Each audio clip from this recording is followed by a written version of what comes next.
Nah, come on. I know it was the partner party last night, but I want some more. San Diego, how you doing? Yes, all right, let's go. We are here, live. It's TwitchCon again. It feels like it's been forever, but it hasn't really. Rotterdam was just a few months ago, and now we're here, live on the LAN stage in San Diego. There's already a crowd filling up. You guys have some great energy. You having a good time already? You've been in the door about 5 or 6 minutes now, and first thing you did, come and check out the finals. It's gonna be awesome. I'm getting ahead of myself. My name's Elliot. I'm the host up on the LAN stage all weekend, actually, now that I think about it. So get used to it. It's gonna be fun. And today, we're playing the finals. Have you heard of it before? Yeah, I thought so. I've been playing this game a lot recently, and it has hooked me. It is so much fun, and there is a brand new patch, a brand new map, and brand new weapons, skins, gadgets. Yeah, I can see people rubbing their hands together. It is a lot. It's so much fun. We've been playing backstage. You guys are gonna get a chance to play both on stage and in the LAN zone today. We got like 100 machines over there, and you could be playing the new patch all day today. So make sure you check it out because it is so much fun. Guys, are you ready to get into it?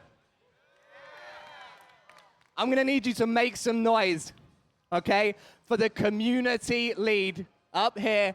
Come on, Oscar, come up to the stage. Give him a round of applause. Good morning, TwitchCon. How are you doing? Oh my goodness, I'm doing well. Hey, sit right there. I'm sitting here. All right, next to the dinosaur, you can cuddle the dinosaur. Let me move the dinosaur. There we go. So I asked Oscar a minute ago, I was like, what's your official title? And he was like, I am the monkey in the cage. Yes. Monkey in the cage, community lead, showman, semi-professional entertainer. Whatever you need, essentially. As long as it's the finals, I'm your guy. As long as it's the finals. And we're going to be playing up on stage all day today. All day and today. we've got content creators, we've got the new patch, we've got the new map as well. So what do you want to talk about first? Oh, I don't know where to start, really. There's a full season. It might be the best season to date. I mean, I'm going to say it. It is the best season to date. It's the best thing we've ever done. Big claim. Yeah, and if you're a fan of the finals, this one is for you. This is the season. But I don't want to spoil it right now. I think we want to let them experience it a little bit.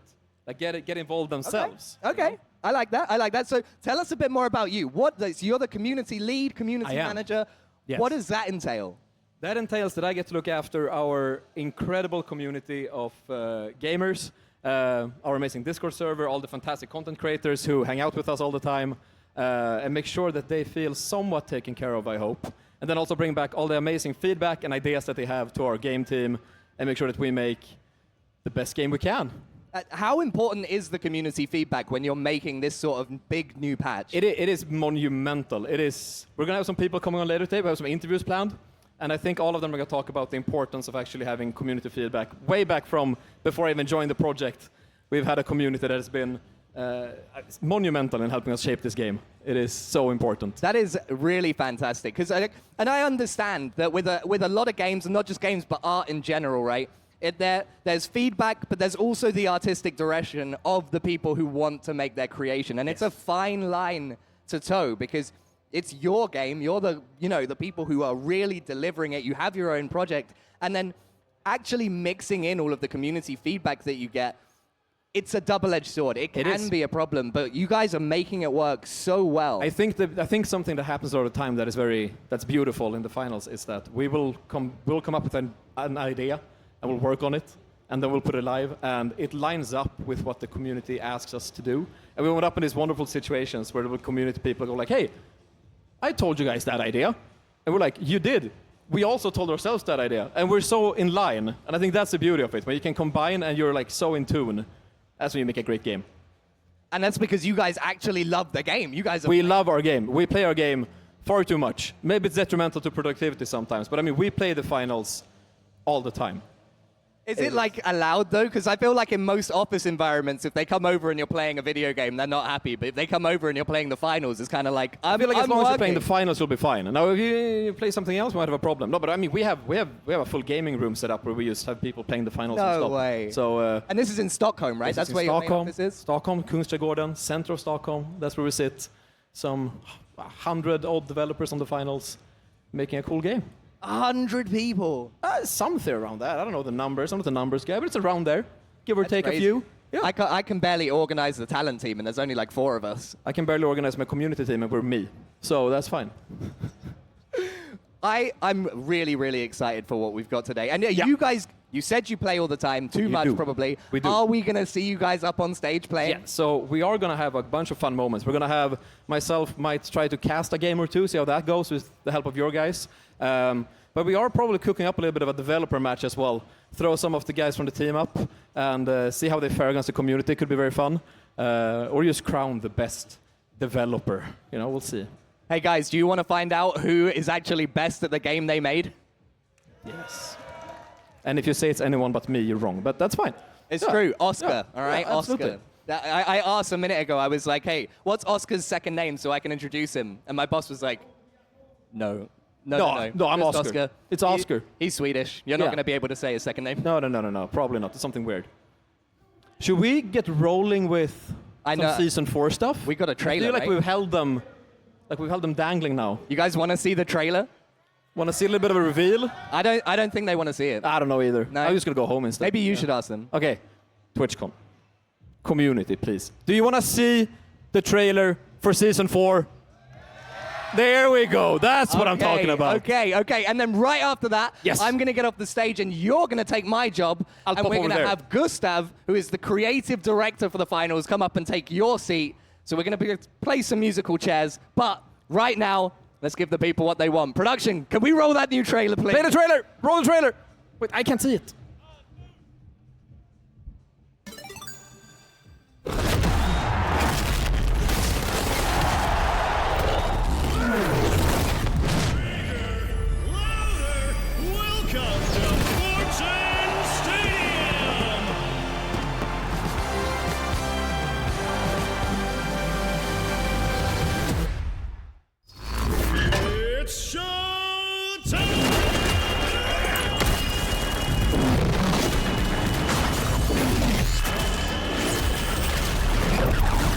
There are no monsters, right?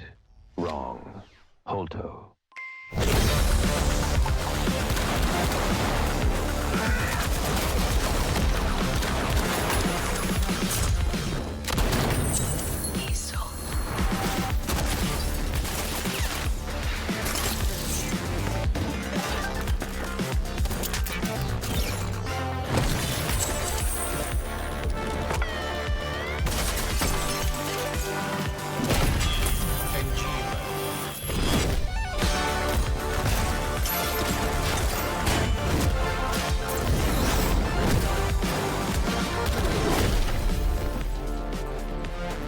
That deserves a round of applause. Come on, guys.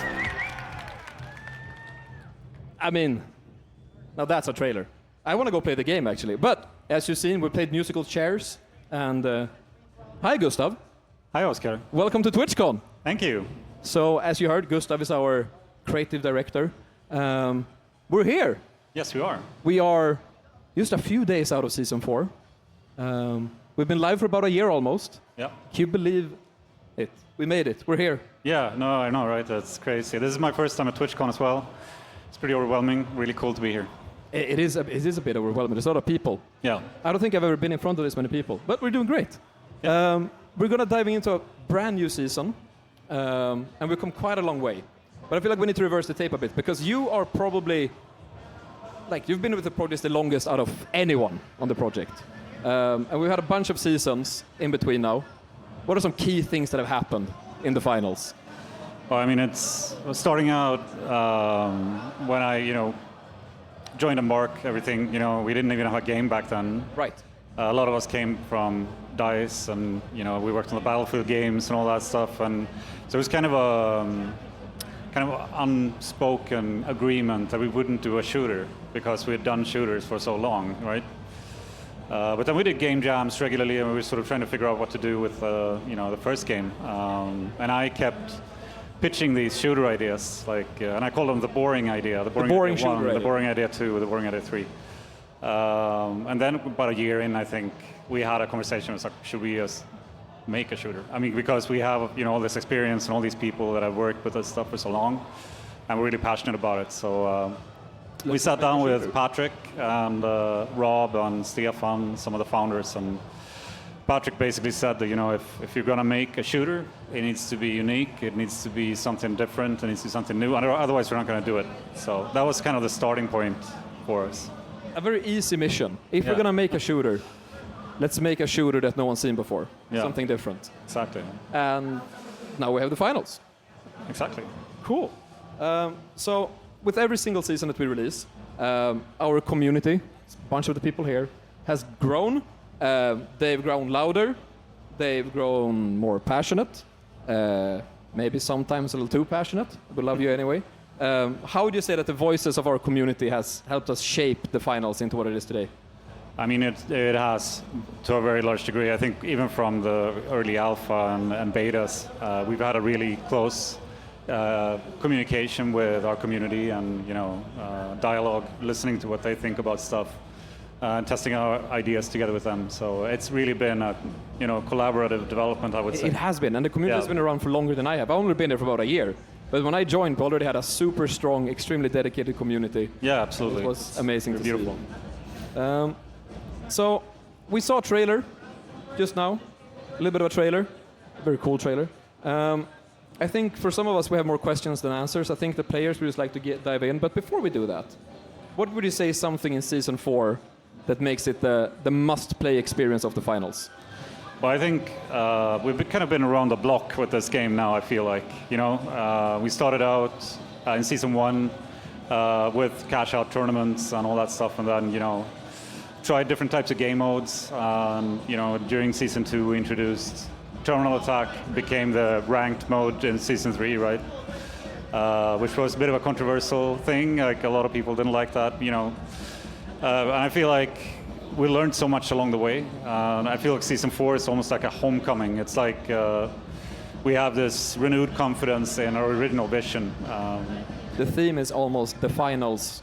The finals. Yeah, exactly. And the game show is back. It's one thing that's sort of been said in the corridors at the office. The game show is back. It's bigger. It's better.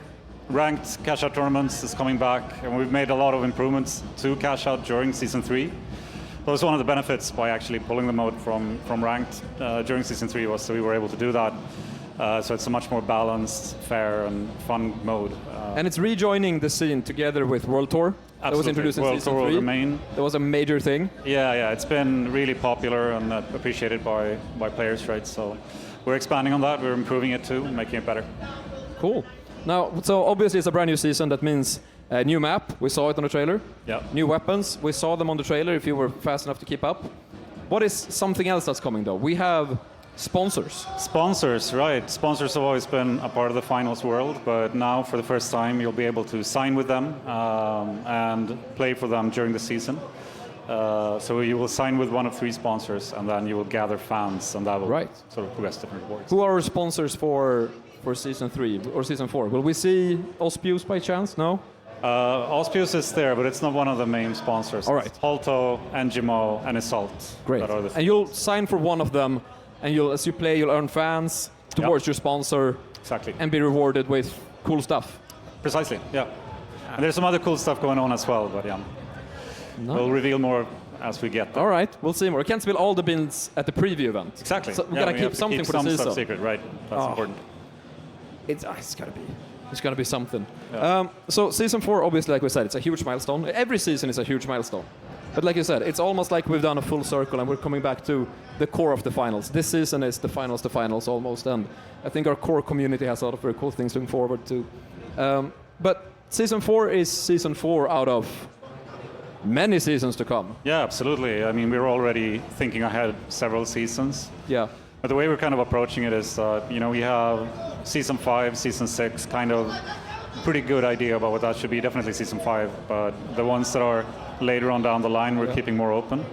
And that's, again, going back to what you were talking about before, is, listening to the community and seeing what our players think about the stuff we're doing, and basically keeping the door open for new ideas. Keeping the options open. Exactly. Yeah, we don't want to detail plan a full year and get a great community idea and then not be able to do it. Exactly. All right. So I think we should actually we have some people now that are sort of running up on stage to play the game. We have 100 computers over there, people playing the game. We have people at home ready at the preview event to play the game. and I think they can't wait to hop into Season 4. So for all of the people who might be hopping in for the very first time today, or for all of our seasoned veteran contestants, any final words of wisdom or anything you want to send them off with? Well, I mean, I hope you love this season as much as we do. I think, like you said, this is the finals almost. Like it's back to the core of the game. We're really proud of what we've done. I want to take this opportunity as well to just say, thanks and a shout out to the team back home. That's, they poured their hearts and souls into this.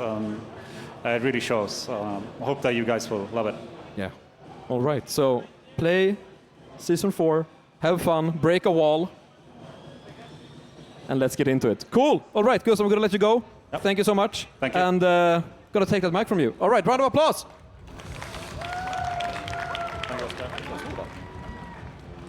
You take that?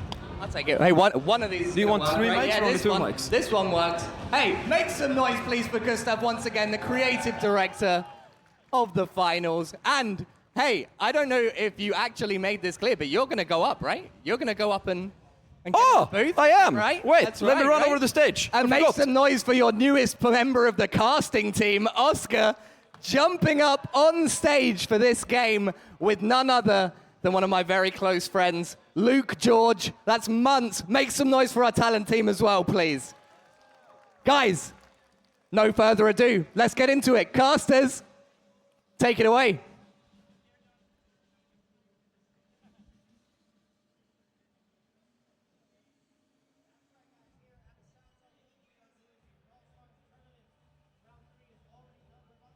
If you have been sitting here, or if you've been walking past the stage, then you might have been thinking there's so much talking going on. And you know what? I'm not into that. No. I'm not into the talking. Boring. Some might say. Not me. I would never say that. The talking's about to stop. I mean, we're going to continue talking for We're a going bit. to keep yapping. But there will be gameplay. And it's Finally. going to be fun. We're going to see explosions. We are going to see buildings collapse. You guys mentioned you wanted to create a game, a shooter that hasn't been done before. Yes. I don't think I've been in many shooters where a very large person with a giant lollipop has burst through a wall and beaten me to death. And that's just the finals. That's what happens. You have that. You have a little sneaky guy running around throwing cutlery at you. You have heal beams. You have the jump pads, explosions. You can crawl through a falling house as it's going, and at the same time have the time of your life. It is a unique experience. It's chaos, it's action-packed. And honestly, I don't think I've ever had a game where I played it and was just like, this is rad. Straight away, instantly, you jump in and you're just having a good time. Immediately, if you haven't tried it, just do it. You've got nothing if you to haven't lose. tried it, it's truly the time to try it. There's a brand new season on the way. I think, like we've said, it's probably the best work we've done to date. And you're never going to get as much of the finals experience as if you hop in right now. So I think they should. Yeah, it's absolutely unreal. Look, we have some players on stage along with a special guest who we're going to be following along with. Have you got any background for us? Oh, I do have some background. So, special guest right now, introducing probably community centerpiece and column. It's Thixie. Those of you who have been with us for a while knows who Thixie is. He is one of the people that's been in our community for the absolutely longest. He predates me. He predates probably a good part of the team at this point. He was in our community on Discord when we had some 1,000 members. We have over 500,000 now. And he started making content to do content about the finals. And it's unreal to be here with him today and introduce a brand new season. I think yesterday when we were speaking, you said Thixie knows everything there is to know about this game. How deep is it? Because you might look at the finals and you think, okay, Destruction's really cool. It's flashy. It's a beautiful game. The colors are unreal. The environmental design, you're going to see it. How deep do you think it is tactically? How much is there to it? So there is depth to it. Now, someone like me, I'm on the surface. I dwell on the surface. I don't get that deep into it. But there is a lot of strategy. And you're going to see that later on today, especially, right? Because Thix is a content creator, great guy. He's good at the game. But later on today, we have a show match with some of the best cash-out players to date. And that's when we're really going to see what strategy is in the finals. And it goes deep. I mean, because the thing is, right, you see 3 characters right here, a heavy, a medium, and a light. That's the blueprint, right? That's where you start. That's the template. Yep. And from there on, you build whatever you want to do. And you can build. you can go crazy. You can be running around with sledgehammers. You can have maybe akimbo guns. A little bit of an akimbo, a little bit of an akimbo deagle situation. Yeah. So, brand new for this season. Yeah, we have, along with the new map, along with the new game modes, yes, we have new weapons as well. Some of the sharp-eyed in the audience might have spotted some of those new weapons. Yes. And what I really like is the akimbo deagles. I thought for sure, light, 100% a light weapon. Mm-hmm.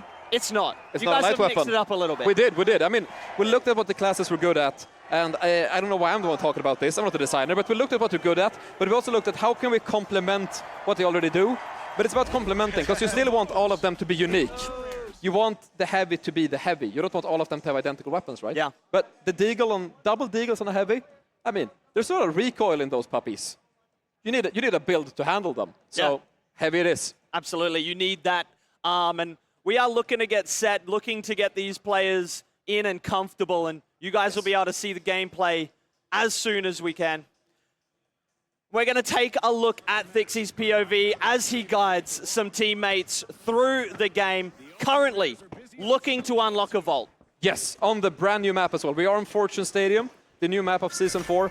And something we're going to notice, or like the keen-eyed people might notice, is there's a very strong color palette and theme for the different sectors of the map. So, as we said before and Gustav talked about, we have sponsors for this season, and they're quite central this season. It's always been in the game, but it's central. And for the new map, three of the sponsors, the Season 4 sponsors, Engimo, Holto, and Assault, they have their own sectors on this brand new map, heavily branded, but also structurally, architecturally-wise, built around who they are. And right now, blue, we're in the Assault quarter looking over at the green Engimo one.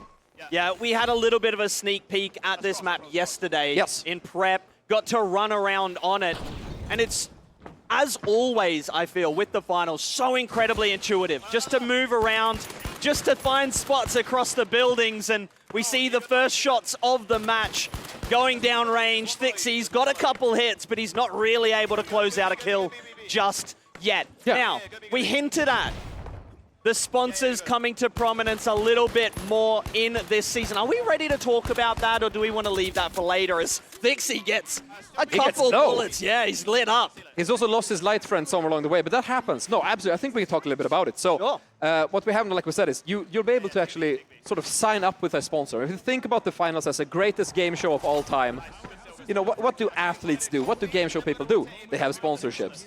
This is the very same thing. You're going to pick a sponsor, you're going to sign to them, and after you sign to them, you're going to earn fans by playing the game. And that progresses, I think you could probably think of it as a little bit of a mini battle pass almost. You're going to be rewarded for your loyalty to the sponsors and earn some brand new cosmetics.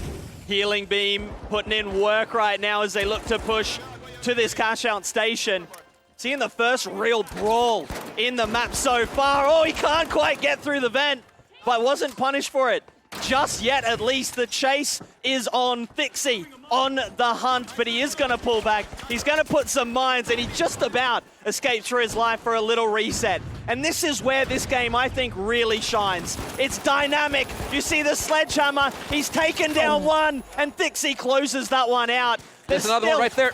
A light coming in to get involved in the shenanigans. And they'll just about secure this with one more hold for a couple more seconds. They are just about to get this cash out, and something I think we should point out, if you're someone who's new to the finals, what makes this game to me so unique is that you just saw a whole lot of walls, staircases, you just get blown to pieces. They're gone, right? And I think a lot of times when you think about a shooter, you're going to be like, I know where they're going to come from. I have my A point, I have my B point, I know they're going to come down the highway, they're going to come down a catwalk.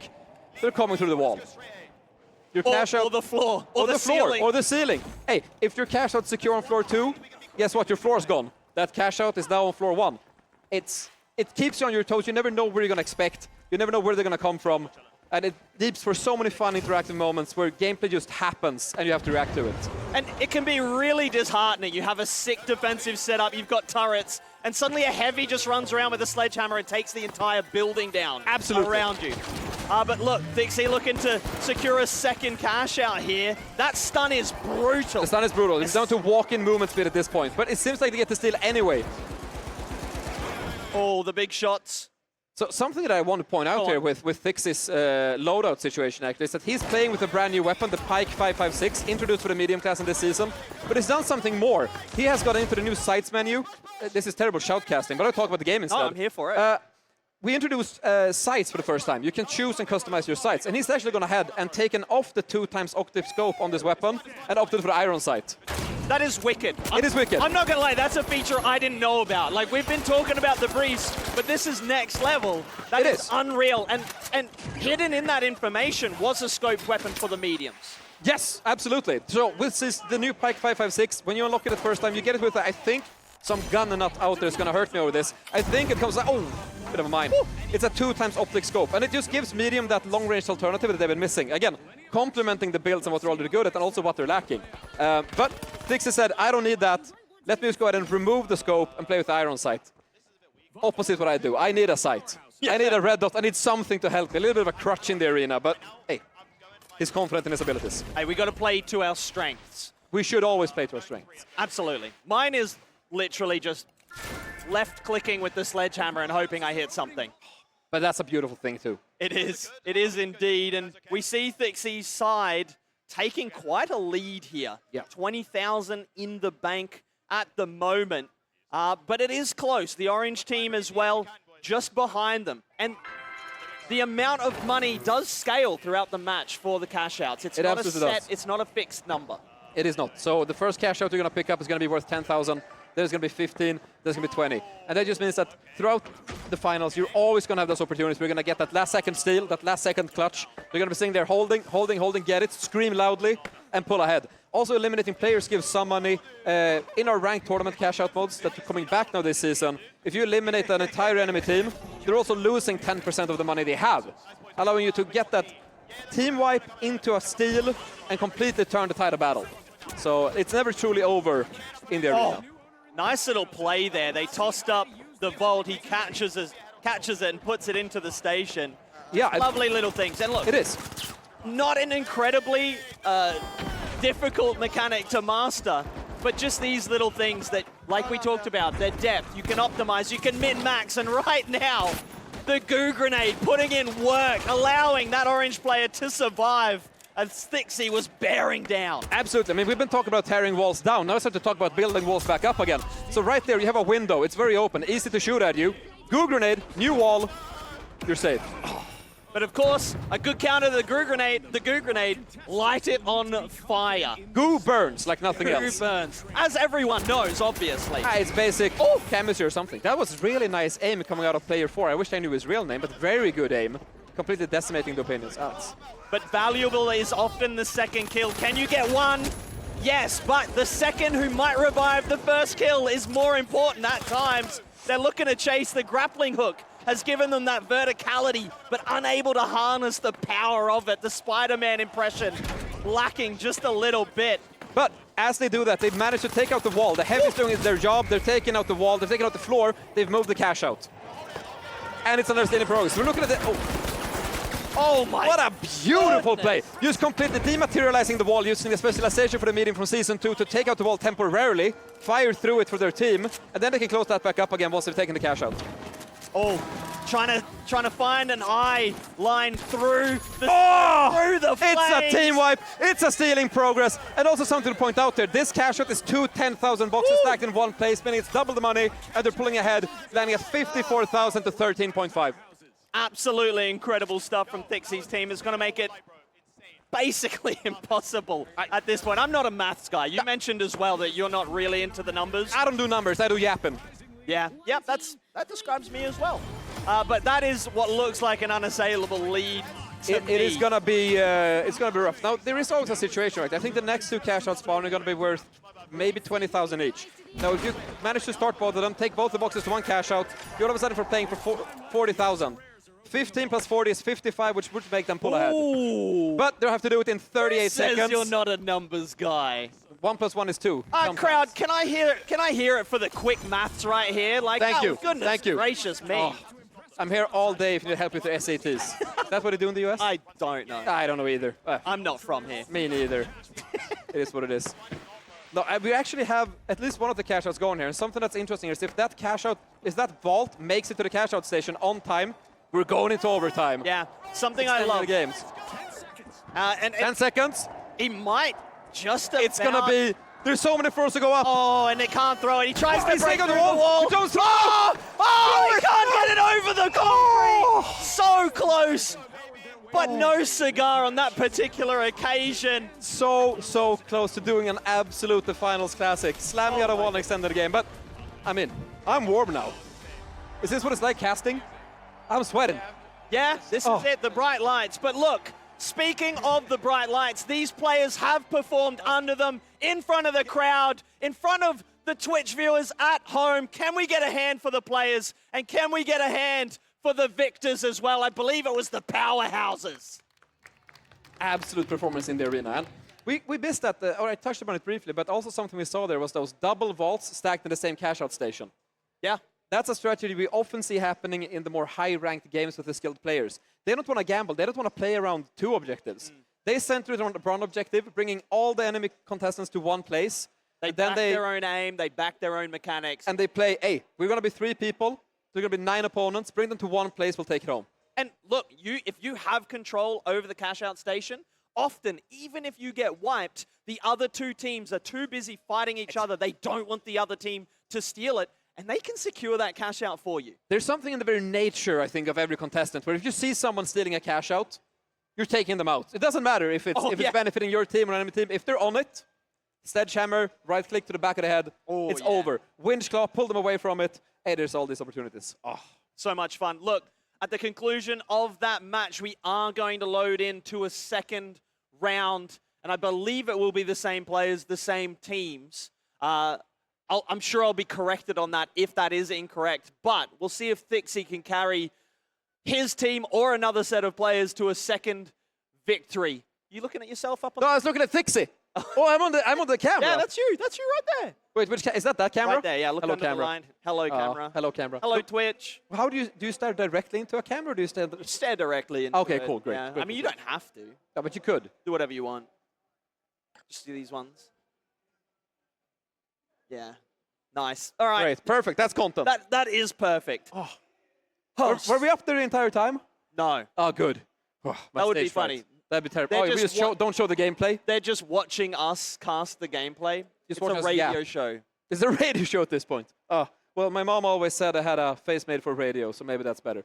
That's weird. My mum said the same thing. And here we are in a camera situation. Here we are. Look, we're going to take a very quick break while we get this second match set up.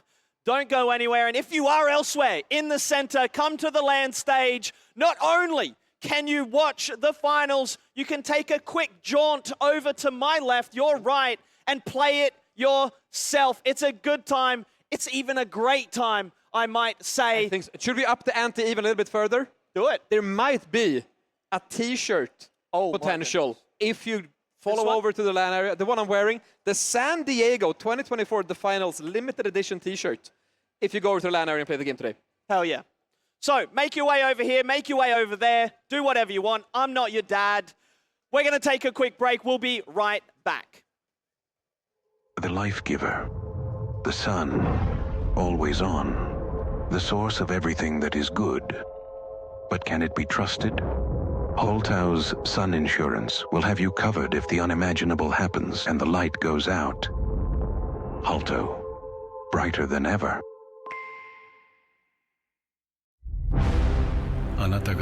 We know you feel alone, but trust us, you're really not alone. Let Ngimo bring the world a little closer, one element at a time. Breeze through and sign our completely straightforward user agreement about data sharing and join our global community of friends. Ngimo, beyond boundaries, within reach. Welcome back, one and all. I mean, yeah, hydration check, everyone. Oof. Get hydrated, get your posture good. We're going to look down the line at some players whose posture is questionable, if I'm completely honest. It's questionable at best, to be completely honest. I mean, but look, questionable posture, I think, makes you better at video games. I think that's just how it works. I often find myself representing more of a shrimp when I sit down to play. Bit of a triangle situation. If you don't know what you're looking at, we are covering the finals all day today here at the LAN stage at TwitchCon in San Diego. It's 2024. It is. And it's a great time. I am joined by Oscar, community lead of the finals. And we're here just to watch some gameplay. We've got Thixie finals extraordinaire, some might say. Connoisseur, one might even stretch it to. Connoisseur. Yeah, Oh, wow. yeah, that's a big word. It's massive. Yes. We're going to load into a lobby. He's going to lead a team to a second attempt at victory. He succeeded on the first try in, I will say, dominant fashion. I didn't keep track of the exact end score, but it might have been in the area of something of like $55,000 to $15,000. But let's not discourage the enemy team. You're right. It was really close. They definitely have a chance in round 2. Absolutely. And I think towards the end of the first game, we actually saw something that was as little as a second away from completely turning the tide of battle by actually throwing that second cash out in and starting the overtime. But sometimes that 1 second can make all the difference. Yeah, as we talked about, the value of the cash outs increasing as the game goes on. Comeback ability is absolutely possible. And we are going to go straight in and check out this lovely new map as well. Have we introduced the map properly? We talked about it briefly in the sponsors. We did. Why this map? Why now? Why here? So this map right here is our latest creation coming out of the maps team. And by the way, spoiler, if you hang around long enough, there's an interview with our lead of the maps team later today. This is Fortune Stadium. Fortune Stadium is a map heavily sponsored by the sponsors of Season 4, Engimo, Holto, and Isolt. And the sponsors are just a big thing in the lore and the overall story of the finals. And it's a season to do it. Yeah, absolutely. And obviously with the tie-in of those sponsors becoming more prominent in your gameplay and in the decisions you make. Look, locking in to a sponsorship deal at the beginning of every season, but right now it's the Orange team locking in as Thixie's side look to escape with the Vault to find a cash-out station. I think they straight up took a play out of your book there. We saw a heavy blast through a wall. Double deagles. Oh, that's a team wipe. Oof. Close things there, but they've got the Vault now. They're going to look to escape and see if they can initiate the cash-out process as they scramble. Yeah, sure. I mean, they have a good 15 seconds now to make the way over, decide which cash-out station to go to, and set up their defensive and their objective. Now, as we've said, a lot of the walls can be destroyed like that. Excellent example. Thank you, right on cue. But also, there is value in setting up your defenses, dictating where do the angles are going to be that we're going to defend. Do you want to put out turrets, mines? How do you want to set the arena up for defense? And we talked a lot about setting up defensive fortifications and then having your plans ruined. But at the same time, you can set traps. You can have the team run into the cash-out station, think, oh, this is empty, and then suddenly the floor explodes and you bring everything down, and that's where you set up your fortifications. I think we're going to see something. I believe Thixie is the floor below the cash-out station right now, and there we go. Yes. I mean, perfect. On cue. It's like he heard us. And here they go, setting things up, looking to take it by storm. He's floating up, the RPG taking off a huge amount. The double deagles closing out the kill, but it might be for naught. 2 players still alive. Oh, the Orange team take down the penultimate player. And they will come through with the team wipe. The grenades putting in work. An absolutely beautiful grenade. Oh, no, absolutely. A beautiful grenade, taking out 3 people right towards the end there. Massive. And just completely shifting the tide and the times of battle. It goes so fast. It's so fast. It's so fast. But I want to point out something that was very cool, which was that the floor was taken out. Yeah. Cash-out box fell down. And immediately the defending heavy player threw down the anti-gravity cube and started lifting the cash-out back up to the floor again. He said, no, I knew what you were going to do. I have my gadgets prepared. I'm going to bring the cash-out station back up again and play for it on my level where I have mid-defense set. And that anti-gravity, I think, is a good little transition. For people that haven't played this game before, you can jump into a lobby and then some crazy things start happening. There are some modifiers to the game, some alien invasions and whatnot. Yes, absolutely. So all of the arenas to begin with, they're not just maps and arenas. They can have daytime, nighttime. Oh, a bit of a charge and slam to wrap it up, taking the cash box with him down, and that's another floor gone in this building. And a little bit of a delivery service right there. But absolutely, our maps have weather, they have day-night cycles, and they have double deagles making cash outs happen. But also, we have these game show events that happen throughout the match, where all of a sudden there will just be flying saucers, UFOs coming through, destroying the arena, lifting everything up again. We will have a meteor shower. We'll just use massive, great balls of fire flying through the world, taking it out. Anti-gravity events where it's just low gravity. It's like you're playing on the moon. Anything to make it the greatest game show there's ever been. I love the Space Invaders one. The slowly coming across the map, dropping bombs on everyone. I don't know, there's something funny about it that kind of tickles my fancy. There is something very fun about it. A little lull in the action now as we look to secure a vault. And obviously you get points for opening vaults, you get points for taking the vaults to the cash out stations. Yes. But the big money is on the cash out itself, as well as kills and things like that all contribute. So plenty of ways to succeed at this game. But really, if you want a victory, you need to be cashing it out. You need to be cashing out. No, absolutely. Some great accuracy there with the double deagles, taking the opponent down to 30%. And there we see his friend running straight into a mine, followed up with a little bit of an AKM bullet to wrap out the elimination. This is the worry. You need to stick together. If you get isolated, you can just get ganked. But the good news is no one's there to follow up. They're able to get the revive. Yes. And that's something that adds a real dynamicism to this game as well. Things like defibrillators, things like grabbing the token and running off into a room to get a safe revive. Yeah, you can revive your teammates, of course, and there's a different way to do it. Everyone can revive your teammates. You sit there, you channel them for a bit, they come back to life. Now, if you're playing the medium class that has a lot of support capabilities, whip out the defibrillators and defib them. Oh! From the top rope with a steel chair right into the double deagles. That's the charge and slam Q ability for the heavies. So fun. You can slam into the ground, you can slam through walls, and you can just smack players around. So combining that with the double deagles was absolutely And it's a beautiful specialization because it counts your momentum. Takes it with the angle.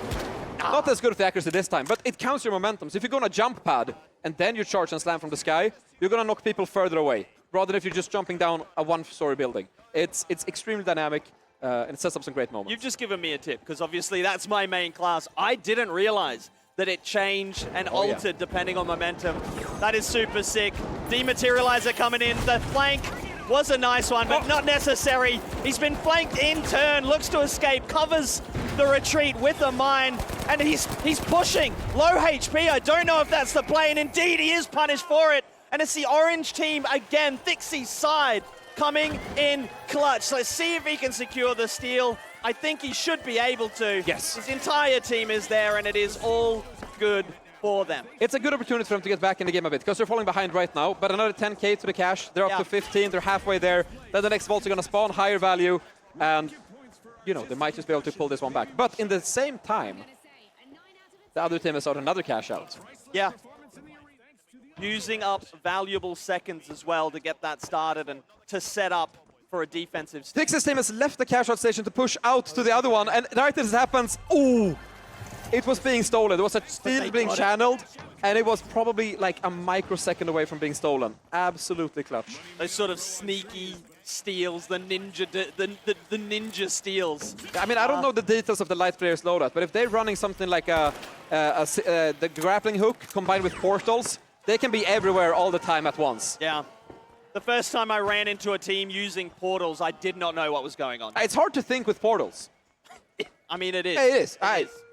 Absolutely. Oh, that's a great saying. That's really original. I think I stole it from somewhere. Yeah, maybe. Let's hope it's not copyrighted. Anyways, moving on. I think we're going to see it once more, that we're going to have a double-stacked cash out. I'm here for it. Action-packed. Gives other teams a chance to get back into the game. Of course, two of our teams stuck on 0 points right now. $0. Well, yeah. The currency? They're not in the game. That makes sense. Yeah. I was like, you know what? They're pretty quiet. They're very invisible this game. It's just I'm not sure where they are. It's just 6 cloaked lights hanging out in the corner. Yeah. Oh. No. Well, it is a 3 versus 3 show match. So, you know. My game awareness obviously lacking somewhat. With now so you many can see things why I going was on. so confused by the portals. Thank you. Oh, I think there's going to be enough time to go for one attempt at a steal. We have the shotgun coming through. Oh, one elimination. 2 versus 2 in the arena. Oh, I don't know if going for the melee's the play there. He needs the DPS. They have clutched out the team wipe, but will they make it to the cash out in time to steal it? They might not make it up the house. The low gravity's making things difficult. And that's a cash out for the orange team. Again, close, fine margins, 10 seconds now. Now, judging on Thixie's camera, I think he just recoiled so hard in his chair that he lost his headset for a moment. You gotta love it. He's stressing, but there's no way. There's a wall in the way, and it ties out the series to 1-1. You can hear the despondency. You can, Dixie is you can. unhappy. But another fantastic game of the finals on the brand new map, fishing some of the brand new weapons. Ugh. My heart rate is at 106 right now. And wow, really? Yes. Incredible. Definitely the action not being up here on the stage with people making faces at us behind the camera. Yes. Yes, you. Yes. Yes. I'm actually going to be doing a bit of a swap now. Making faces. You're going to do a swap? I'm going to do a bit of a swap. Where are you swapping? I'm going to go from here to one of the computers and play with a couple creators and go do a bit of a game on stage. Am I left alone? Who do you want? Honestly, I'll take whoever will take me. I'm not fussy. Should we do a bit of a musical chairs thing here and throw Thixie from player to commentator and me from commentator to player? Is that the move? I don't hate the idea. Look, I just do what I'm told at this point. So, yeah. Cool. I'll take whatever's thrown at me. So you're going to go play, are you? I think so. But do you think we'll be able to run a bit of an ad break? Potentially. I think it could be possible, but I don't know. Let's see. Let's see. There's going to be some setup time. My entire job is throwing curveballs, left, right, and center. Wild ideas, and just not give anyone any time to prepare. So, we are going to take another look at the fresh trailer that we spotted earlier. If you missed it the first time, please come back. Please check it out. It is action-packed. It's loud. It's explosive. And there's some tidbits from the new season, the new map, the new weapons, and all of the new content. Don't go anywhere. We'll be right back, and stay and enjoy this wonderful trailer. Your job is done. Thank you. We'll see you after the break.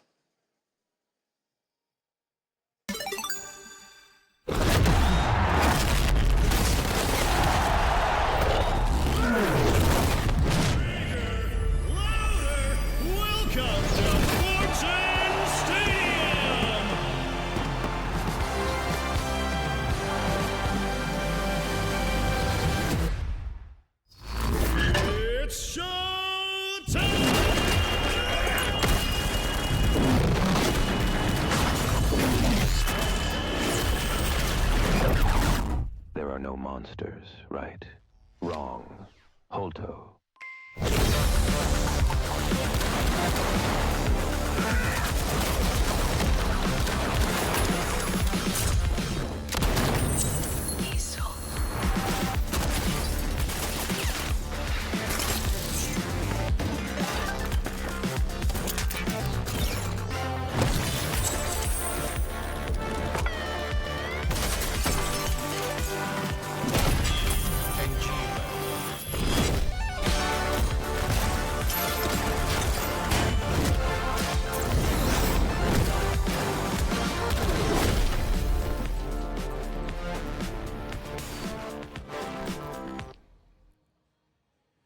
TwitchCon San Diego, how are you doing, guys?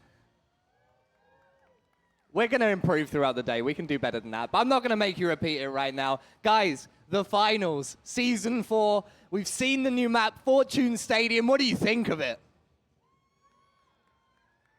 Thanks, Riley. Appreciate that. Wow, she's already got a T-shirt as well. And if you guys want to win one of these limited edition T-shirts from the finals, then go and play in the LAN zone. You can see all of these PCs set up over there. I mean, people at home can't see them, but that's what you get for not coming to TwitchCon, you know? You gotta come. You gotta come, sit down, join the crew here at the LAN stage, and you might be able to come up and play with developers or some of your favorite content creators, or just amongst yourselves. And to be fair, they're doing my favorite game mode, World Tour, in the LAN zone as well. So that's where, you know, that's where the real piece de resistance is. But up on stage, make some noise for Thixie. Come on. He has been absolutely crushing it. Just annihilating everyone. The guy is such a tryhard. It's like he made the game or something. It's like he's too good. He's way too good. And I can see that we've lost Oscar at the caster's desk. And I know that Thixie is going to come up and commentate as well, but he wants to play one more game first. It's not a best of 3 because he's too good, so he won the first 2. But instead, I think I see Blake Phillips. That's Mr. Bepic. Please make some noise as he joins Luke George, Muntz, up on the caster's desk. Guys, how you doing? You having a good time? We are having a great time, Elliot. I mean, that was a wonderful way to get us started, right? Yep. Having that show match, having the content creators, and seeing some destruction. So much. I no longer have Oscar with me. You may have noticed that we've made a personnel change. Honestly, I don't know who I prefer at this point. Blake's going to have to prove himself, but this is Blake Phillips, a.k.a. Mr. Bepic, joining me here for this next bit of action. How are you feeling today, Blake? I'm feeling great. I mean, that first game I watched from the crowd, I was helping them get loud. They didn't need much help, but I was trying to help them along with some cheers, some countdowns, that sort of thing. And it was a blast watching from the stands. I watched backstage as well, got to see the behind the scenes, all the different camera angles, because observing in the finals, like the POVs of our players up on stage are fantastic to watch, but some of the cinematic shots as well, getting the whole of Fortune Stadium, it is beautiful. I mean, it's a cinematic game just from player perspective, but being able to fly around and take a look, even better. And I'm with you. Going backstage and taking a look at all the screens, it's a bit of a buzz.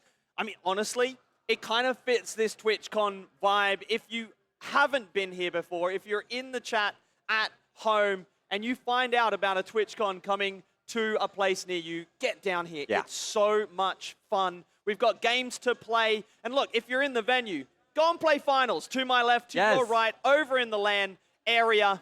And here on the stage, you get to watch people that are good at the game. You get to watch us talk about people that are good at the game. And that game that these players are apparently pretty good at is almost ready to go.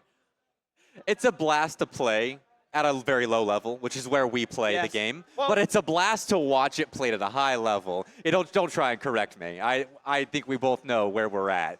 But we are jumping in to our third game of the day. I think Thixie is still up on stage commanding the troops to try and take a win. I think he went 1-1 in those first two games. Yeah. Kind of struggled in that second game, but he's got a chance for redemption here. He's absolutely dominant, actually, in the first game. My goodness, a quick firefight already.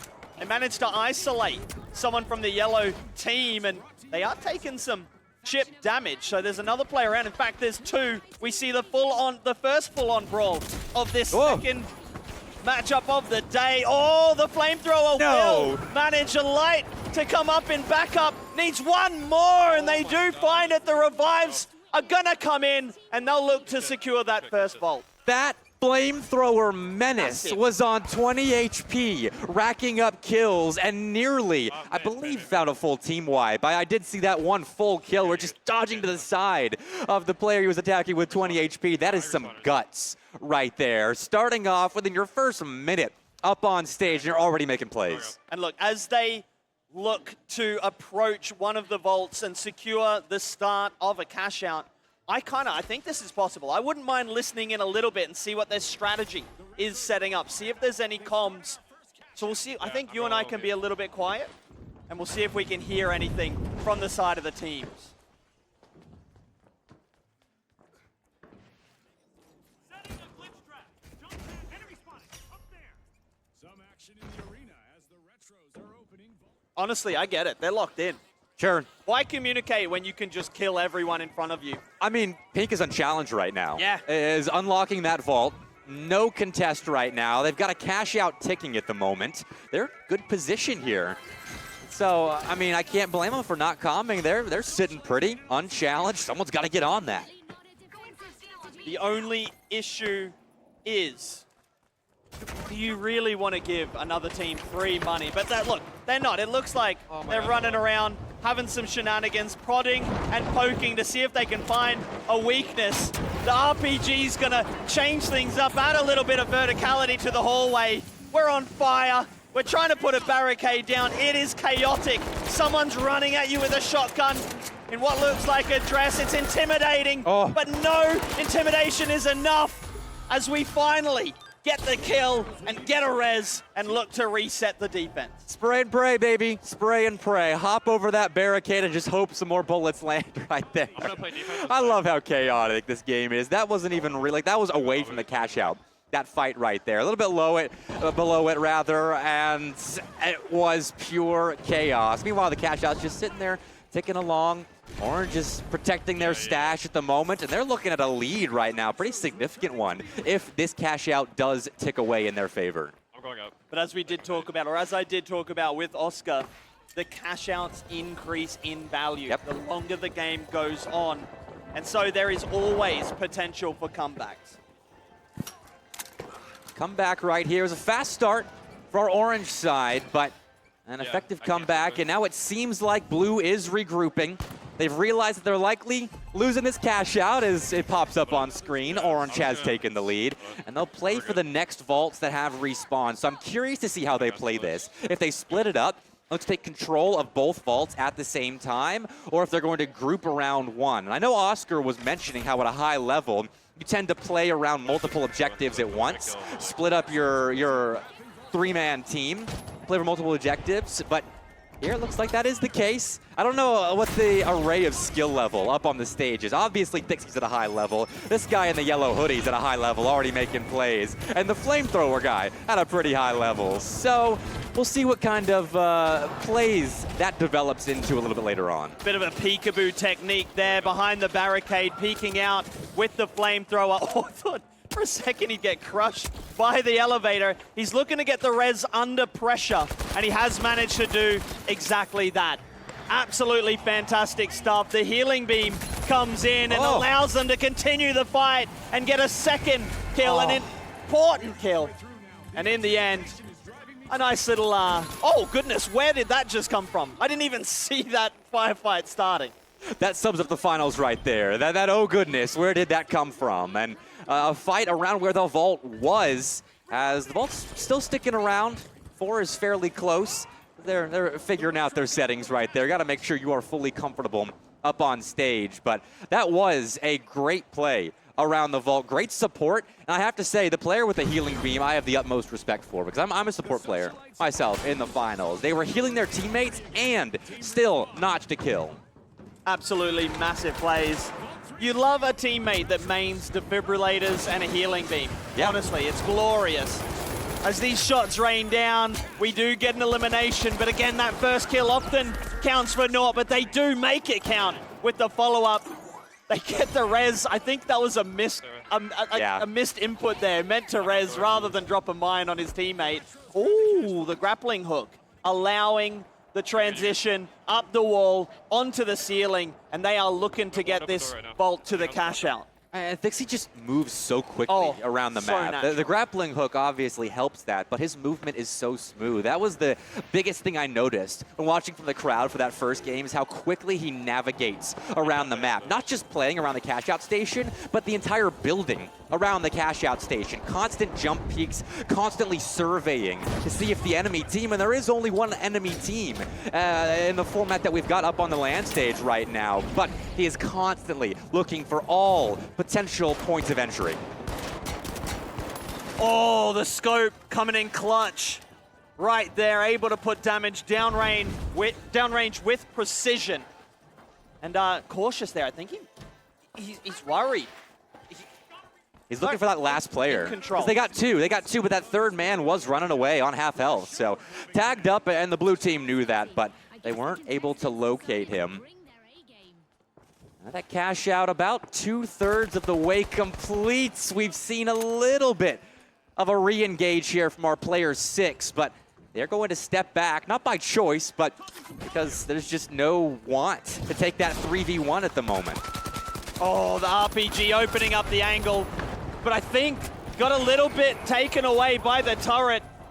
Put lead into it, and it was valuable time with the damage output lacking. And in the end, it cost him. I think he might get this if he's able to hold it. But they are about to get lit on fire and was taken down. That's so unfortunate. It's so close. And the cash out was secured. That flamethrower continues to do work. And it's going to get very close to securing the win for our blue team. That was a huge cleanup because we didn't have the timer on the cash out steal popping up, but it felt like he was there long enough to get very close to confirming that steal. So a great cleanup, and the flamethrower really is the perfect weapon for that. You just move in. They can't really take a fight with you. They have to stick that cash out steal, and so you just burn them alive. We're getting 6. Vault opening. Takes a little while if that's something that wasn't immediately obvious. You've got to start that opening process, and eventually you can pick it up and make your way to one of the cash out stations.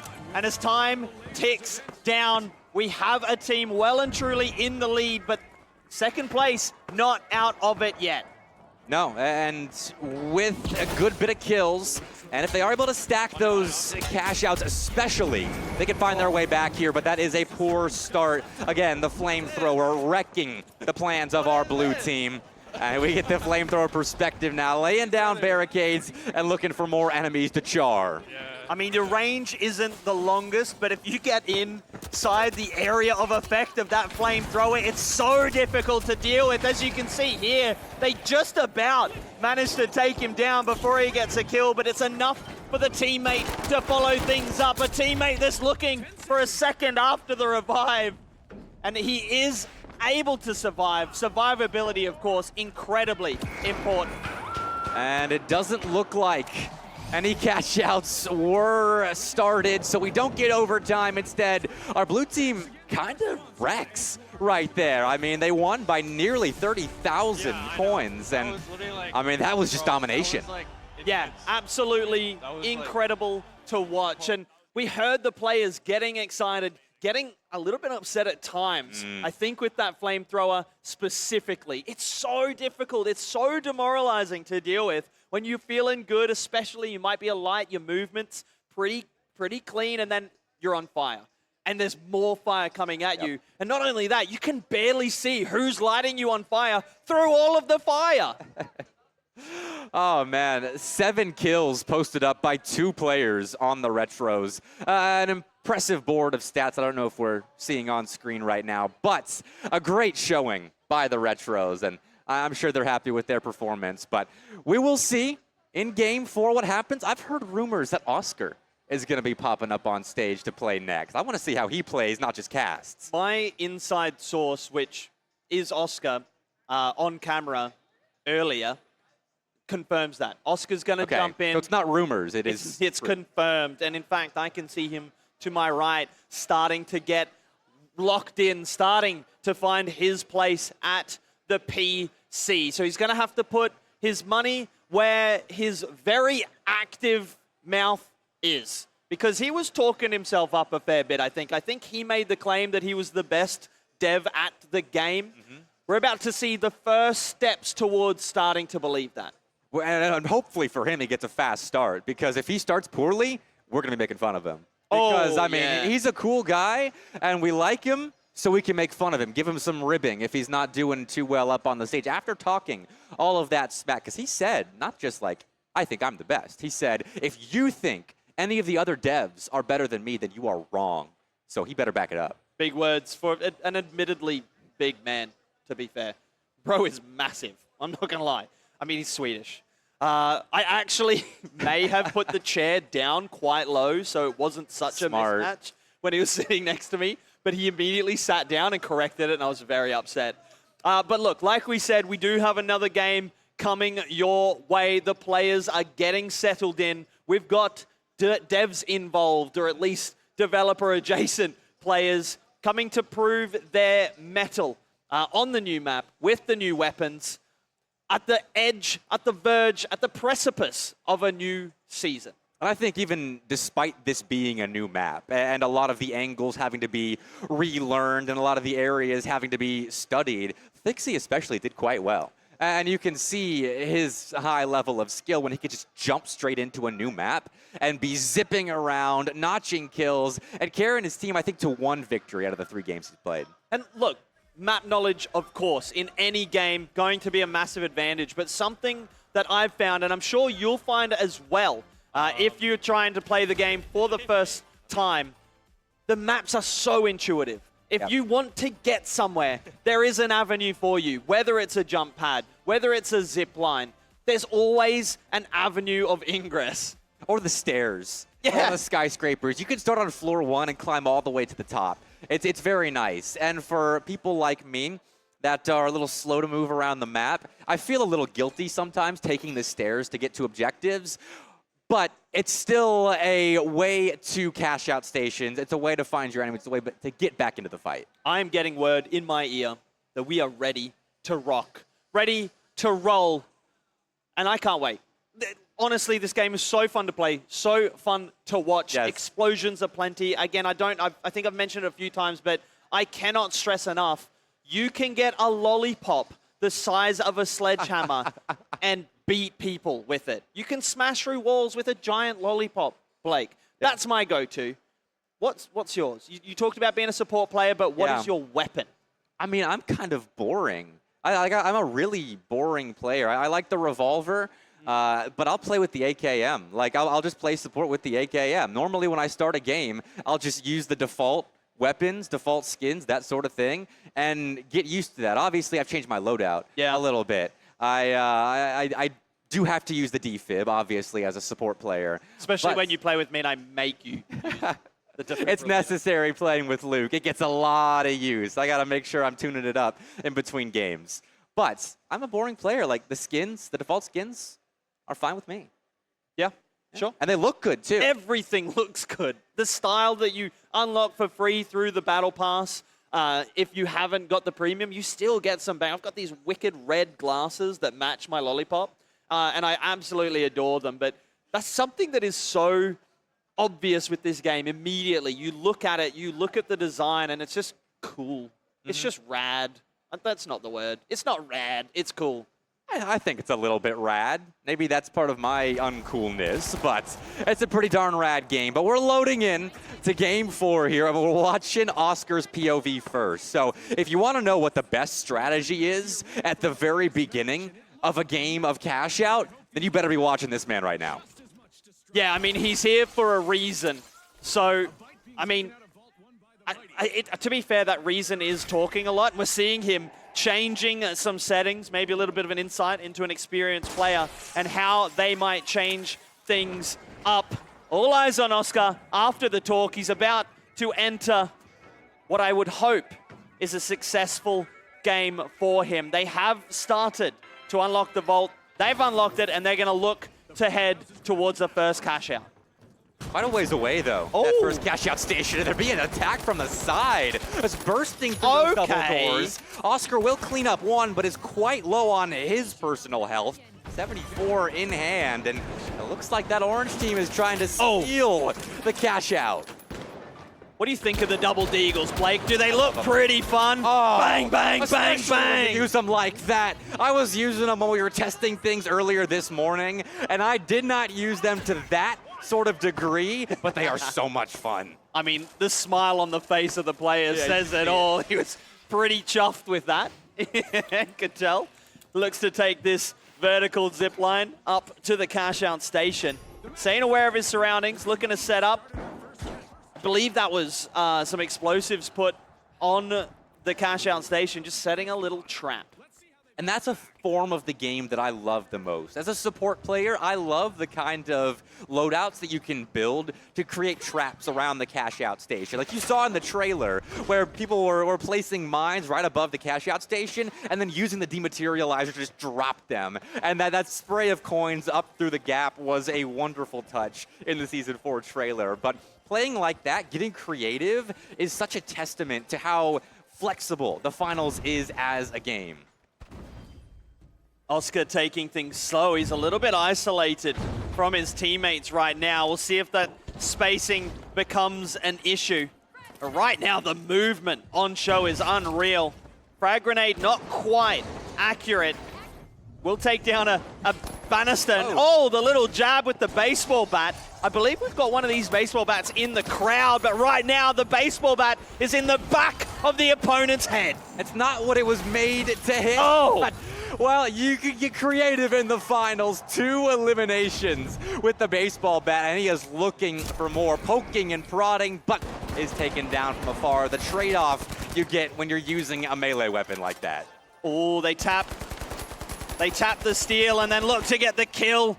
A lot of hit markers, but it wasn't quite enough. Oh, we talk about survivability. It's massive here as the orange side looks to regroup and looks to restart that assault and secure that cash out for themselves.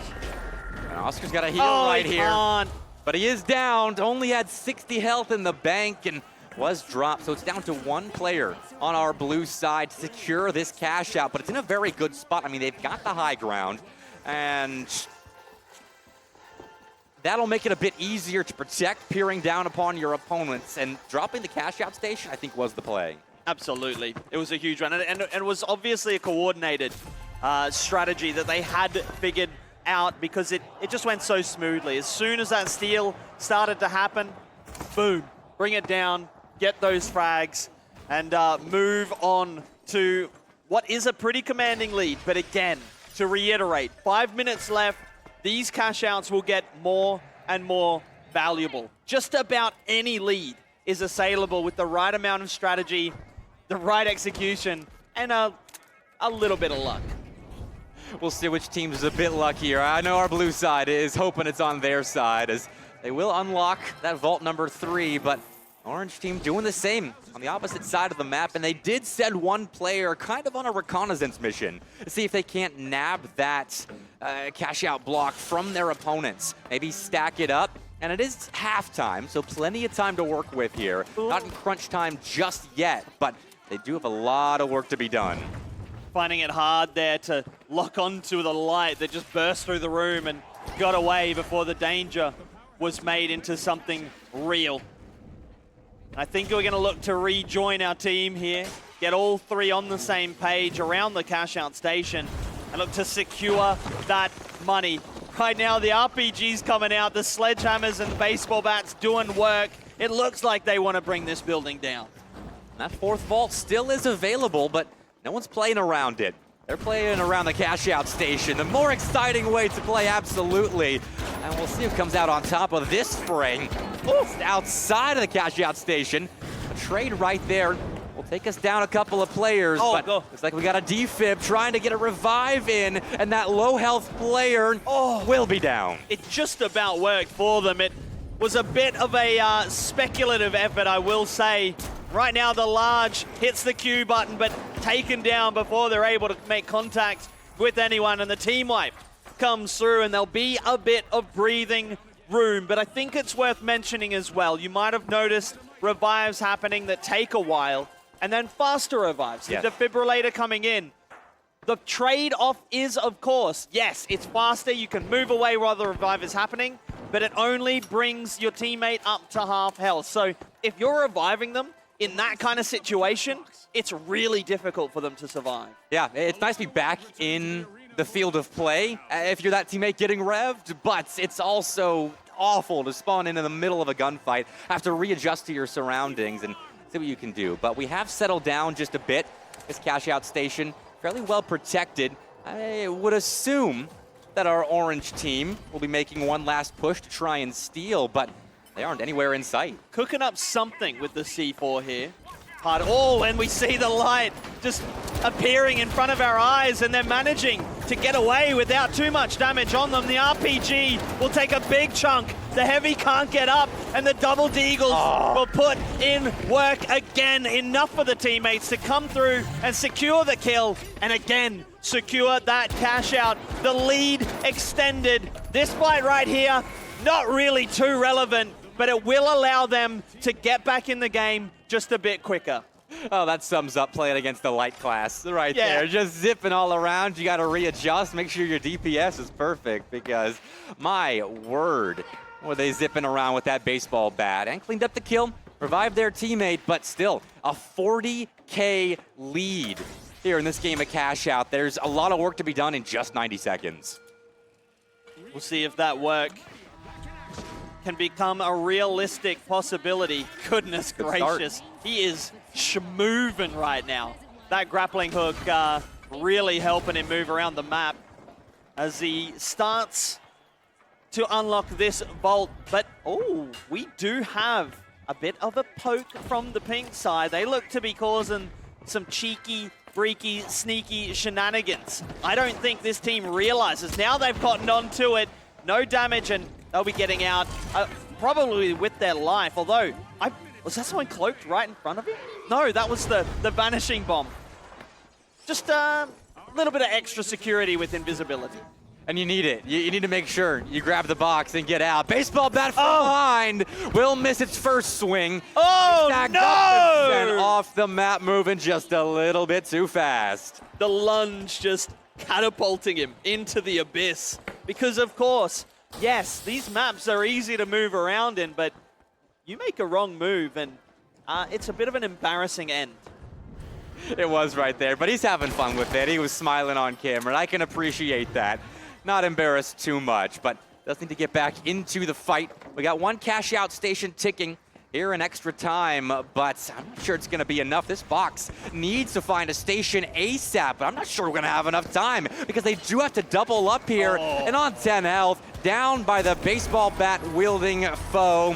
Well, 60 seconds left. I mean, there's a little bit of time, but a lot of enemies to contend with. And again, when there is a cash out active, the game will not end. So if they can manage to get the cash out started, oh goodness, that's gonna hurt though. A full team wipe, taking 25 seconds of 40 seconds left at that point. It's gonna be so tough. Yeah, and it's a guaranteed cash out steal as well. Yeah. So I'm thinking this game is a little bit over. I know we say that most leads aren't safe in the finals, but hey, they have stacked their box. Did get it to the second cash out station, so actually this lead isn't safe. Risking it for the biscuit. As you can see in the top left, 30,000 going to be what they receive when they secure it. And I think they've done it. I don't think, they can't get to that. No way. That is unreal. From all the way behind, Oscar has led his squad to, in the final moments, stealing a victory. That's what you look for when you stick a dev up on stage, that leadership, that skill, and that ability to snatch victory from the jaws of defeat. And that's a community lead, right? Doing it for the content. Let them have a little bit of a lead, if you would say, which we would, because that's what it is. And then just coming back in the last moments to snatch the victory away in dramatic fashion. And that's what this game is all about. Dramatic, explosive things happening everywhere, anywhere, all at once. And you can't see it all on the screen, but I want to mention the stats real quick. A team that won racked up fewer kills, or about the same amount of kills, as 2 players on the opposing side. So they didn't win in terms of total eliminations, but they won in terms of strategy. Getting those 2 extra cash outs at the last second. Oscar, you were part of that winning team. I was. You can see the hair standing everywhere. How intense that was. Yes, please jump in, please. I mean, it's only going to be like 4 seconds because I'm playing the next game as well. But Yeah, but that was talk intense. us through that victory. That was intense. It was just it was at the finals moment. It was. Straight up. We were behind. We stacked the last 2 boxes. We got a last second steal, last second elimination, clutching it out. I couldn't believe you actually were able to get to that cash out station uncontested. Like, they just left it available for you. Hey, we planned our route. We planned some good jump pads, and then we executed. It was great. Hey. Okay, I'm going to run to my team now. Yes. Blake! Hey, go again. We got to get Muntz back up here. They'll switch headsets once again, but we're going to put a trailer up on screen again, so that way we can all take a breath. I think after that last second victory, we're all in need of a deep breath. Oscar especially. He was hustling to get over here, but he just wanted to be back on camera. I get it. So. I get it. So All right. yeah, we're going to take a second look, or a third look, at that trailer. Again, if you are walking past and you want to have a look at the latest season, the next season, the upcoming season 4 of the finals, this trailer is pretty sick. I'm not going to lie. So have a little sneaky peek at the screen. And if you're already here, don't go away. I'm watching you. We'll be right back after the break.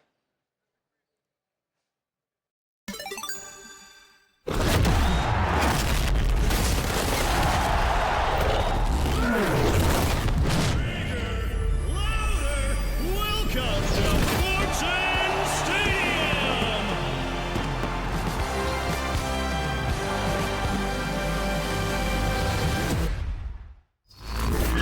It's showtime!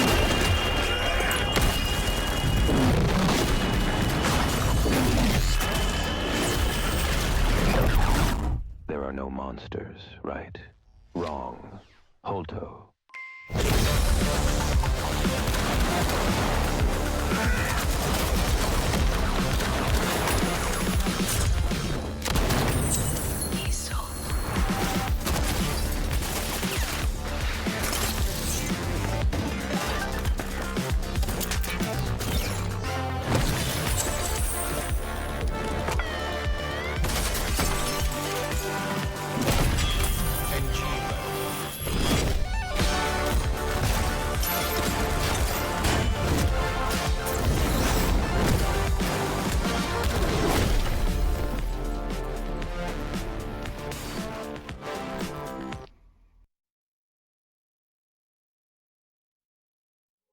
the life giver, the sun, always on, the source of everything that is good.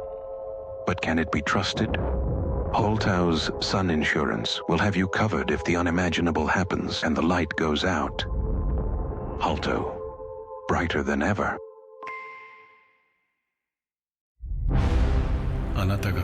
We know you feel alone, but trust us, you're really not alone. Let Engimo bring the world a little closer, one element at a time. Breeze through and sign our completely straightforward user agreement about data sharing and join our global community of friends. Engimo, beyond boundaries, within reach. Welcome back to the LAN stage at TwitchCon San Diego. Guys, how you doing?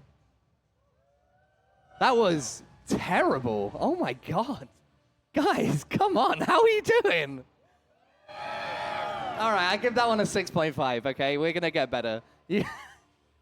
I'm sorry, that literally like threw me for a loop. Are you guys enjoying the finals or what?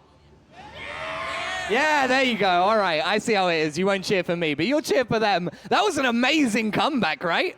Oscar's actually kind of good at this game. I wasn't expecting that.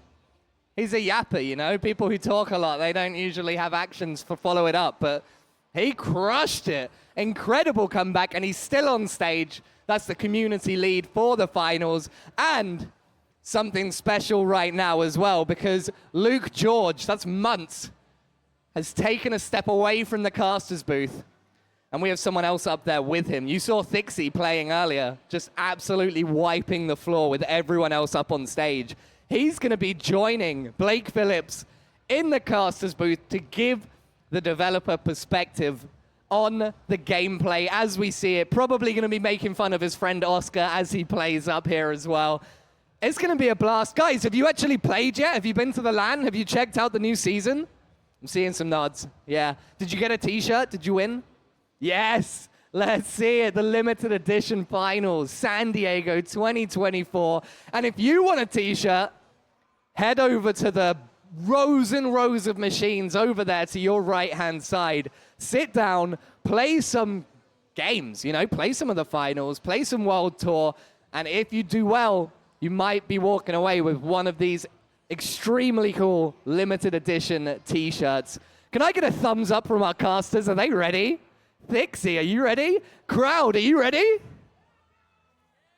No? All right. Who else wants to see... it's too many S's and third. Who wants to see Thixie cast? I think Thixie wants to see himself cast more than any of you. So I'm going to throw it over to Blake Phillips as Mr. Bepic and Thixie from the finals up in the caster's booth. Thixie, are you excited? Have you done this before? This is my first time being on stage. I'm a little bit, you know, overwhelmed by everything's going on. You can say the UK terms, I'm a bit discombobulated, but out here it's an amazing time for sure. San Diego is beautiful. Well, I got to ask you as well, Thixie. I kind of know the answer to this, watching you playing those first couple of games from the crowd. Are you having fun up on the stage? It is amazing. I never thought that I would be on a stage playing a game, and then on top of it for a game that I really enjoy. It's definitely a little more intense. Mm-hmm. It kind of matches the kind of game show feeling as well, so it's definitely different. And I mean, the finals is sort of a game that feeds on that intensity. There is so much going on, and that leads to pop-offs, but some disappointment as well. How are you handling all the action on Fortune Stadium?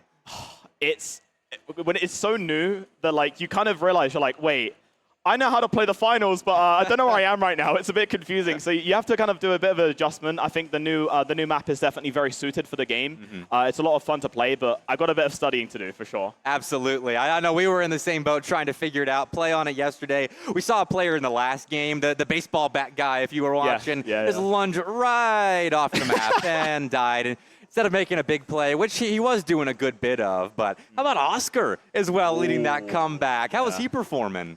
Oscar has actually surprised me because last night I was in the hotel room, like preparing for today, right? I was in the hotel, I was resting my body on my pillow, and I was like, hey, like, am I going to perform well? Like, am I going to have to do some jokes about Oscar? Oscar has actually surprised me a lot.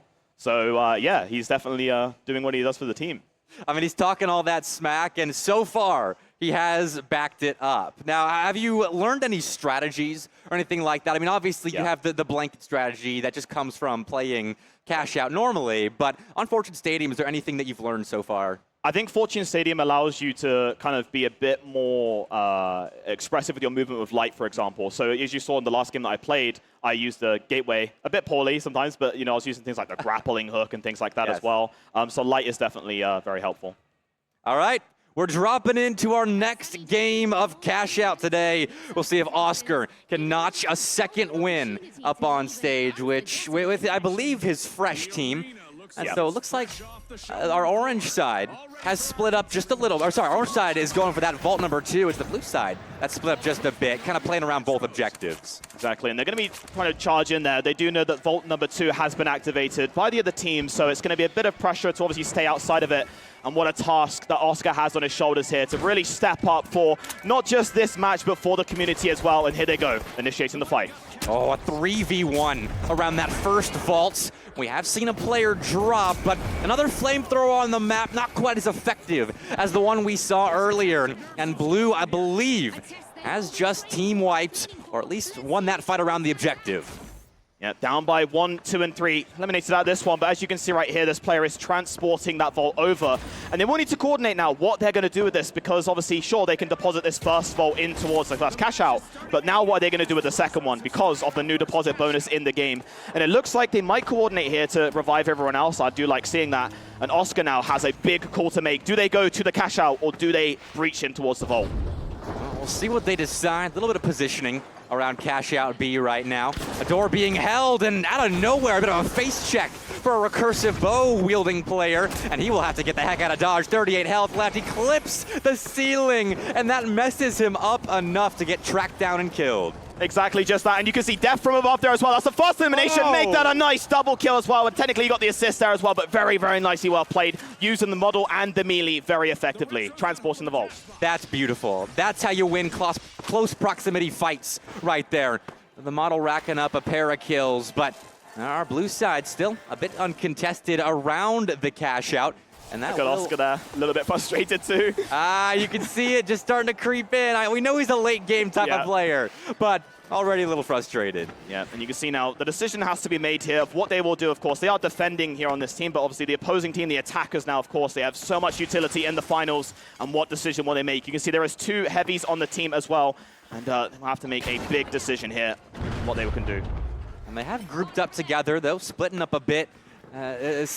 Guy playing the light class, his movement is shifty, so I think he likes his odds when it comes to engaging and then disengaging if he needs to, wielding that bow, but still playing a ways out from his team, and one of the players has been dropped. He's got to get back in there, and this guy with the akimbo is a menace. Yeah, we see it as well. He's ratcheting those shots out, trying to get the elimination into the stab as well. That's a great first elimination for him. But look at this, though. The cash out is being stolen. He needs to get there quickly. Bringing the shots out with a deagle. Can he stop it in time? He can, thanks to his team. And the blue team take that. Oh, he ran out of bullets, but fortunately had a little bit of help from his friends. So that should be a cash out secured and a sizable lead for our blue team. And I mean, if you're orange right now, what are you doing to get back in this game? I mean, at this moment in time, you just kind of have to reset. And the special thing about the finals is if you do have a bad start, as you can see Oscar there, a little bit frustrated, but if you have a bad start, you can always get back into the game. And last-minute comebacks, last-minute stills, I mean, we saw it the last game with Oscar as well. It is all in the cards for them as they head towards the next vault, which is Vault 4. Both vaults have just unlocked, and they will get that nice bonus of 1,000 credits, but they are going to need a lot more than that. It seems that both teams have played around the vault separately, but we see one lone member of our orange team looking for some kills, and this is the player using the model that was racking him up earlier. We'll see how he does. Yeah, Oscar getting a little bit bullied there, but you can see that model with this player is so super effective, really, just jumping around, dancing in between the arena here at Fortune Stadium. And now reloading the model and not found anyone just yet. Still playing around each other, looking for openings. A bit of a tagging up of his opponent. One more shot should do it, but it does not land, and that shield out in front is a great example of what utility a supporting player can add, but it's not enough. That model continues to find its mark. 2 down, and he wants more. This player is hungry for the coins to fall around him, but unfortunately out of nowhere, the bow player goes in. The trade, though, is out. And again, you can see the frustration from the players, of course, of what's just happened. They have been eliminated once again, and they will have to wait 17 seconds to make their way back into the arena. And a box has been grabbed. We're moving towards C. This is our Akimbo player, and I'm loving what he's doing with one of the new guns in the game. As finding kills left and right, very accurate as well with this new gun. You can tell he's used those pistols before. Yeah, it's definitely a unique feature into the finals. The community have been asking for it for a long, long time. And of course, the developers delivered as well. And actually, what he's doing right here, if you're wondering, is he's placing the C4 underneath the cash out and pushing it. And that's so that the players can't shoot it out. Now, the interesting thing for that is that he now can drop that cash out whenever he wants. Okay, good. I was wondering. Yeah. So, high-level strategy coming out. Not such high-level shooting from that distance, but we'll forgive him. As an RPG, that'll help him take out player 5. That's how you use your loadout right there. Yeah, and again, just really showing the excellence. Sometimes the finals has way deeper levels than you realize and expect, and now we're going to have to see this one player on their own here, and he has to defend the cash out, so going to be a bit of a task. 8 seconds left now for the heavy to spawn back in, but he's under a bit of pressure here. We'll hop up, looking for the high ground, and any unsuspecting player is cloaked at the moment and has found an enemy, close to it at least. He will disengage, move down to the lower level of the building, and continue to play around the cash out station. Yeah, and exactly. And I'm going to beat... Oh, he's trying to spot the other players. There we go. You can see the crossbow coming in again. First shot hit, and oh, that model is so strong. Sobbing, you see the frustration on the face there as well as he gets coin 2. I was going to say quickly, I kind of want the other team here to lose this, because it would be nice to see the game go on for a little bit of a longer period of time. And here we go, the steal's coming through. All right, we'll see if they will confirm the steal, but they are heavily contested. That's one down by the player in the model, bursting around that shield, and I don't think that steal's gonna happen. He's just too good. Yeah, that model is super, super strong in the finals. You can see he's even had a bit of a smile on the face there as well. He already knows it, of course. Oh, we see a little bit of a, hello, that's kind of cute. Little turtle going on there. He's he's like, chilling. Is this meant to be in the game? Or Embark? There we go.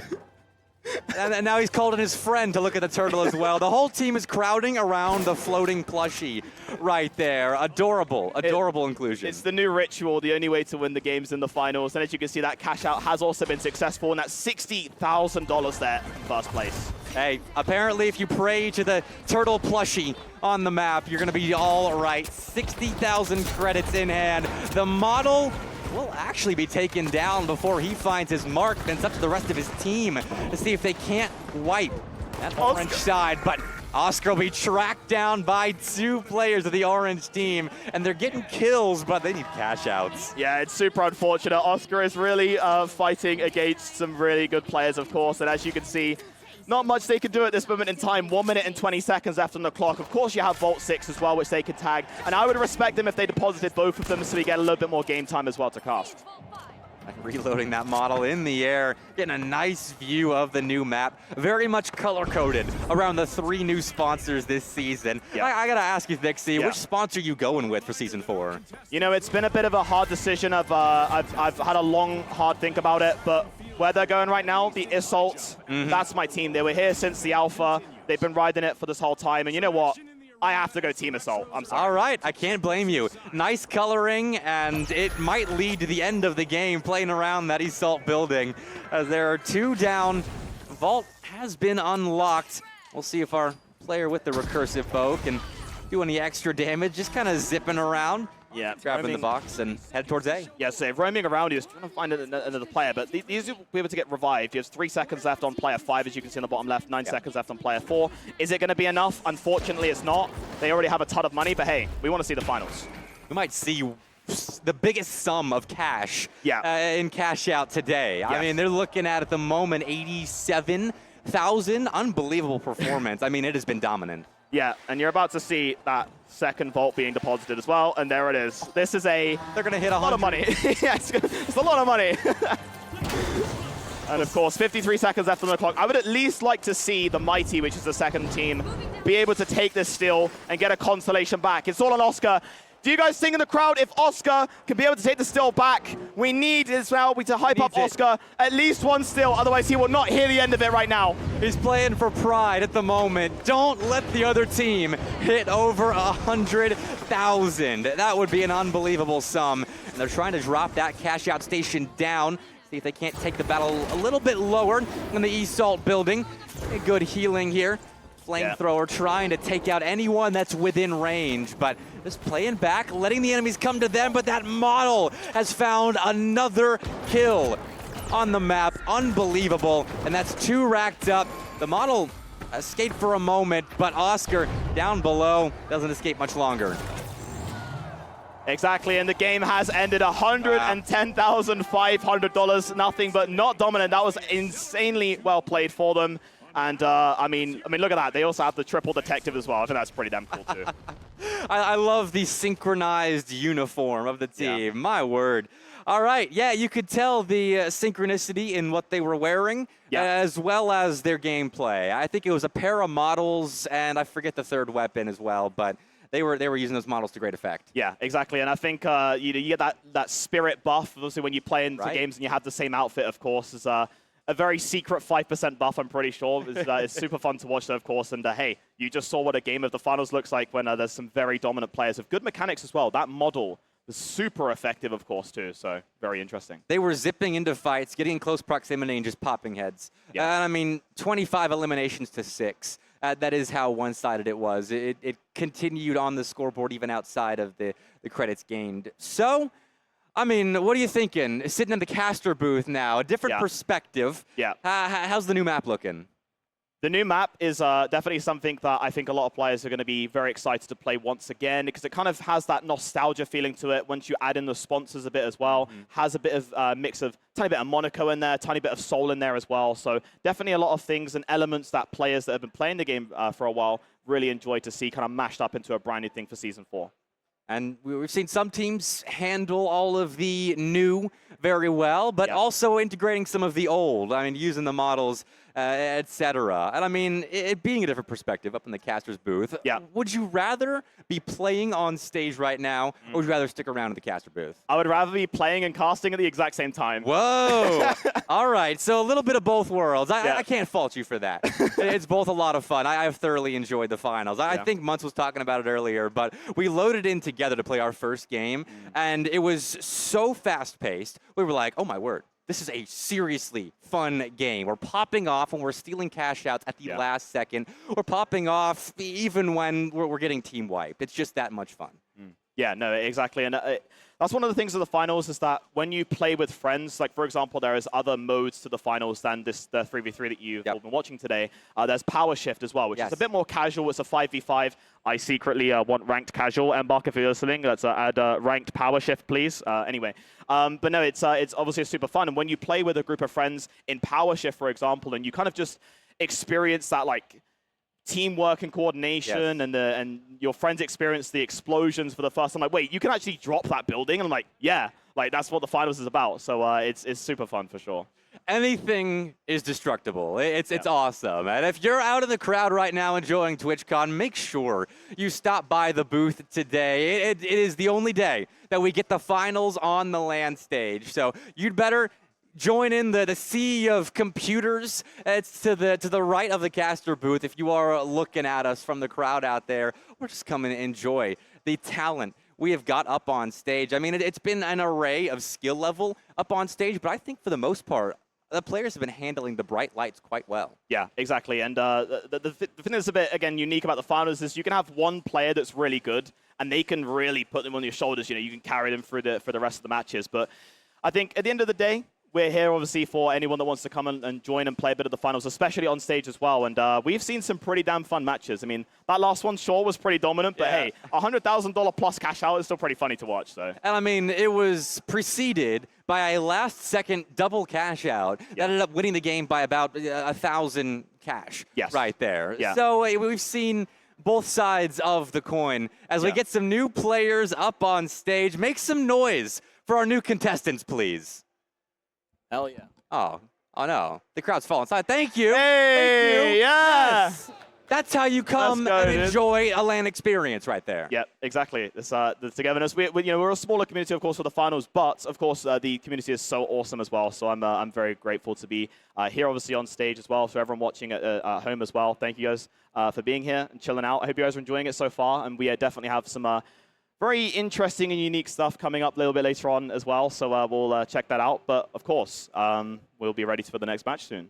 And our players are putting their loadouts together right now. So we are about to get into our next game of Cash Out. I'm hoping it's a little bit closer than that last one. We got fresh faces up on stage. Is Oscar? No, Oscar has left us. Oh, he's Oscar's running there. from What the are you caster doing? camera. He's running. Yeah, he's sprinting. He is out. He is going behind the stage. He has had enough. I think that last game kind of took it out of him. Yeah, I think he's retired, and you know what? I think that's absolutely fine. He's had his stay and he's tried, but hey. It's fine, Oscar. Nice try. He got the highs and the lows, but hopefully we only have highs for both teams. I don't know if that's fully possible. Someone's got to lose, but we are switching to the gameplay now. Another game of Cash Out on Fortune Stadium. We'll see what these new players have to offer, and it is just staring at a glass window right now, but they figured out how to run around it. Yeah, again, it's the start of the finals, of course, is a little bit, oh, should we go 1, should we go 2? It's kind of that decision-making you have to do sometimes. But here we go. We can see that we do have this blue team here on the vault number 1, near the team on vault number 2 right now. So it's actually pretty neck and neck in terms of pacing for both teams.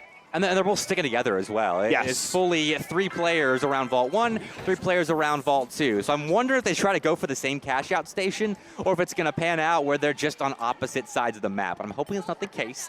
I would love some end gauges, but there you go. Using the pings to communicate as well as the voice comms and a little ceiling bonk as well. We're figuring out the movement, but at least the communication's there. Yes, exactly. Exactly the pings as well. It's the exact same thing. And we can see these players obviously approaching and moving that Vault number 1 a little bit higher, of course, and I think they're going to go towards the cash out B. Yeah, the cash out B.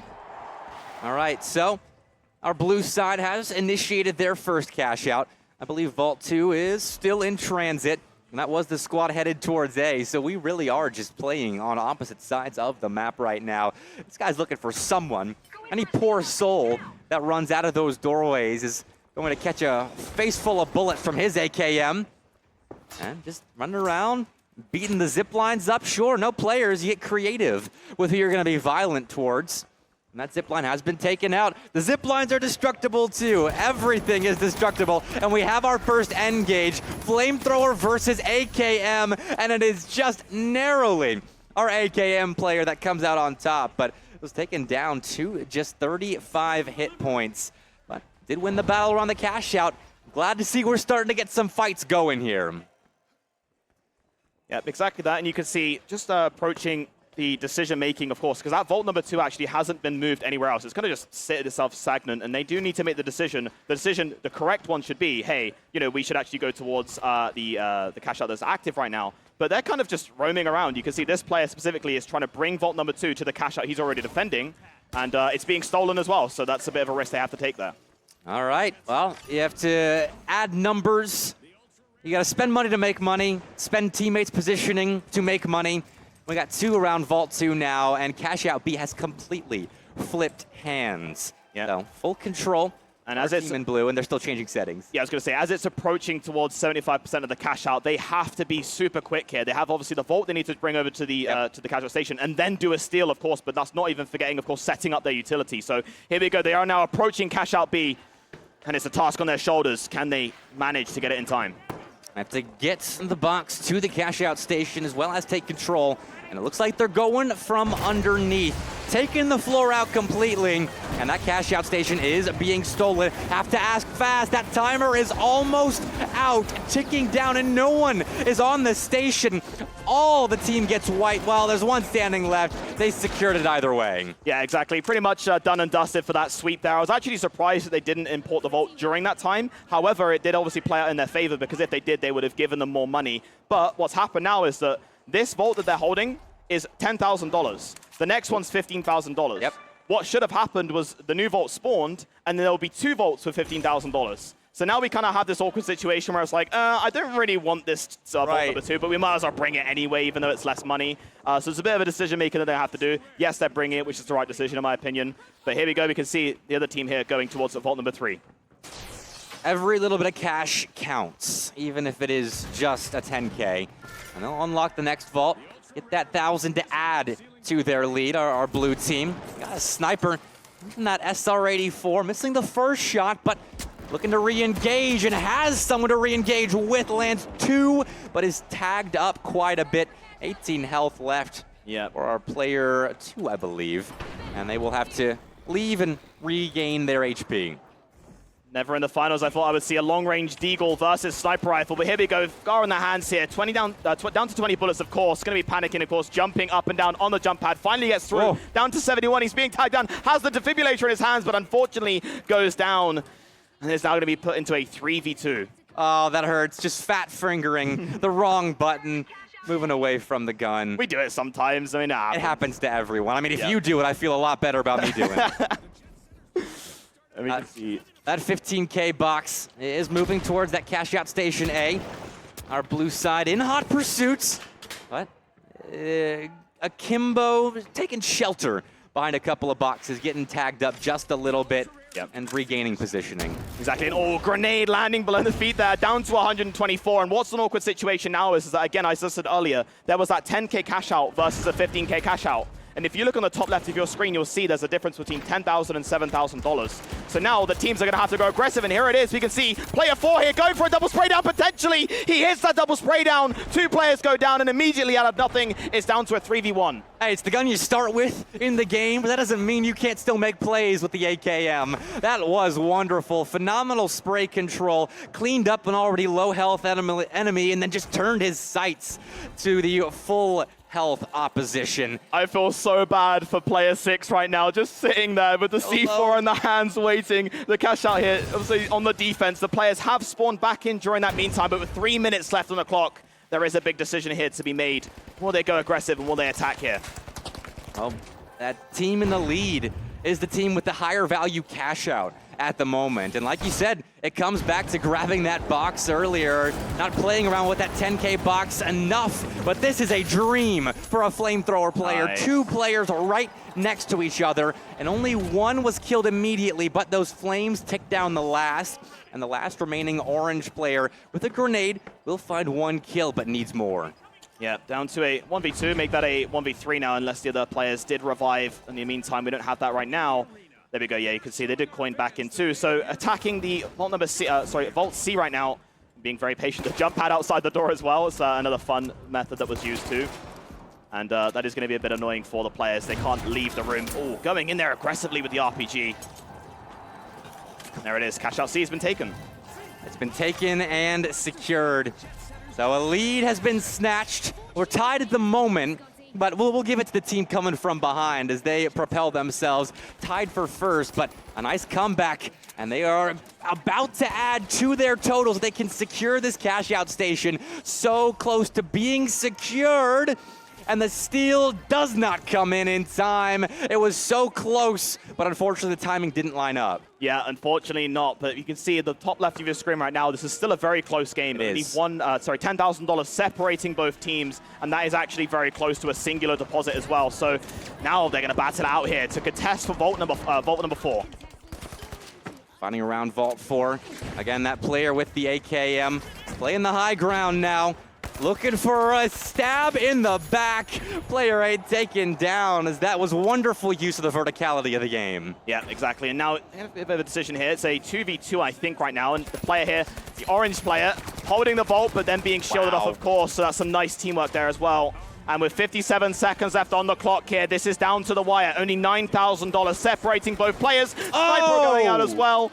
Unfortunately, that is an assist, but I would say that they did contribute with the damage to get that assist.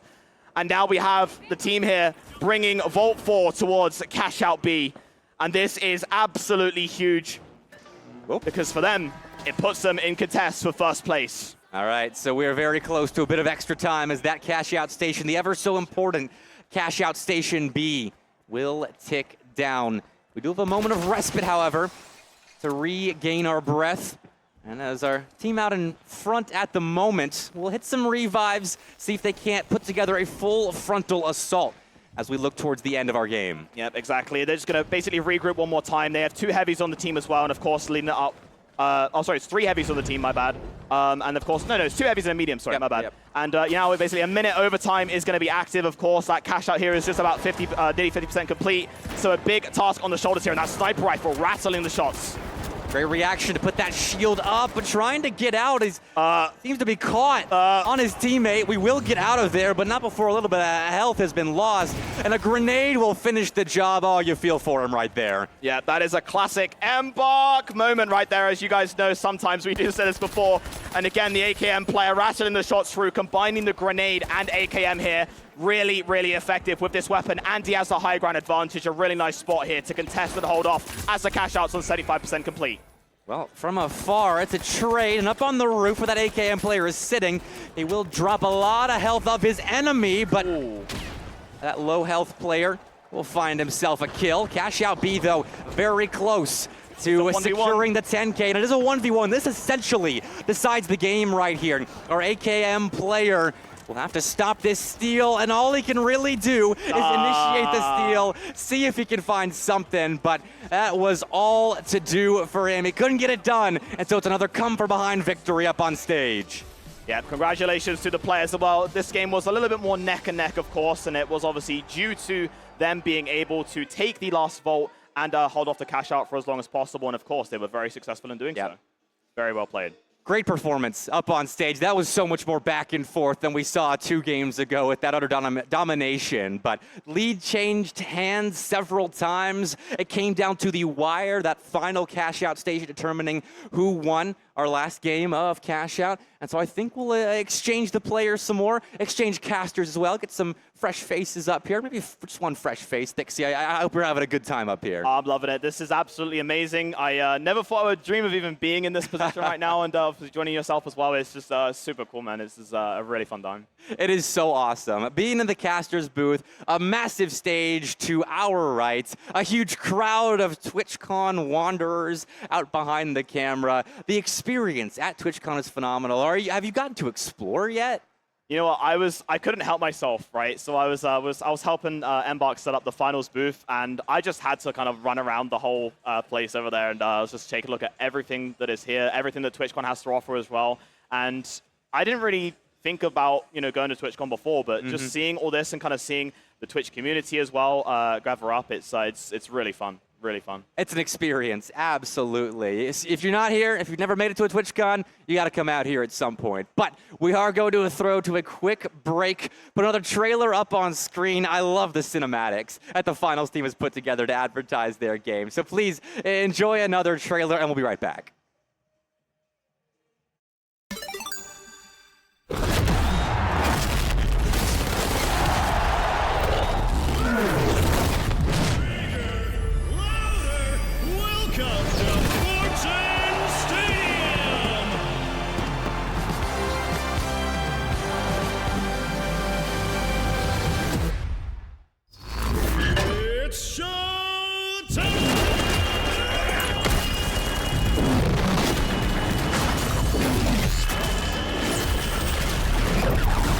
There are no monsters, right? Wrong. Holto.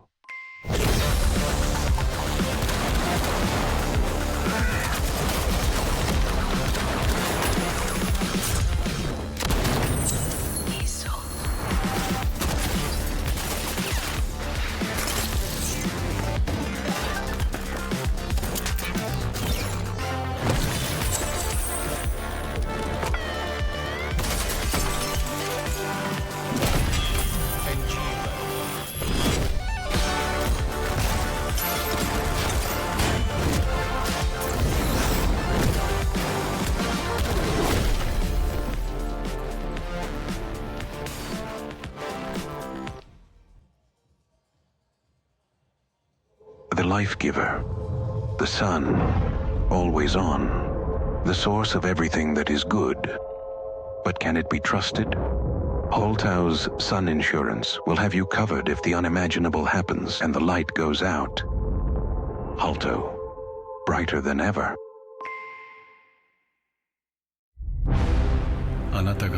We know you feel alone, but trust us, you're really not alone.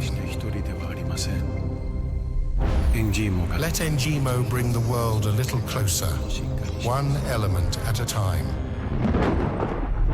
Breeze through and sign our completely straightforward user agreement about data sharing and join our global community of friends. Ngimo, beyond boundaries, within reach. Yo, I wasn't sitting down, you were sitting down. What? You can't leave me up here with an armchair and a sofa and expect me not to sit down. I want to see how quickly the camera guys can follow me while I'm messing around on stage.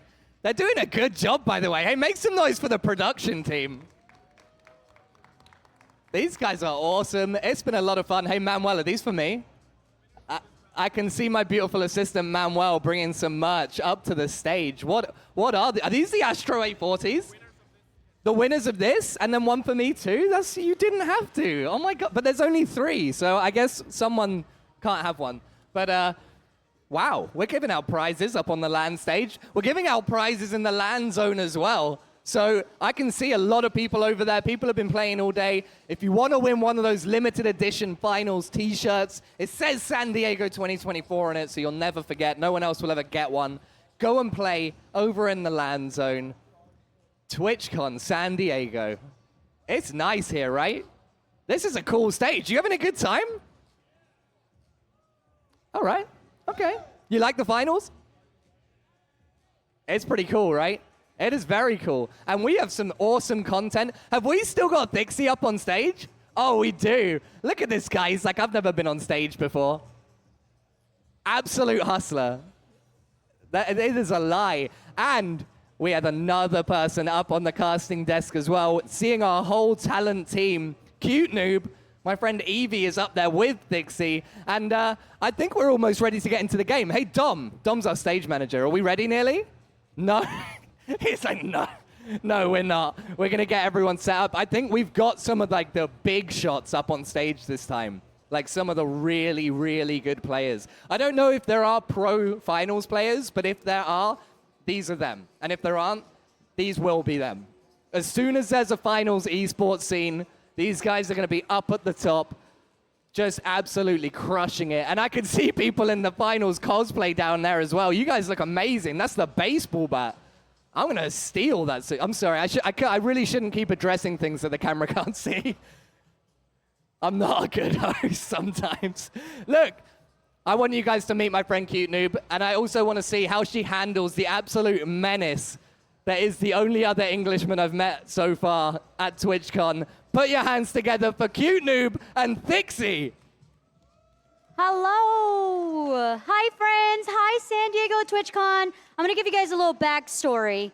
I am a huge fan of Thixie. I actually watched Thixie on YouTube. I watched his YouTube tutorial of how to be good at the finals. Because, surprise, this is my job and I'm casting the finals. So I was like, I need beginner tips. I need to know how to be better than the noob that's not watching videos. So to have Thixie here with me today, and not only watching you play, but also casting, is an honor. Yeah, it's definitely something a little bit different. I didn't think when I started playing the finals in my bedroom, a very little small PC setup, that it would eventually get all the way to the stage now that we are today. And I think that Oscar has been playing pretty well today. But when I saw that second game that he played, he might need to go back and watch some of my videos. It was a bit disappointing. But I'm sure maybe we'll catch up at some point. What was it specifically that you saw that Oscar needed to improve on? Oscar needs to take more risks, I mean, obviously we have one of the sponsors, Holtol, right? So if Oscar was Team Holtol this season, then maybe he could have taken a little bit more risks. And hopefully, when we see him again, he will do that. All right, Oscar, we're looking at you. You're not in front of us, but I'm still looking at you. And we are calling you out to come back on stage and do better. But let's talk about the new season. Yes. You guys have touched bases on it a little bit here and there. I am huge on lore. Give me the details. Yeah. What are these sponsors up to? Why are they in one map altogether? Yeah, so this season, the finals has basically given players the option to select a sponsor. And the journey for a new player specifically is kind of like who do you want to be a part of to represent, of course, in the game? So this season, we have Engimo, we have Holtol, and we have the third sponsor, which is Salt. And that is my favorite sponsor. Have you chosen your favorite sponsor yet? I did. Okay, here we go. I based it on my personality. Okay. I have zero style. Shout out to my friends at home. They style me. They're like, you should wear this on camera. Yeah. So I was like, I can't go Engimo. Okay. So I had to go with, I'm going to butcher the name, Isto? Isolt. So I had to go with that. I was like, yes, that's more my vibe. Also, if you haven't guessed, my favorite color is blue, but that doesn't matter. We're going right into the game here at Thixie. Yep, speaking of favorite colors blue, we have orange here, which is Holtol. So we will see how they traverse around the arena here. And you can see the decision-making here to obviously head towards the Assault. Basically, these players are spreading out here to basically see if they can secure the first vault, which is obviously their option. And the second team is behind them. So 2 teams going for 1 vault. But then the other team, the smart team, I would say, is the one that's like, you know, I'm going to let these 2 teams fight. We're going to go secure a vault of our own. Yeah, I think it's a 3v3 in this one. Oh. Yeah, so it's a little bit more unique here because he's going in with the Deagles, initiating the fight here with the RPG, going back in, of course, charge and slam being effective, but unfortunately no elimination.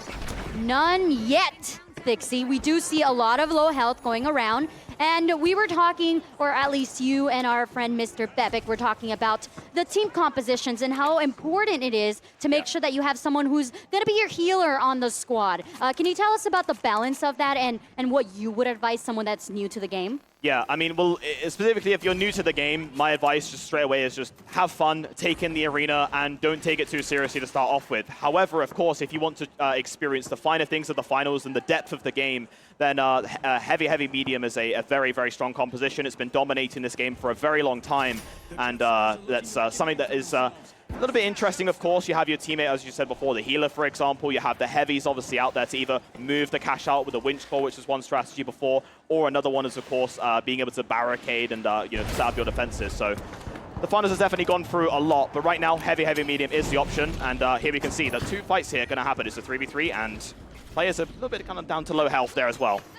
Oh, okay, quick little reset. We're gonna get some heal back, but pink and orange are going at it. We're seeing the new weapons in action too here, Thixie. Yeah. The double Deagles. Deagles looking absolutely beautiful, of course, as well. This player here down to 78 health, unfortunately not getting that, and their players have been wiped and eliminated. I think the Deagle animations are just so sick this season. It's super sick. The spinny animations, of course, as well. And I don't know what you thought about the new weapons yourself as well. I didn't get to test them all out because I am full aesthetic. I was looking at all the skins. I'm loving the cowboy vibe with the double Deagles. Yes. I'm probably going to be putting those on once I get home and testing those out. Yeah. But I did hear that we have a pump shotgun. Oh, yes, definitely. The new weapon for light in this game, the pump shotgun, has been actually quite a favorite. I was using it earlier in my game, and I really enjoyed something that it actually could contest a lot of the top weapons so far for light as well. So. Oh, no. These players hiding in the corner right here. They're going to be prepared for it. Please. And here they go, grouping up together here, traversing on the above side of cash out B, and they're ready to stop it. Oh, they are securing it, but it's going to be the pink and orange who are going back and forth at it. Rocket launch into the mix. Oh, that's only one player of orange that was aggressing onto the action. Can you tell us the importance of melee? Because I don't think enough people know about this melee strat. Yeah, I got you. So with a lot of weapons in this game, of course, we have seen previously we have snipers who deal a lot of damage. But of course, it takes a while to shoot a second bullet of a sniper rifle. So of course, you would go in with a sniper, shoot your shot, hit the player, and then melee, and it instantly takes out lights because melee does do some damage, of course, as well. So that's why you notice that a lot of players have actually adapted to be able to do that. For example, again, high burst damage weapons, and then finishing them off with a melee is super strong in this game. But as we're seeing right now, the Mighty on the top left of your screen is in first with $10,000. They were successful on that first cash out. Now they have to do it again. They must indeed. As we slow the pace down, you know, a lot of these players are deciding their rotations, deciding where they're going back and forth. Yeah. Give me a little bit of the juice on what is the story behind all of these 3 sponsors being in one map. Yeah, so again, like I said before, it was the new addition, of course, for the finals, to be able to new players to be able to pick their sponsors. We haven't actually learned why these sponsors are here yet. And I think that's actually what's going to be interesting for a new player joining this game, is kind of getting into the lore, because it's not too late for you, of course, to join in the game in the finals and learn, because, you know, for example, let's just say a book like Harry Potter, for example, right? This already has a lot of lore, a lot of depth and stuff like that. But when you play in the finals, it's all really, really early, but it has a lot of depth. So you get to be one of the early birds as Team Mighty here, taking lots of damage, down 2 players. What's the best strat here, Thixie? I mean, to be fair, you could obviously go for the coin. One of the players are going to go for a steal, which is a bit surprising. It's a little bit too early for that, but they do get it back there on the board, of course. I was going to say, maybe when there's one player going for a steal, you could then hit the player that's going for a steal, and then you could snowball the damage, of course. However, of course, obviously in the benefit for them, and here they're going once again back in with the aggression. Charge and slam, driving in here, hitting these players down. And unfortunately, no eliminations yet. And there we can see those Jewel Deagles being effective. That's 3 eliminations for these players. And there we go, the steal is back on the shoulders, and the Mighty take the steal. The Mighties are putting in work, specifically player 4 with the double deagles. Yeah. We were talking about the mobility, the movement, and how sometimes it could be a little rough to hit their shots. But you know what? They got their act together. They were able to secure an elimination and then get that vault and allow their team to be back in the action. I want to go back to the skins. Yes. Okay. The skins. What is your favorite skin? Oh my word. I really like the newest skins in the game. I don't know if anyone's seen it, of course, yet for Season 4, but there are some damn awesome skins out there. I haven't got a specific favorite just yet, I will not lie, because I know that if I choose a favorite skin, then I'm just going to go over to another one, and I'll be like, I like something else. But regardless, $20,000, of course, the Mighty take the first place, and they are the winners for this first match as well. Look at that drip right there as well. We've got the Ospus, we've got the Frog onesie, and the Ospus outfit on the right there as well. Ooh, that's a nice player card. I haven't seen that before.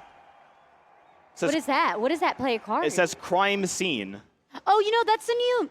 Oh, are we allowed to say? Yeah, I think we could say. Okay, yeah. That's part of the new Battle Pass. Oh, the new Battle Pass. Okay, so yeah. you guys are going to be able to get that yourselves too. Yeah. Once you have that Battle Pass and equip that. We could see also like the cowboy skins there. There was also a really cute... Oh, go back, player. Just buy everything. Yeah, just buy everything. Buy the whole yeah. Or you can test them out in our LAN lobby. We have a LAN section where you guys are able to go and play the game. Yes. Test it out, test all of the new weapons. Let's talk about the heavy new weapon that's coming out. Yes, the Deagle. Yeah. Oh, okay. The heavy new Let's weapon. talk about the medium. No, the medium's the pump, the light. Sorry, the light's the pump. The medium is the AR, the There semi-auto you go. AR. Yeah, and then obviously heavy is the Deagle. Yeah. So what's the difference between the new medium and the current AR that we have? So this weapon, which I was testing out a little bit earlier, is basically a semi-auto rifle, right? So instead of obviously having an AK where you can spray a full magazine, obviously the FGAR as well, with this rifle you have to be a little bit more precise with it. Each shot matters, and there isn't as many bullets in there to be able to be forgiving, of course, with obviously the new weapons. So it's a weapon that I think I will get used to, but it is going to take a ton of time, of course, and able to, actually be able to, get it back up and get it as to the level of I'm at with the FGAR, for example. Well.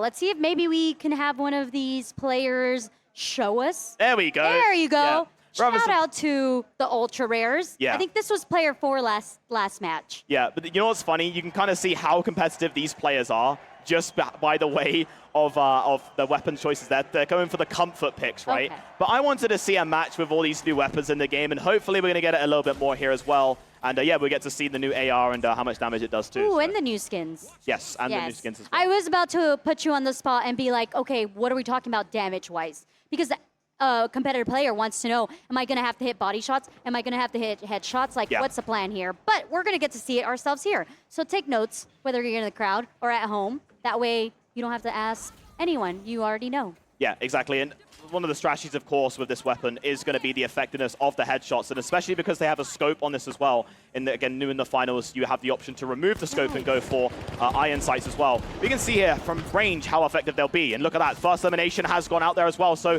hey, the weapon is doing some nice work for this player so far, and again, precise shots there, make that a double elimination as well. Really selling this weapon right now. Yeah, they really want to go for that third two, and they obtain it. Look, they're having such a great time. Yes. Yeah, we point at the see camera. you. We see you. That's a clip. Please chat, clip that. We need that. We're gonna post it on all socials for sure. But I love how competitive all of these squads are. They're not just going for the objectives, they're also going for these fights. Yeah. What is the importance in making sure that you're going for fights early game as opposed to just waiting? I think that a lot of the times in the finals, it depends on how fast you pace the game. Pacing is very important. Like, for example, the pacing here for both teams are actually not as good because they were fighting it. It's only a 2v2. But for other teams, for example, if it was a 3v3, v3, v3, fast pacing means that you keep the momentum going. You can go to the next cash outs quicker than everyone else. And as you can see here, these players are going to be on the defense here. Has spotted out very well where they are. Okay, for a second I thought we were going to fall into the abyss, but instead we're going straight into the action. We have the pump not doing quite enough damage, and it's just down to player number 4. We've seen him shine before, but this time they fall short. Yeah, exactly. Not as effective as the weapons were before from the range, as you said, of course. And now, obviously, speaking about the close range fights, it's a lot harder, and they have actually lost their defense, and they will now have to attack. Okay, so we're team wiped here. Yeah. For, I believe that was Team Orange.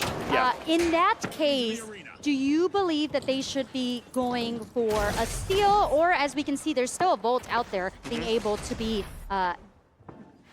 obtained and turned in themselves? What would the strat be here? I think in this situation, of course, when you're playing on a certain way of direction, especially playing against these players right now, teamwork is super important. Again, you saw how the medium was healing his players here.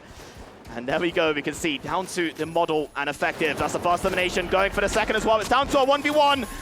And they managed to keep the nerves going there. 91 HP, and the new weapon in the game, the M26, was effective, of course, as well. And they'd managed to take it.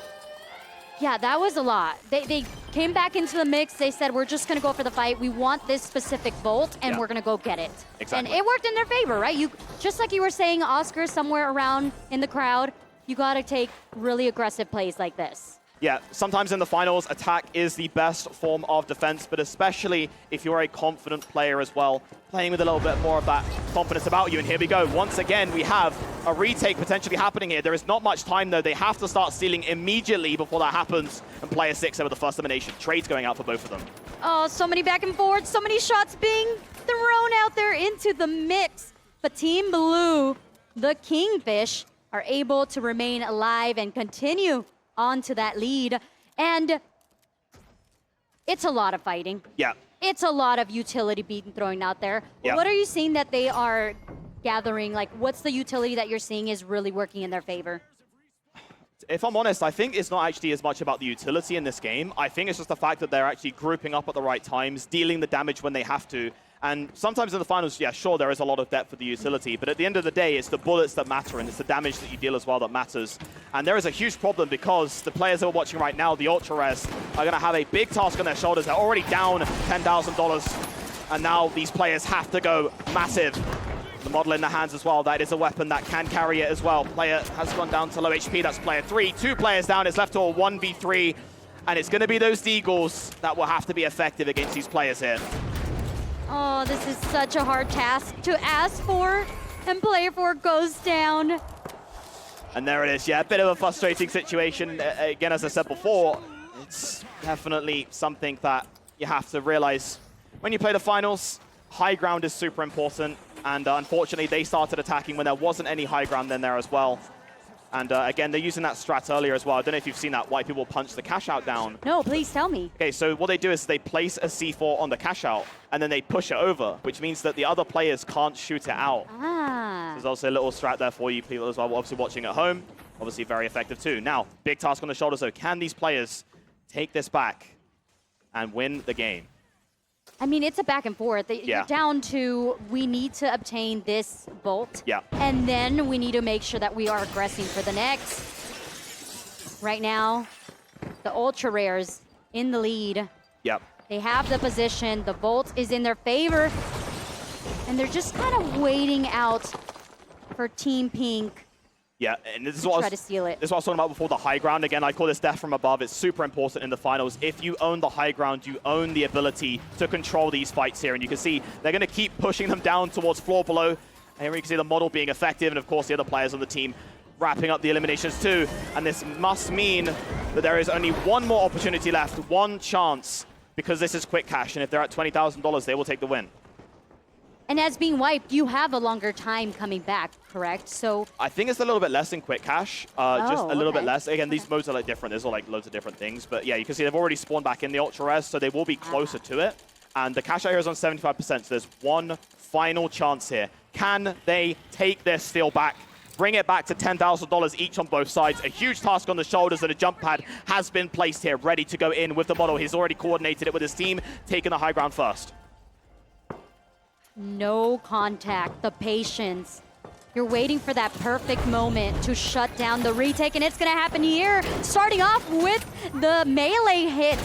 Deagle's also coming into action. Shots are hitting, and just like that, Team Pink, they have managed to steal and continue to win once again. Yeah.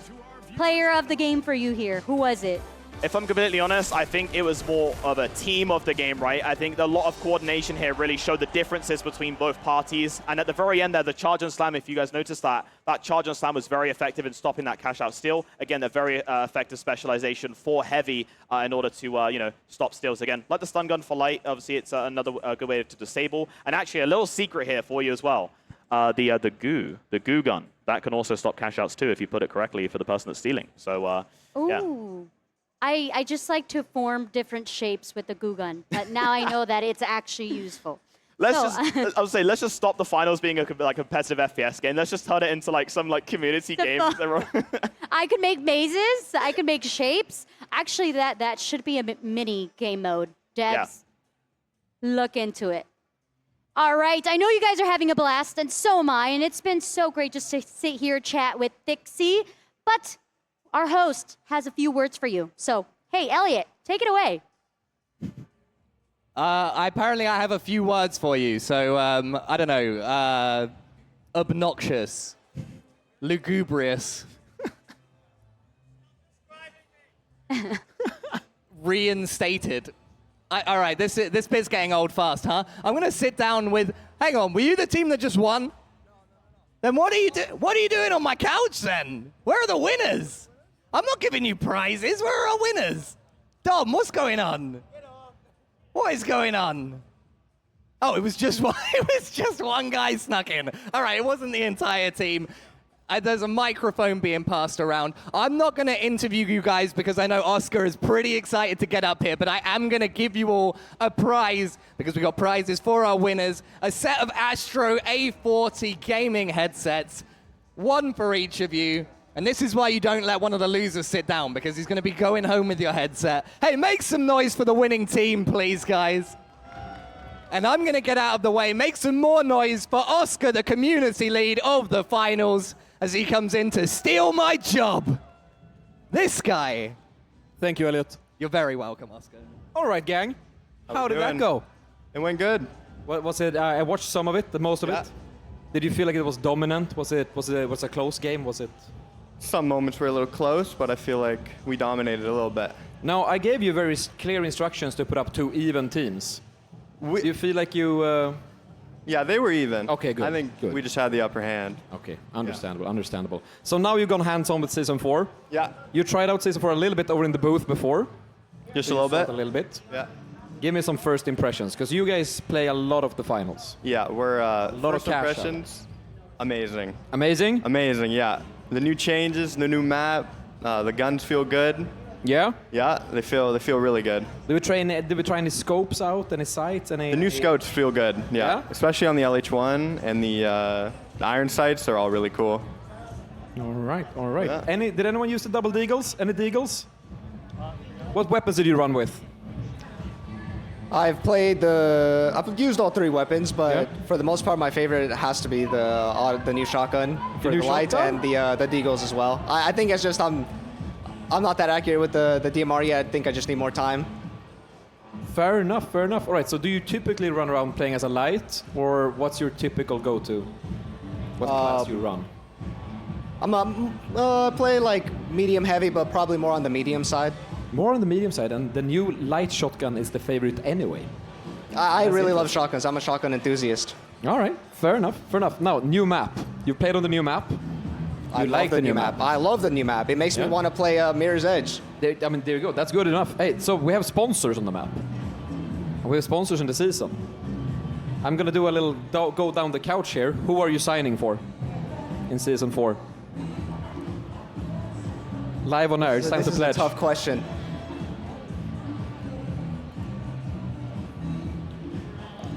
I think I'm gonna go with Halto. Oh, it's gonna be Halto. All right, Halto is up 1-0. All right. I'd have to check out the drip a little bit more, but like my heart's always been with Halto. Halto 2-0. We're going Holto. Oh, it's Holto's finest, baby. It's a Holto sweep. No, I haven't told people what I'm win. doing yet. I'm gonna have to show that later. I have a T-shirt with a sponsor on it. Gonna have to show people later what I'm actually signing for. But it's okay. Yeah. 3-0 Holto. Holto's just the best. I mean, they have sun insurance. Have you seen the ads? I have. They're very pretty cool. convincing ads. They're very convincing ads. I mean, what are you gonna do when the sun goes out if you don't have sun insurance? You need Holto's. You need Holto. Well, I mean, fair enough. I'm not convinced yet, but okay. It's a good argument anyways. All right. I hope you had fun. Hope you enjoyed your games. Yeah, we had lots of fun. I hope you're going to enjoy the new season, and we can see you all in the ranked cash out, climbing the ladder like madmen. Are we excited about that? Yeah, very, very excited for the rank grind. Well, that's good. Leaderboard grind. Cool. All right, I'm going to let you guys go again. All right. Thank you for sitting down with me. Thank you for playing, and I'll see you around the event. All right, see you. See you. Thanks for having us. All right. Now, I don't know who I'm supposed to pass this microphone to. No, I do know. Wait, they told me this. Actually, we're going on a break. Everyone here at the event is working really hard the entire day, and now it's time for let everyone have some lunch, have a glass of water, and we'll see you all with some interviews when we're back from the break.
Welcome to Fortune Stadium!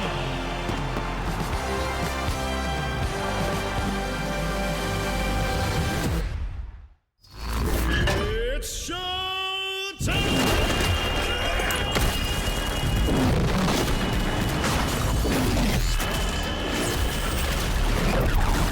There are no monsters, right? Wrong. Holto.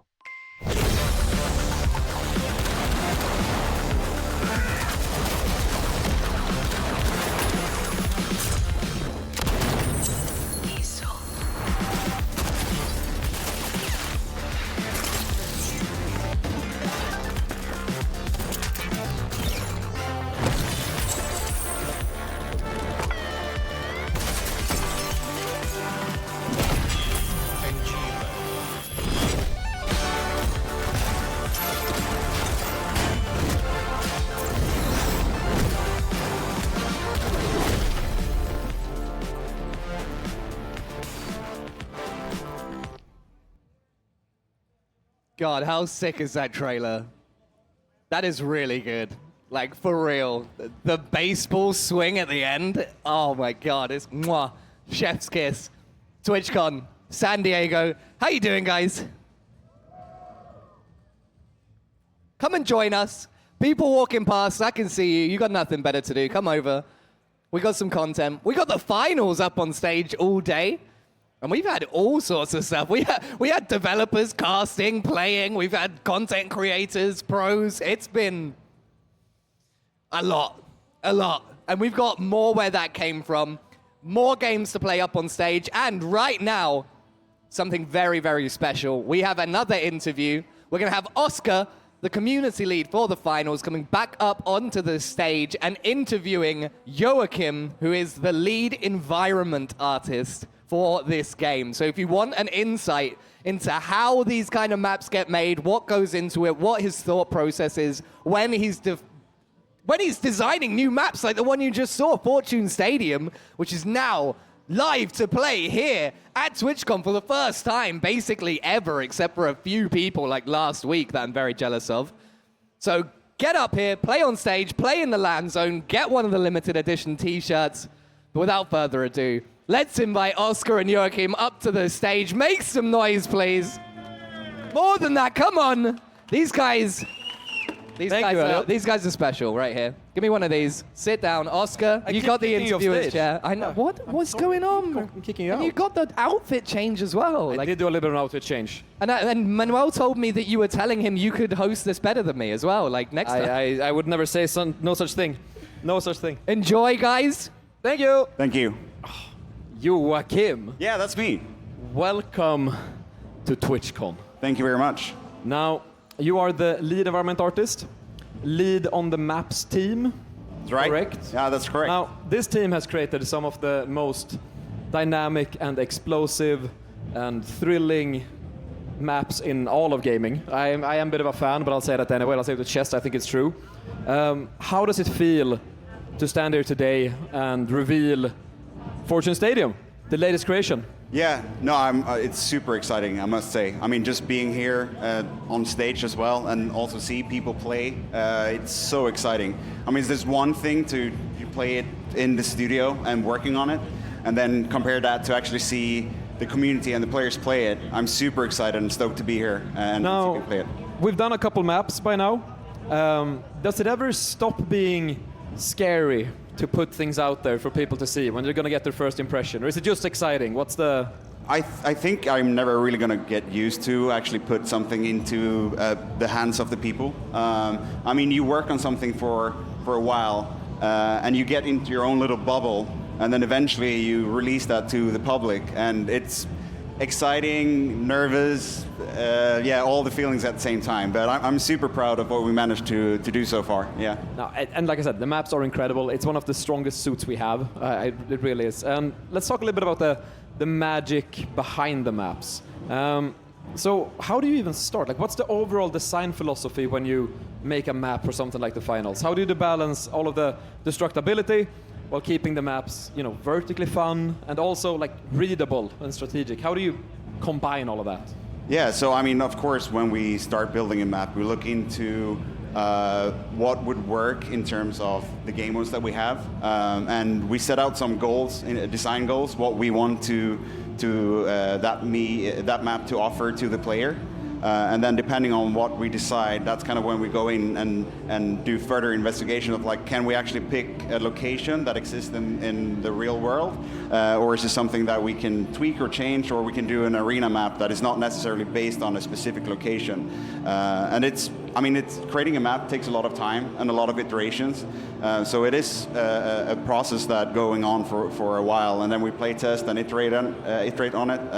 And yeah, in the end, you hopefully have something that is hopefully good. Have something amazing. Yeah. And I think we do. And we have such a grand variety between our maps. You know, we have Monaco and Seoul, the probably most classic maps we have by now, very realistic inspired. Then we have the twisted reality, glitchy, in-between worlds experience of Cis Horizon. Yep. And then once again a twist, and then we're in 1600s Kyoto in a bamboo forest with pagodas. How has your approach to making maps, like what have you learned from season 1 until now? Because we've done so many different things. Yeah, no, for sure. I mean, since we released this game, we've learned so much about how different people or players play the game than compared to how we play it. And whenever we put a new map up, there's so much more that we learn about the game, the pacing. People and players are so creative playing our game, which is so exciting and fun to watch. You might think that you have figured something out, and then people are so creative to come up with solutions of playing our game modes. So I think, I mean, by now, you think you might have something figured out, and then at the same time, you're always trying to like learn and improve for the next map that you build.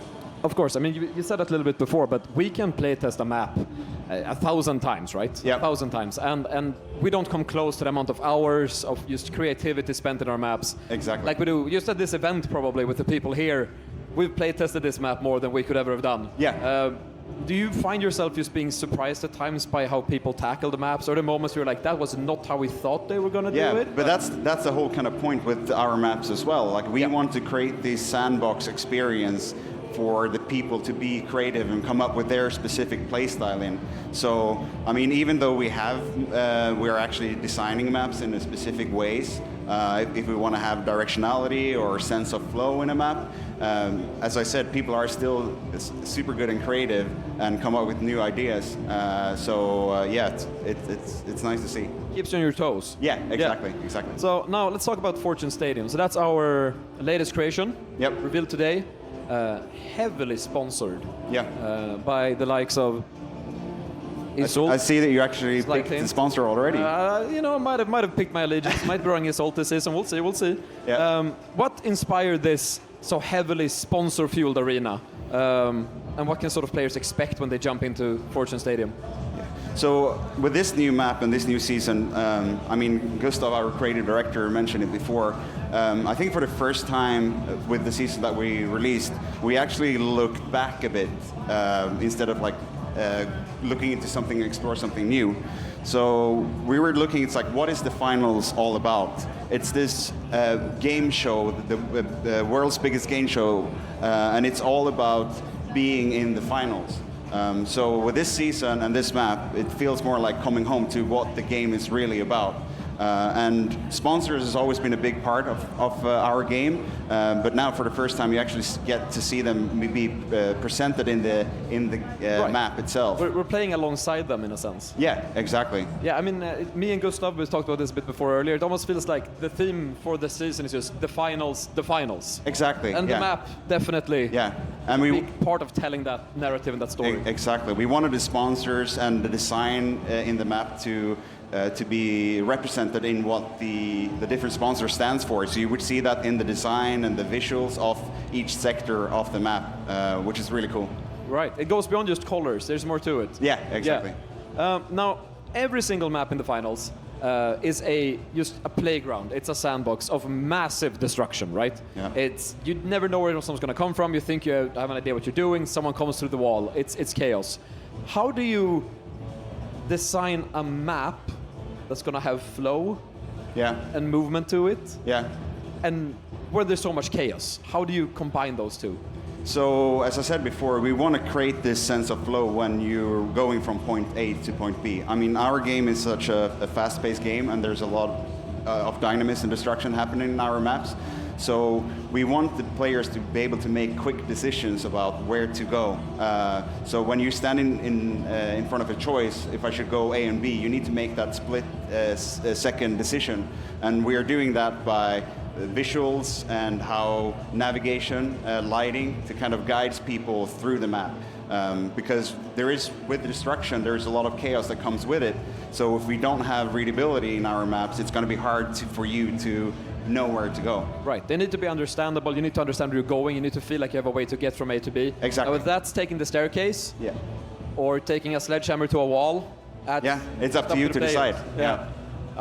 So each new map in the finals does something a bit different from the others, whether it's the theme, structures, the size of the map, and all of the time we see people doing new strategies, or the new cash out points, whichever ones they think are the better ones.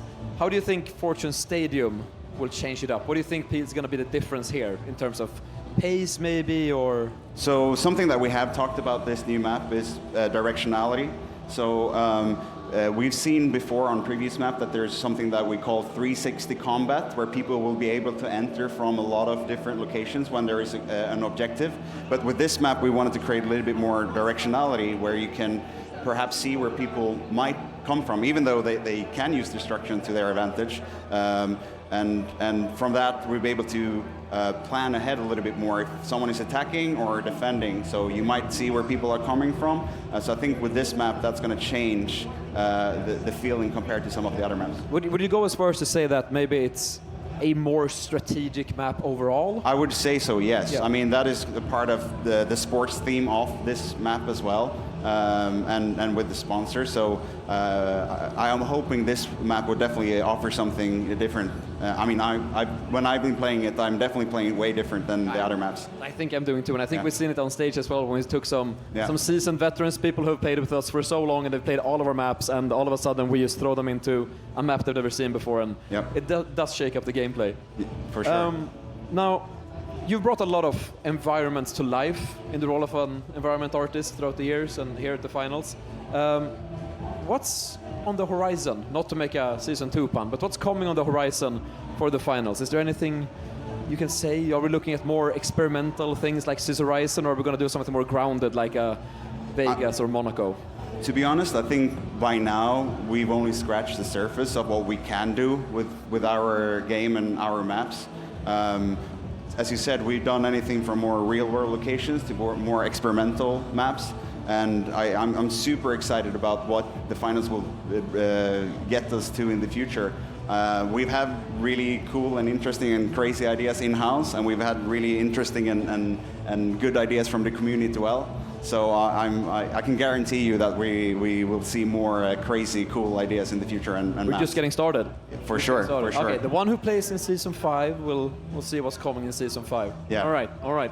Fair enough. Now, I want to round out this a little bit by talking about the community. Yep. Everyone who's here, everyone who's watching from home, everyone who's playing the preview event from their home right now. There's some 500,000 people we have in the Discord server. The people's been with us since day one. Now, as they're going to head into Fortune Stadium for the very first time, do you have any final words of wisdoms, any tips, or is that, I mean, I'm just going to say, as what I've said a few times before, of just being creative. That is what I like to see when people are playing. Just go out there and be creative and try out things, gadgets, destruction, dynamism, and that is what the finals is all about. And I'm super excited about playing the game myself together with the community. So I'm looking forward to it. Yeah, you're itching to play right now. Yeah, I probably will. And I mean, I will play as Njimo compared. So yeah, go Njimo. You're pledging Njimo for the season.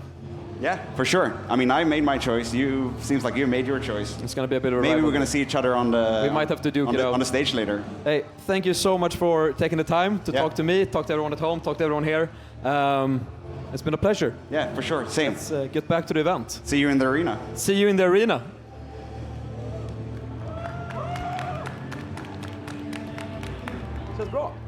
The life giver, the sun, always on, the source of everything that is good. But can it be trusted? Holtau's Sun Insurance will have you covered if the unimaginable happens and the light goes out. Holto, brighter than ever.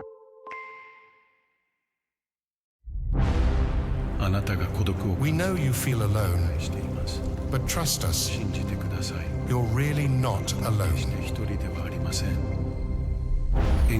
Let Njimo bring the world a little closer, one element at a time. Breeze through and sign our completely straightforward user agreement about data sharing and join our global community of friends. Njimo, beyond boundaries, within reach. And we're back for the next interview after a quick word from some of the sponsors of the season. And with me now, I instead have Mikael Högström, our animation director.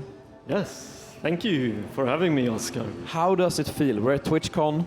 We've had people go hands-on with Season 4 all day. How does it feel? It feels amazing. I mean, just seeing so much excitement for the new season and, you know, watching players play the game and talking to them is, yeah, it's, I wish the whole dev team could be here and, like, you know, take that in. It's great. I mean, so all of the things that we're showing off today is the work of a lot of people back home, some extremely talented people. And I wonder if they're a bit nervous, but I think I have to ask you, because you're here. Do you get nervous when we stand in front of a release like this and we show people everywhere what we've been working on, or is it just excitement? What is the lead up?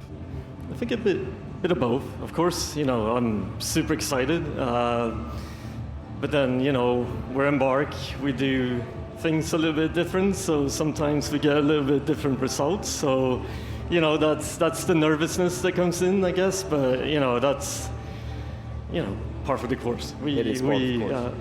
I mean, and hey, cutting it down to the wire is also our way. So, but here we are. We made it. We made it. We made it. Now, the finals, to a lot of people, I think, or at least to me, is all about freedom in a lot of different ways. Freedom to move certain ways, freedom to maneuver the map certain ways, freedom to combine the options for your character and your contestant in so many different ways.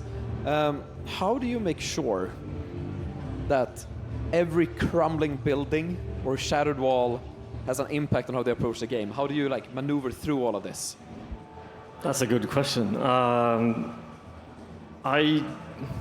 I mean, when we started working on this game, it was evident that, you know, we wanted the destruction to take center, like, so.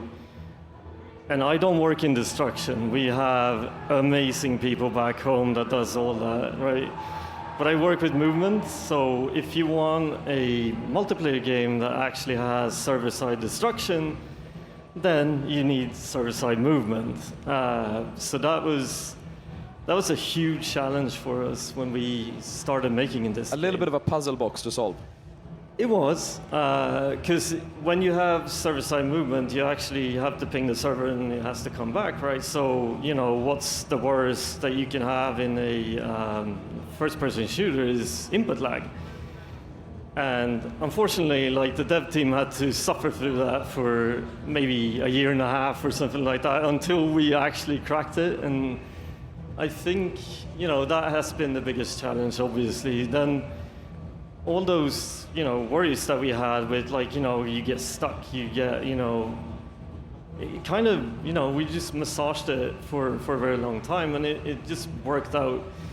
Everything that we wanted from the destruction and the movement actually worked. It all came to life. Yeah, it all came to life. I mean, I'm saying it's simple. Of course, it's not simple, but it's with that planning, we kind of saw the traps that we were going to head into, and we overcame them.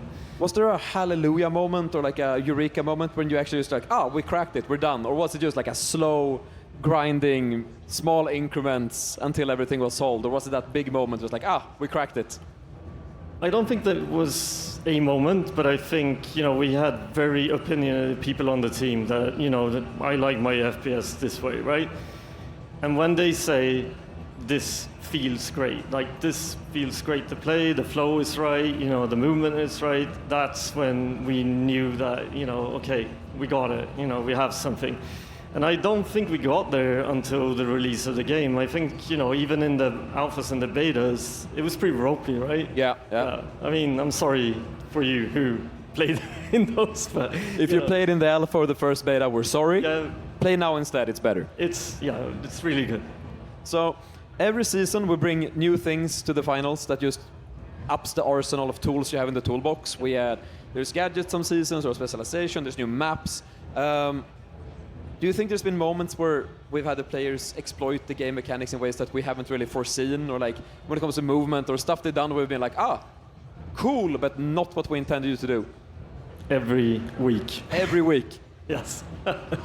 I mean, I'm amazed by the stuff that, our players come up with. It's like, here's an infinite teleport. Here's, how I can travel through the map in like 2 seconds. And I mean, we have to look at each of these. I mean, the game is so open. You can do so much in the game. So of course that, leads into things that we didn't really plan it to be. And as long as it doesn't upset, the balance that we, need for the game for it to play well. Right. Then, maybe that's a pass. Maybe, we have to go in and shift a little thing to someone's, disappointment. But we're just trying to find the balance and making sure that the game is readable enough, right? It's that famous balance between clever use of game mechanics and an actual exploit, I suppose, where it's like, this is fun and enhances the game, this is just annoying.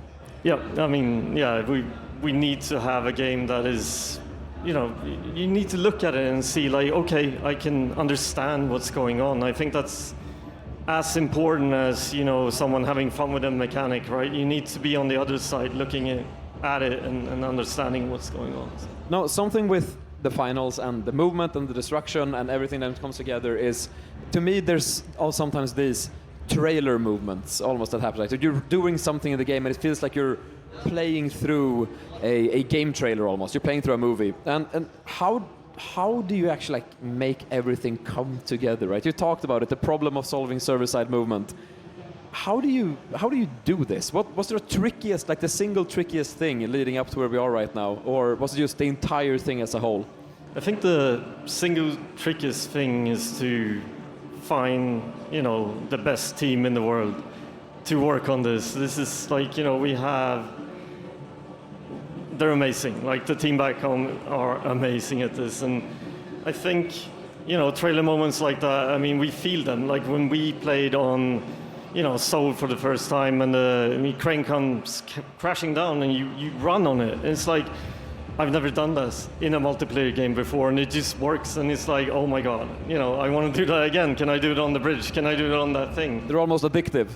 Yeah, and that's the nature of thing when things are breaking, is that it's going to end up different every single time. So that, of course, adds to that experience that I experienced something like this before, but it's going to be different almost every game, right? Right, of course. And I mean, something that comes integral to this, like we've talked about, is movement. And one part of movement is just speed, but also what you sort of can do with it. And we have our 3 archetype or contestant types, the 3 classes, many names for the same thing. We have the light with the medium with the heavy.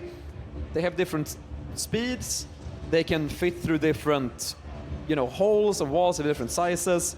How do you actually balance movement when movement isn't equal? When some are fast and some are slow. How do you make the heavy not just feel sluggish? I mean, it depends who you ask, I guess. If you ask a light player, is the heavy sluggish? They would probably say, yeah, it's sluggish. But I think you know, it's important that we have different, you know, body types and that they come with different traits in the game, because you get a lot of power with the heavy, right? So if that was moving fast also, I think that's how you need to do it to make sure that the player understands that, or they appreciate that, you know, with a lot less movement, I get a lot more power, I guess. So you have different ways to traverse the game instead, right? Instead of quickly running through it or around it, you could just run through it. That is correct. So everyone has their own speed, I guess, in that sense, right? Their own toolbox. Now, in a game where there is so much chaos and you need movement to be tight, was there any philosophy that went into how we wanted the movement to like feel? You know, we talked about it feeling good, but good is very subjective. And we have movement, we have shooters that, you know, the genre of movement shooters, we have the crazy, you know, sliding techniques in some games, you have the extremely grounded, just walking movement in other games. How did we wind up where we're at right now? So I think one of the biggest pillars for our team has been flow. And that's something that we use all the time when we review our different moves, is that, you know, we just want to make sure that the player is never taken out of the action that they want to perform, right? And that's been the leading star for us in, you know, whenever something is feeling off, and this happens weekly. We found about last week, which is like, oof, that doesn't feel nice, right? We need to do something about that, because it, you know, it takes you out of that flow. And if you look at it through that lens all the time when you play, then it makes sense what to fix and what not to touch, right? Obviously. I mean, that makes sense. Now, if we step away from, you know, the movement side and destruction animations, we are looking at a brand new season, brand new content. As always, there's a brand new map, Fortune Stadium, and there's new weapons coming in. Do you think, have you seen anything when it comes to the weapons or the arena that makes you think they're going to play it a bit differently? Or is there something in the season as a whole that makes you more excited around the sponsors or? There's so much to choose from, I don't know. There is so much to choose from, but you're going to have to pick something. I mean, I think the new weapons are all viable. I think that's super nice. We've been talking with a few people playing the game today as well, and they really like it. So excited for that, obviously. New map looks gorgeous. I'm excited for ranked cash out. Ranked cash out. Yes, we have a few things that you haven't seen yet that you're probably going to see next week. So that's going to be exciting to actually show off ranked. Show off the full experience. Yeah. I mean, ranked cash out is probably as the finals gets. That tournament game mode, the structure, the elimination rounds, and reaching the finals. I mean, it's in the name. That is. Now, something small that I'm actually very excited for, because I think it might finally help me aim in this game, is actually the sights. Ooh, that's right. Yeah. Sights are fun. And sights are fun. Guns have animations. They do. And if you slap a sight on a gun, it doesn't look the same. Correct. Is there a lot of, do you have to do work animation side for something like this to make sense? Because all of a sudden, it's not the same. I mean, it really depends on the gun and the animation that it has already. So some of the guns we have made sure that, you know, that yeah, we just make sure that they work with the sights as well. But, you know, our systems are so modular now that, you know, these things, even if it takes a lot of time, we have the opportunity to do things like that. And it's so much fun that we can now actually give the players sights. So yeah, have fun with those. I think it's gonna help me. I mean, I'm banking on slapping a scope on the LH1 is gonna help me finally use that weapon, but that might just be delusion. Who knows? Who knows? If you could dream big for a moment about the finals, I mean, we've already pushed destruction and movement combined quite far.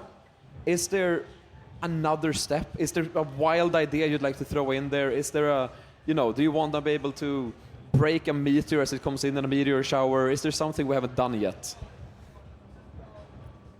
That's a tricky question. It is a tricky question. Are you tricking me? I don't think I'm tricking you. If you could take us, is there something we haven't done yet that's on your I think there's to-do list? Tons that we haven't done yet. I mean, we have so many ideas for this game, and I think, you know, for this season we're coming back to the game show. I think there's a lot to explore there. I think there's tons to explore around the, your character, your, contestant, right? Right. And I mean, of course, more meteor showers and those things as well. But the game show, I think, is something that we should push. Turn the game show all the way to 11. Cool. All right. Now we're gonna wrap up, but I have one more question for you, and it's about our community. I like to end on a community note. I mean, I am biased. I'm a community person after all. They've been with us for a while, and now they're stepping into season 4. Do you have any final tips or warnings, or just like a challenge or like a word of wisdom for our players as they head in? I don't know. I think just, enjoy season 4. I think this is a great season. I think, yeah, you said it. It's the best season, right? It's the best season. It is the best season. So, jump in, play. Now is a good time. And we are so grateful for everyone that plays the finals. We love the game, and we hope you also love the game. We hope you will enjoy season 4. I think that's a great note to end on. Thank you, Micke, for hanging out with me today. Thank you. We have the rest of Twitch on to it into, and yeah. Wow, guys, that was awesome. Hello, Elliot. That was fantastic. Hey, make some noise, guys. Do you want your chair back? You know what? You look comfy. You look kind of cozy. So why don't you chill here?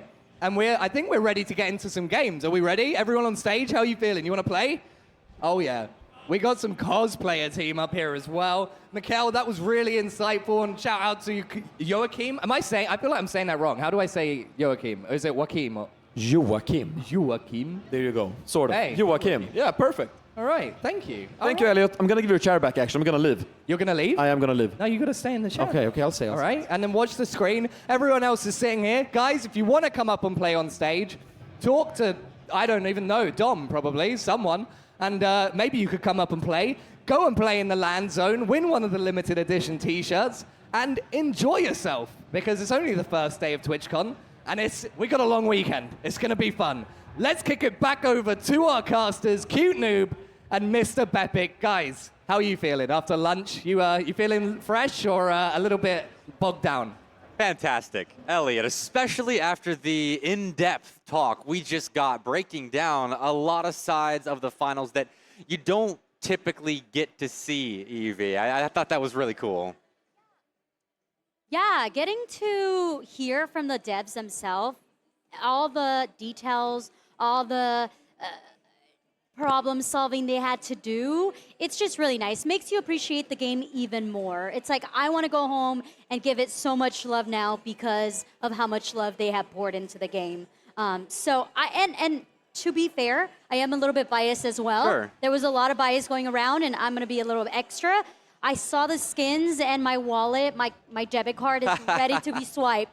Take my money, please. Your card is sweating bullets right now. It is about to be emptied on skins, which, speaking of which, I don't know, if you're in the crowd right now, you get a sneak preview of what's to come on the stage. But at home, I cannot wait to show you the players we have up on stage about to play. Because we've got a team full of cosplayers that, while those interviews were going on, were recreating their cosplay costumes in the game, and so they're going to be playing as themselves in the game, which is going to be fantastic. I love that. I think that kind of tells the other team how serious they are about this. Yeah. So if they're not already worried, maybe you should be a little bit worried because of how much effort, time, and care they have put into this. And maybe next time that you come over to TwitchCon and you're playing the finals, you might have a cosplay.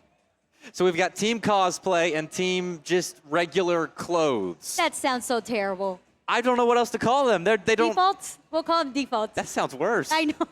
Okay, well, they're going to be Team 2 for now. We'll sort out a team name for them as we get into the finals. Thankfully, we have names built in, but here we go. Let's get things started. It was a long lunch break. It was a nice break of hearing about the intricacy of game development, animation, all sides of it. But let's see the intricacy of the in-game client. Here we go with our first game of our second segment. Oh my, all right, we're already opening the vault. Let's talk about the new map. Vibes, what are they giving you? Very colorful vibes. I love how segmented it is, how easy it is to segment things. I mean, right here, I think we're in the E-Salt section of the stadium. So I'm a big fan of how easy it is to tell where you are and communicate where you are. Color coordination on point. We Yes. appreciate that quite a lot. But these two teams already going back at it. The light is going off. And as we can see, the Volt is rotationing over. And pop a little revive right there. Short fight to start things off, but no cash out has been started until now. The Vogues will get their first cash out of the game started. I think they found, I think it was a trade, as they were the ones that had the revive to open us up, but that cash out station is about to be contested. There is a little bit of a split here from the Vogues, who are having a hard time just staying together. And when you are a little bit apart here, you do get caught off. So now we are seeing Team Vogue We can go under again, yeah? remaining alive. We're seeing a little bit of action trying to res their friends, bring them back into the mix here. That's smart. I mean, you're going to need a full frontal assault on this cash out station, which is about a third of the way completed. And clearing the area, looking for anybody to smack with that bat. And he doesn't have it on right now, but this is the cosplayer with the panda top. So when the game ends, I'm sure you will be able to see their in-game character. And if you're in person, seeing the costume itself is something you'll be treated to. But that model is cleaning up at the moment. The Double Deagle's going to respond, and several trades coming out, and an emote as well. Oh, That's no. confident. Okay, we were rooting for the cosplayers, but the default skins are They're winning actually me. popping off. Yeah. I love, we talk so much about land stage nerves. That's the opposite right there. Pure confidence up on the land stage under the bright lights, a crowd cheering you on. He emoted after wiping his opponent and I believe securing the cash out. We'll see if they make any kind of push for it. Yeah, maybe one more push here. Okay, it's gonna be close. As the social lights. But I want to highlight the goo gun. We haven't seen the goo gun whatsoever, at least I haven't today. And we're seeing how useful it could be, but the one thing about the goo, it disappears so quickly and you get thrown into the mix. So many Deagle shots being popped left, right, all around, and the Vogues, they decide, we got the money, we're gonna rotate over. They made a play for the cash out station just a little bit too late. Though it did have a go at looking for a team wipe, anything to get an advantage on this second vault. But it is still the Vogues popping the vault initially. And so a very good start for them to open things up, but that vault is being contested. Oh, just left, right, social lights, and the Vogues, who's gonna come out on top? And it's gonna be the Bat taking that first. Last player for the Vogues is gonna reset and give up the Bolt here.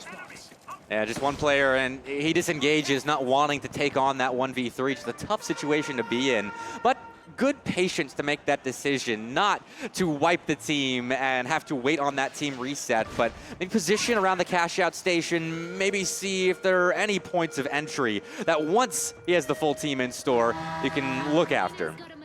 One thing that Debs talked about was the different little extra effects that go on into each map. We're about to see one, the orbital lasers. Yes. You're gonna have to watch out. You're gonna have to look at the ground to see where these lasers are coming from, because if you're caught off guard, you're gonna be eliminated.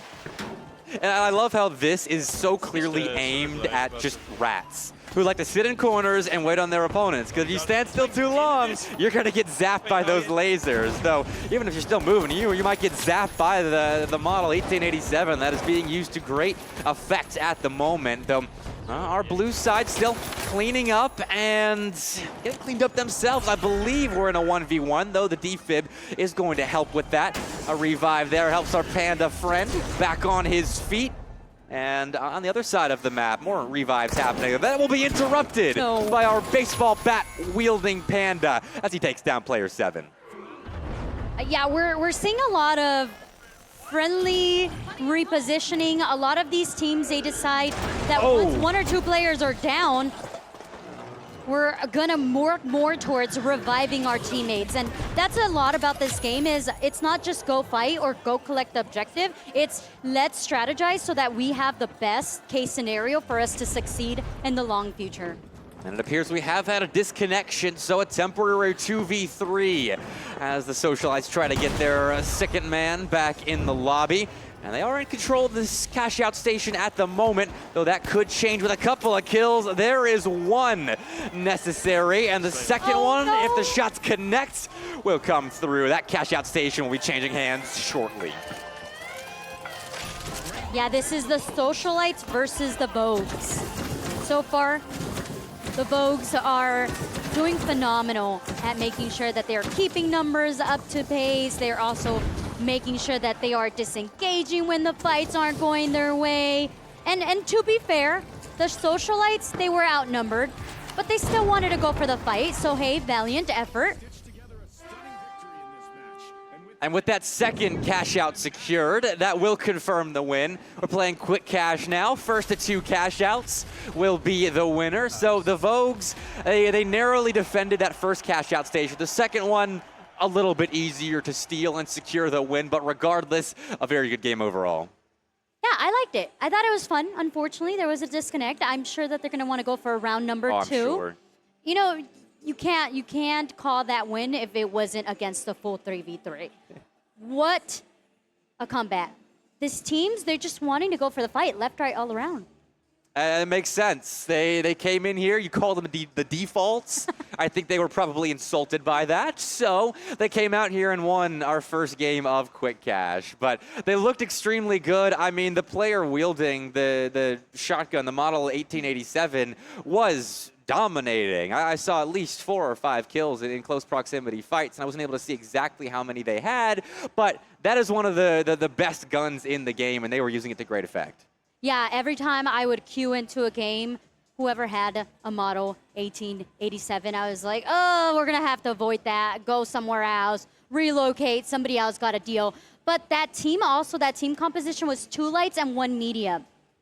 I'm happy that we were not seeing any flamethrowers happening. I am a flamethrower hater. If you're either in the seats, out in the crowd, or if you're at home and you're a flamethrower fan, I want to say that I have very strong words for you, which I will not say right now, but I'll let you know later. That was such good restraint. I could feel the hatred for flamethrower players just from right here. I'm okay with flamethrower players. You can play whatever you want. Just don't char me alive, please. I need to know, what's your I hate this specific? Is there one, or are you just like, no, not yet, I'm not there yet? I think I'm a general hater of the light class. Okay. Especially when they have the evasive dash special, because I'm not a good shooter, which is not good when I'm playing a first-person shooter, but it's even more not good when there's a player that's just zipping around and I have to shift my aim over and over and over again,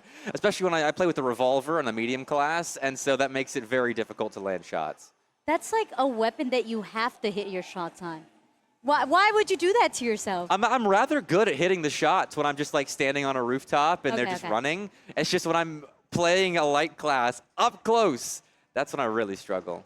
Earlier, we were casters and a bunch of our production. We were playing some games here, and I ended up on the opposite team as Blake here. Yeah. And we were 2 heavies, and I was the support. Yep. So my 2 heavies were just sitting in a corner with a rocket launcher, waiting for the perfect moment, and then we were just, yeah. Sorry. No, it's fine. What she didn't mention was it was a 2v3. She had the 3, mind you. So we were trying our best to escape the clutches of the player disadvantage. But as we just saw, it's a little difficult to win a 2v3 in the finals, especially when you're playing a team that does know what they're doing. And I don't know what it is with our production crew, but there are a lot of heavy sledgehammer and RPG wielding players.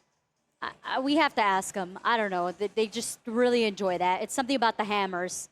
You know, we saw a bat in the crowd. I want to see a sledgehammer. Anyone got a sledgehammer? I don't know why you would have a sledgehammer here. I don't know. I'm not good with it. Melee is not something I'm good with either. I'm just not good in general. So I prefer watching, which is what we've been treated to so far today. We are going to exchange the players up on the stage really fast, show another beautiful cinematic trailer for the finals. So please, production, go ahead and take that away.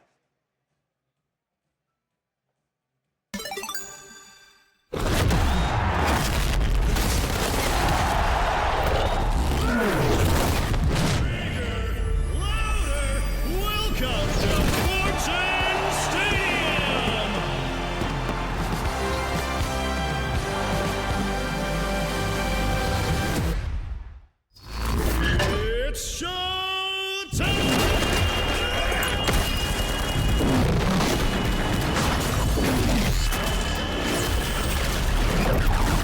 There are no monsters, right?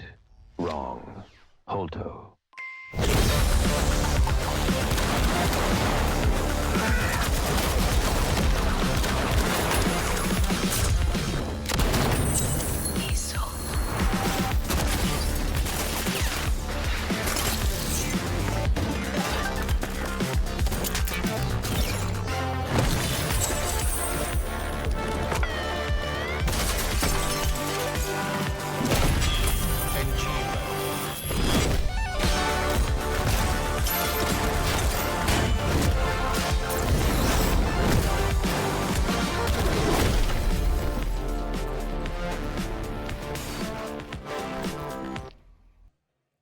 Welcome back. That trailer gets me every time. That shot with the hammer where he just, boom, takes him out, turns him into coins. You had an audible reaction to that. I love that part of the trailer. I've seen that trailer like 10 times already, and I'm Still still gets ya. like, oh, that's awesome. The whole baseball outfit, the whole sledgehammer, and the dissipation of the body, coins falling.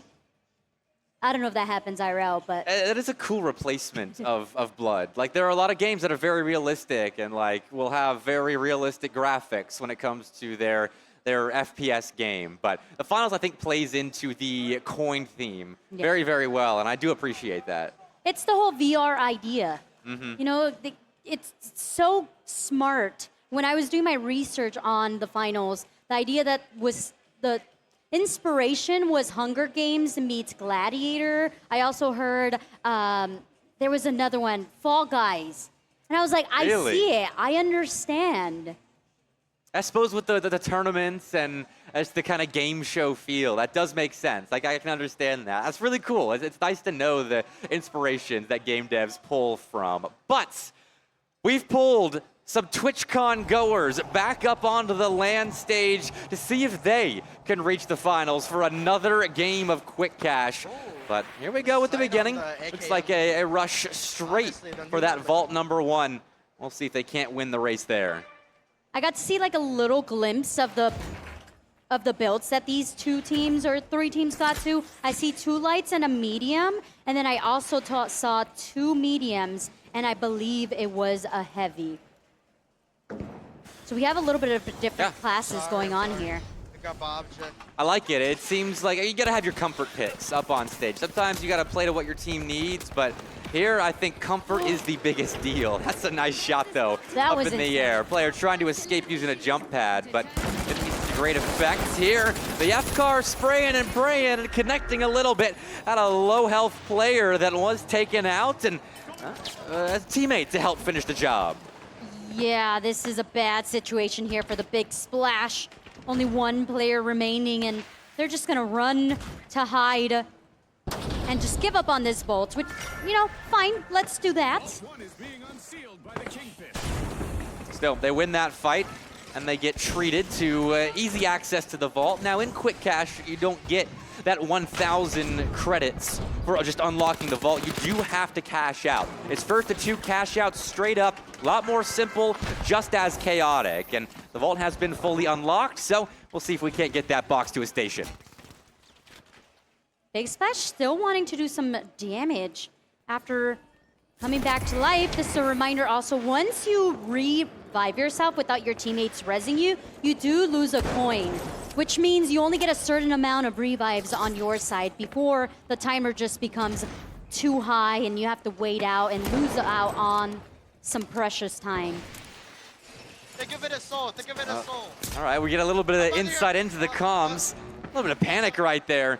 A lot of our players got tagged up through the window. And this There's a fellow window. trying to figure out how to use the grappling hook, but not quite there just yet. Learning on the fly, I can respect it. Grenade looking to dunk an enemy and pulls out the SR-84. Is unfortunately not connecting with anything at the moment. Yeah, this is a lot of, let's realize where we are on this map. New map, everyone's trying to learn where the ins and outs of it are.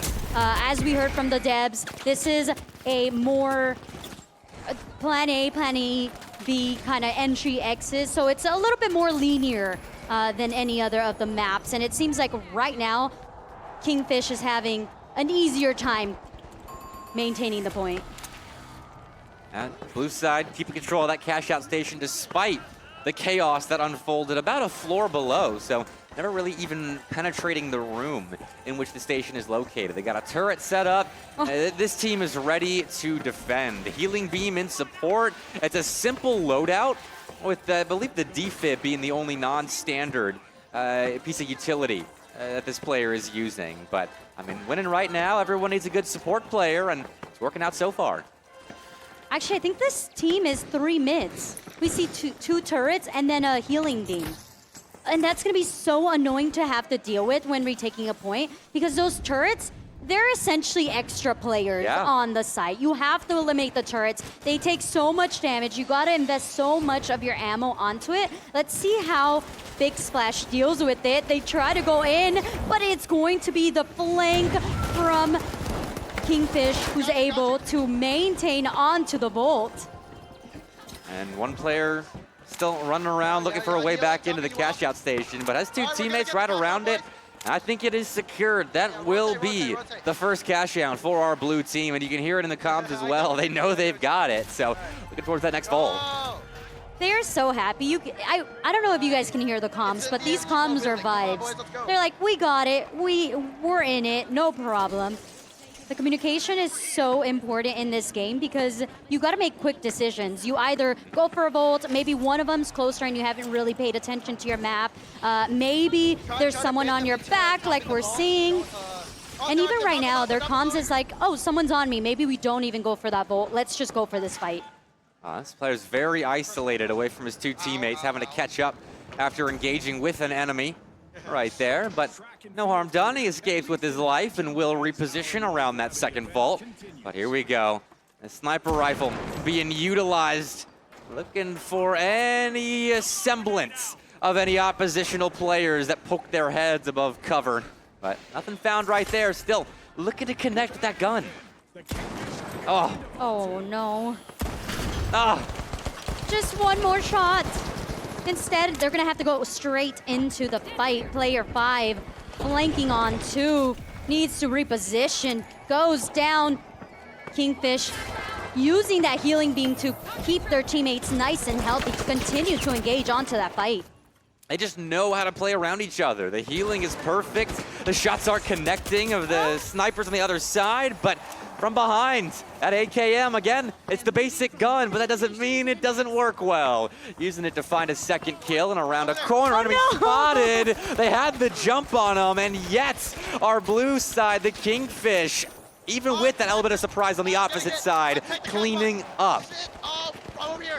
I saw the vision by that player. Was like, hey, let's just try to hide. We'll reposition with our team once things calm down. But no, Kingfish, they just want to go for the eliminations, and then they get the security of not even having to engage in a fight after they turn into the vault. This long-range gunfight is not working at the moment from the Big Splash. They, well, even in close proximity, I suppose, getting killed as well. So the fight's not working out for our team on the orange side, and that cash box should be headed right for our cash out station B. Team composition, you're saying it could be a little better for our orange team here, and that's okay. The shooting could be better too. That's okay, fine. I was trying to be nice here, but yes, aim needs to be improved, confirmed. The aiming ain't there, and that's okay because there's so many different options, right? There's so many different weapons. This might just not be it for them. Perhaps not.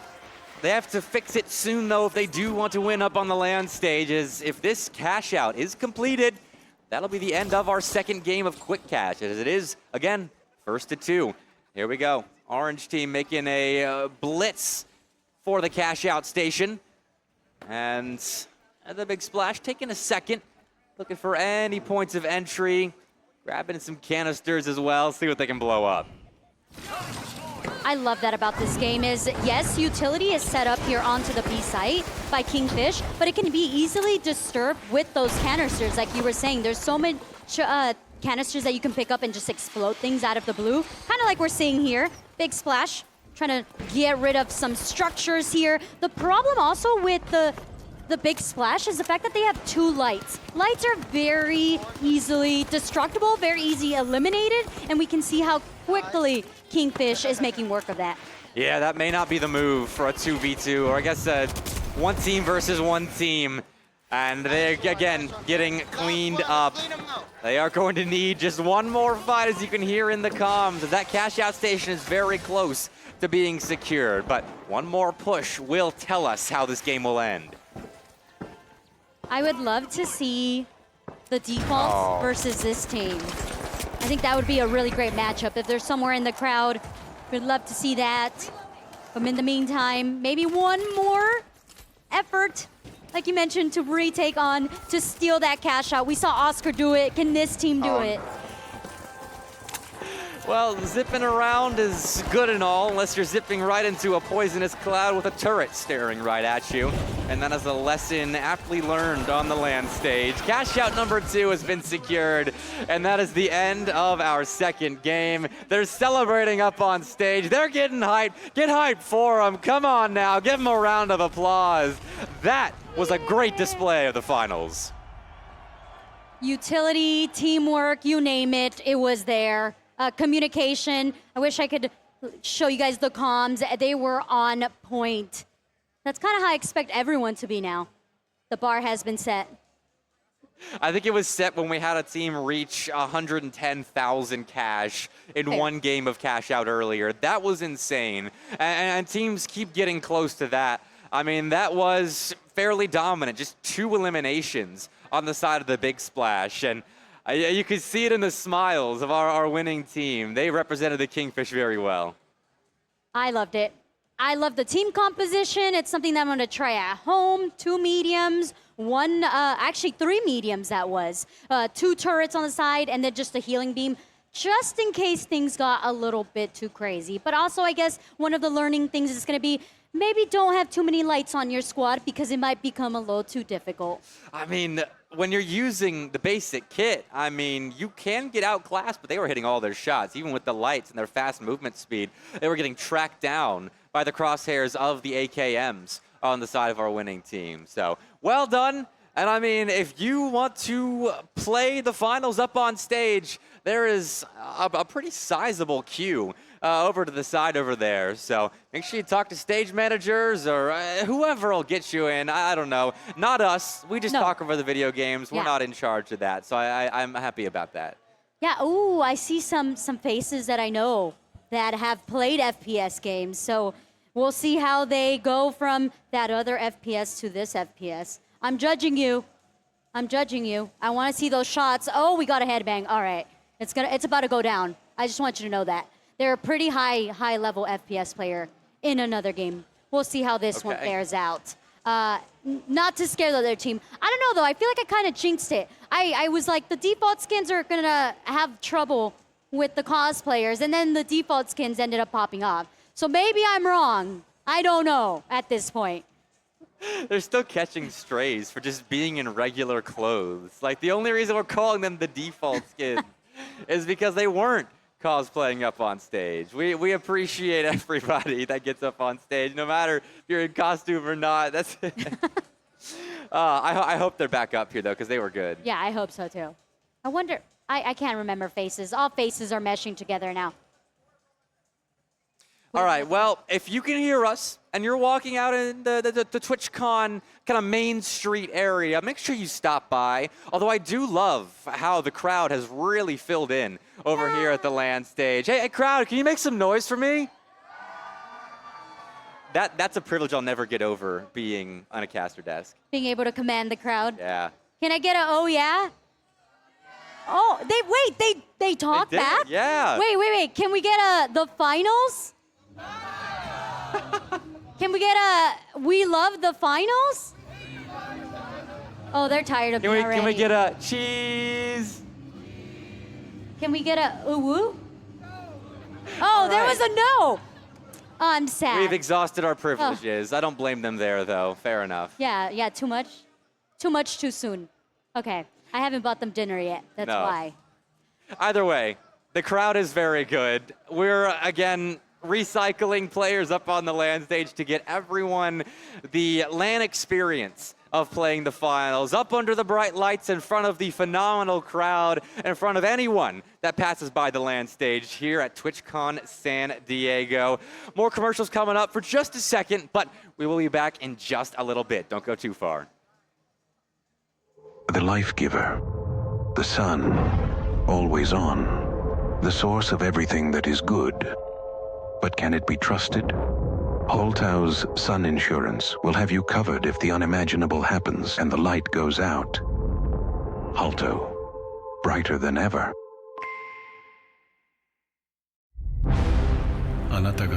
We know you feel alone, but trust us, you're really not alone. Let Ngimo bring the world a little closer, one element at a time. Breeze through and sign our completely straightforward user agreement about data sharing and join our global community of friends. Ngimo, beyond boundaries, within reach. Welcome back. It was a short little break, but we still needed time to get everyone set up for another game of Quick Cash up on the LAN stage. I mean, so far so good. They've both been just straight 2-0s when it comes to the cash outs. I would like one to go the distance, please.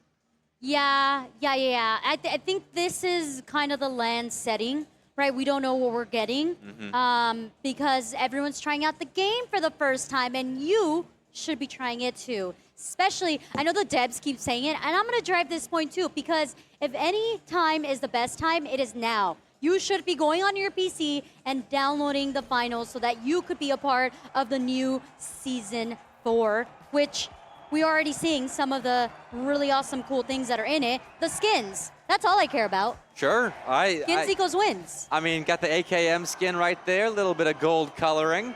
I dig it. I dig it for sure. The outfits as well. Very good. The crowd's getting into it, supporting everybody. Oh, man. We got an electric LAN stage. We like this. Yes, we want the cheers. I think there's a specific team, though, that they're cheering for. I need to know who. Oh, they're trying to tell me, but I can't hear them. It's just too loud. They're just too good at supporting the team that they are supporting. So, all right, well, let's get into the gameplay and see if we can't figure out which team is the favorites based on what happens here in this next game of Quick Cash. Vault 1 is being unlocked right here, and the Vogues looking to position around it. Yeah, really quick grab. I guess the easiest one is knowing, oh my goodness, Blake, they're going for it. They are aggressing onto the vault. It hasn't even been open yet, but they just want to go for the assassination. And that is 2 players down. Our orange side, they were the second team to the vault, but you don't have to be the one to open it. You don't get cash for that. Although a counter now as the Vogues get a couple players back, and they are heavily damaged, but those were important kills to get them to cash box. Very, very nice start. We said we wanted a quick. I think we meant like quick action, not quick eliminations, but at least we did get rewarded with that. B's gonna be the desired vault, our cash out location. And we can already see that Gugun putting in work. You ain't coming around this door today. Great fortification gun. That's a wonderful use of the Heavy's goo gun. And we'll see if it can be penetrated. That goo does light on fire, and it is absolutely terrifying when an incendiary catches some of those goo blobs, because you got to deal with that as well as the teammates that are looking it's the to ultra penetrate. rares. All right, the ultra rares are the fan favorites. I dig it. I dig it. They're looking to claim this cash out station back. Yeah, they're taking the stairs. You were talking about the long route. What I do. Long route. Okay, okay. Long route currently not paying off as they are split away from their squad, so they get eliminated pretty quickly here. They were cloaked as well, just got sandwiched in between two enemies. That frag grenade, though, going to help take out a couple more players. The Vogues defending their impending cash out very nicely. They really haven't even lost health, but player 3 getting a good chunk of their health bar taken out, but still finds a way to grab the elimination. Yeah, 2 mediums, 1 heavy here for the Vogues. And for the Ultras, we got some medium, 2 mediums and 1 light action. This M11 trying to put in some work here. Get some damage. Not enough, though, to get that elimination, while still that cash out is en route. They realized that was an enemy floating around beside them, turned around and got the kill. Quick reactions-ish. They realized eventually, better late than never, I suppose. And the cash out is still ticking down in favor of the Vogues. I don't think there's time to steal it, and they will grab that 10K cash. Oh no, Ultra Rares are having a little bit of a difficult time remaining alive. Was trying to get away, but the players from the Ultra Rares were the ones aggressing onto the Vogue there. And still changing settings to make sure everything is good to go. A lot of players playing up on stage today, so you don't know who's going to have wonky keybinds or insane DPIs or whatever it might be. So I'm sure everything is set as Vault 2 is being unlocked at the moment. The Ultra Rares trying to get back here, trying to get me to that 3rd and final cash out, but that is a great kill grab. Just pure confidence out of the Vogues, running up on their enemies and taking them completely down. We're seeing all kinds of weapons here. We've got some SMGs, we've got the newest weapons out, we've got some AKMs. I'm liking the versatility of utility being used here and weapons in general. The cash box has been grabbed. Again, it is the Vogues in control of things at the moment.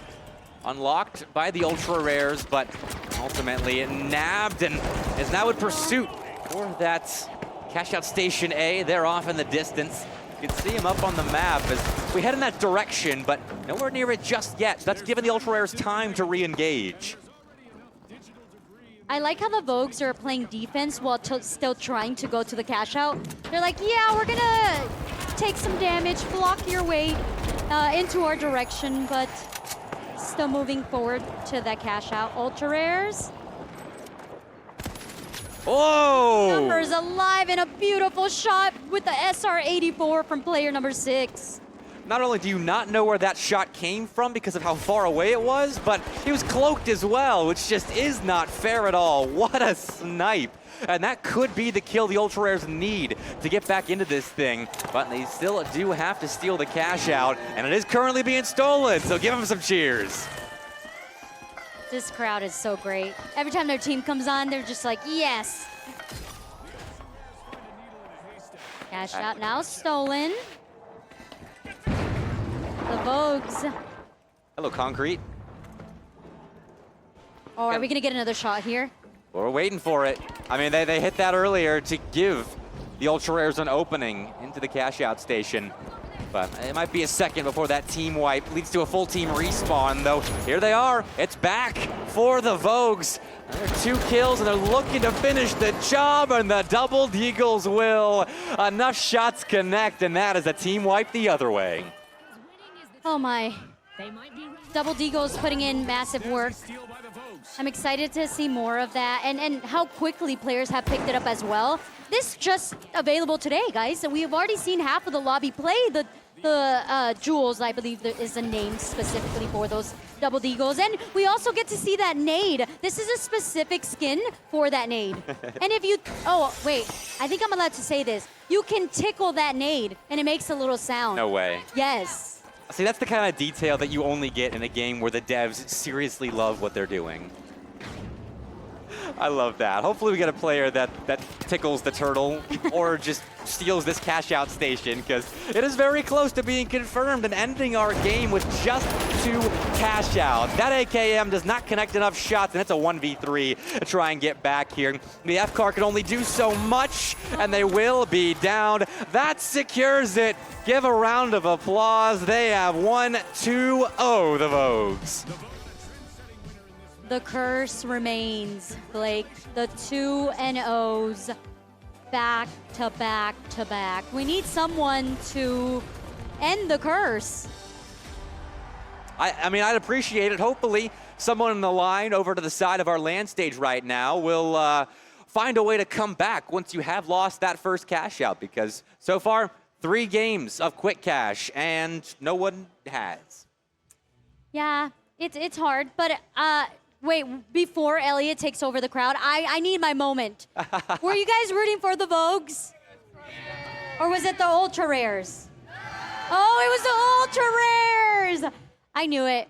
I just wanted to give the Vogues some extra love, because they didn't have a whole crowd.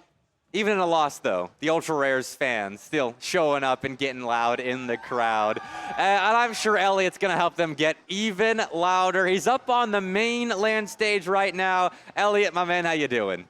I'm doing pretty good, thanks, guys. Hey, look, it's Mr. Bepic and Cute Noob. Make some noise for the casters. Oh, look, it's me, up on stage. Mum, look at this. I'm going to send her this clip afterwards. Hi, Mum. Hi, Dad. How you doing?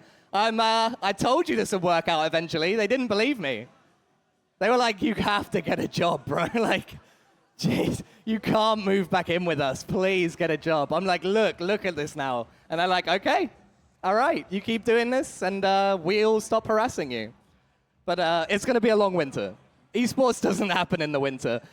We're here in San Diego. Are you having a good TwitchCon so far? I got an intuition. Are you guys by any chance the Jake and Bake fan club? No? Who are you here for? Why did all of you just like appear? For Dom, the stage manager? He's pretty cool. Like, Dom, your fan club is here.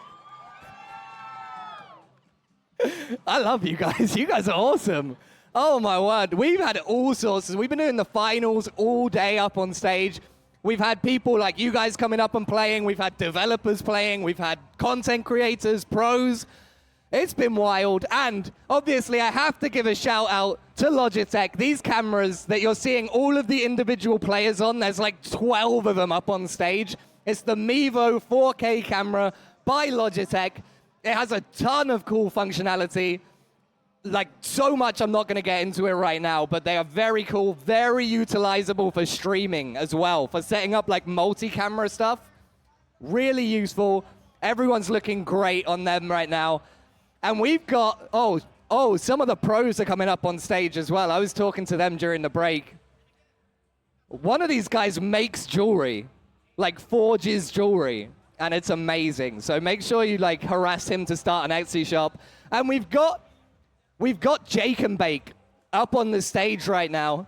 He's going to be playing for like the first time ever, and we're going to talk to him afterwards and see what he makes of the game. And on top of that, as if it could get even better, we've got Luke George Muntz casting with Thixie, who told me he's never been on stage before, but he's a liar because he is way too good for that to be true.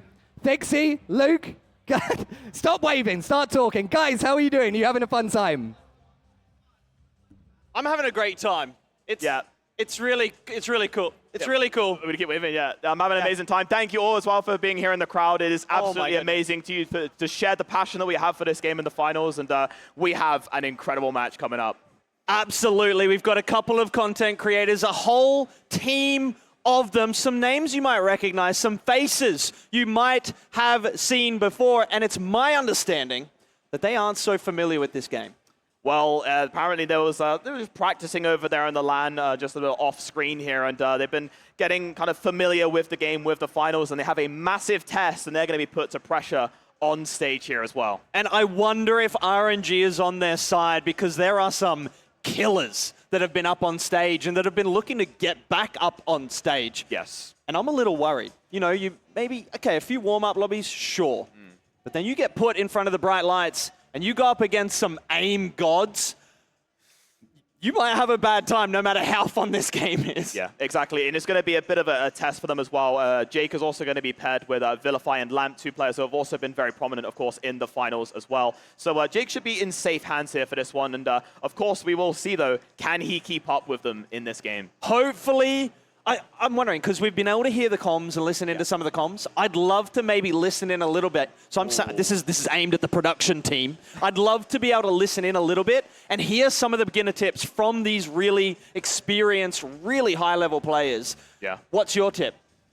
If I was Jake, I would honestly just kind of enjoy the flow, listen to what Vilify and Lamp have to say, because these are very experienced players, and kind of just enjoy the moment. And of course, you know, you're joining the beautifulness of the finals, and really just have a good damn time. That's pretty much it. Have fun. I mean, it's not hard. Literally, my first match of this game, I came out of it being like, wow.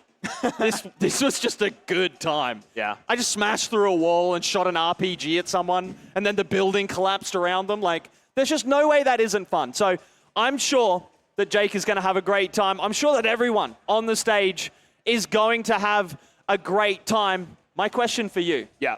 Are you having a great time? I'm having the most amazing time. I never thought I would be in this position of being on stage, casting for the game that I love and that I've seen born since, for example, the alpha. It's been an incredible journey, and I just have to thank everyone here, everyone watching, everyone in the crowd as well for supporting the finals, and obviously awesome casters that I can join with. I mean, yeah.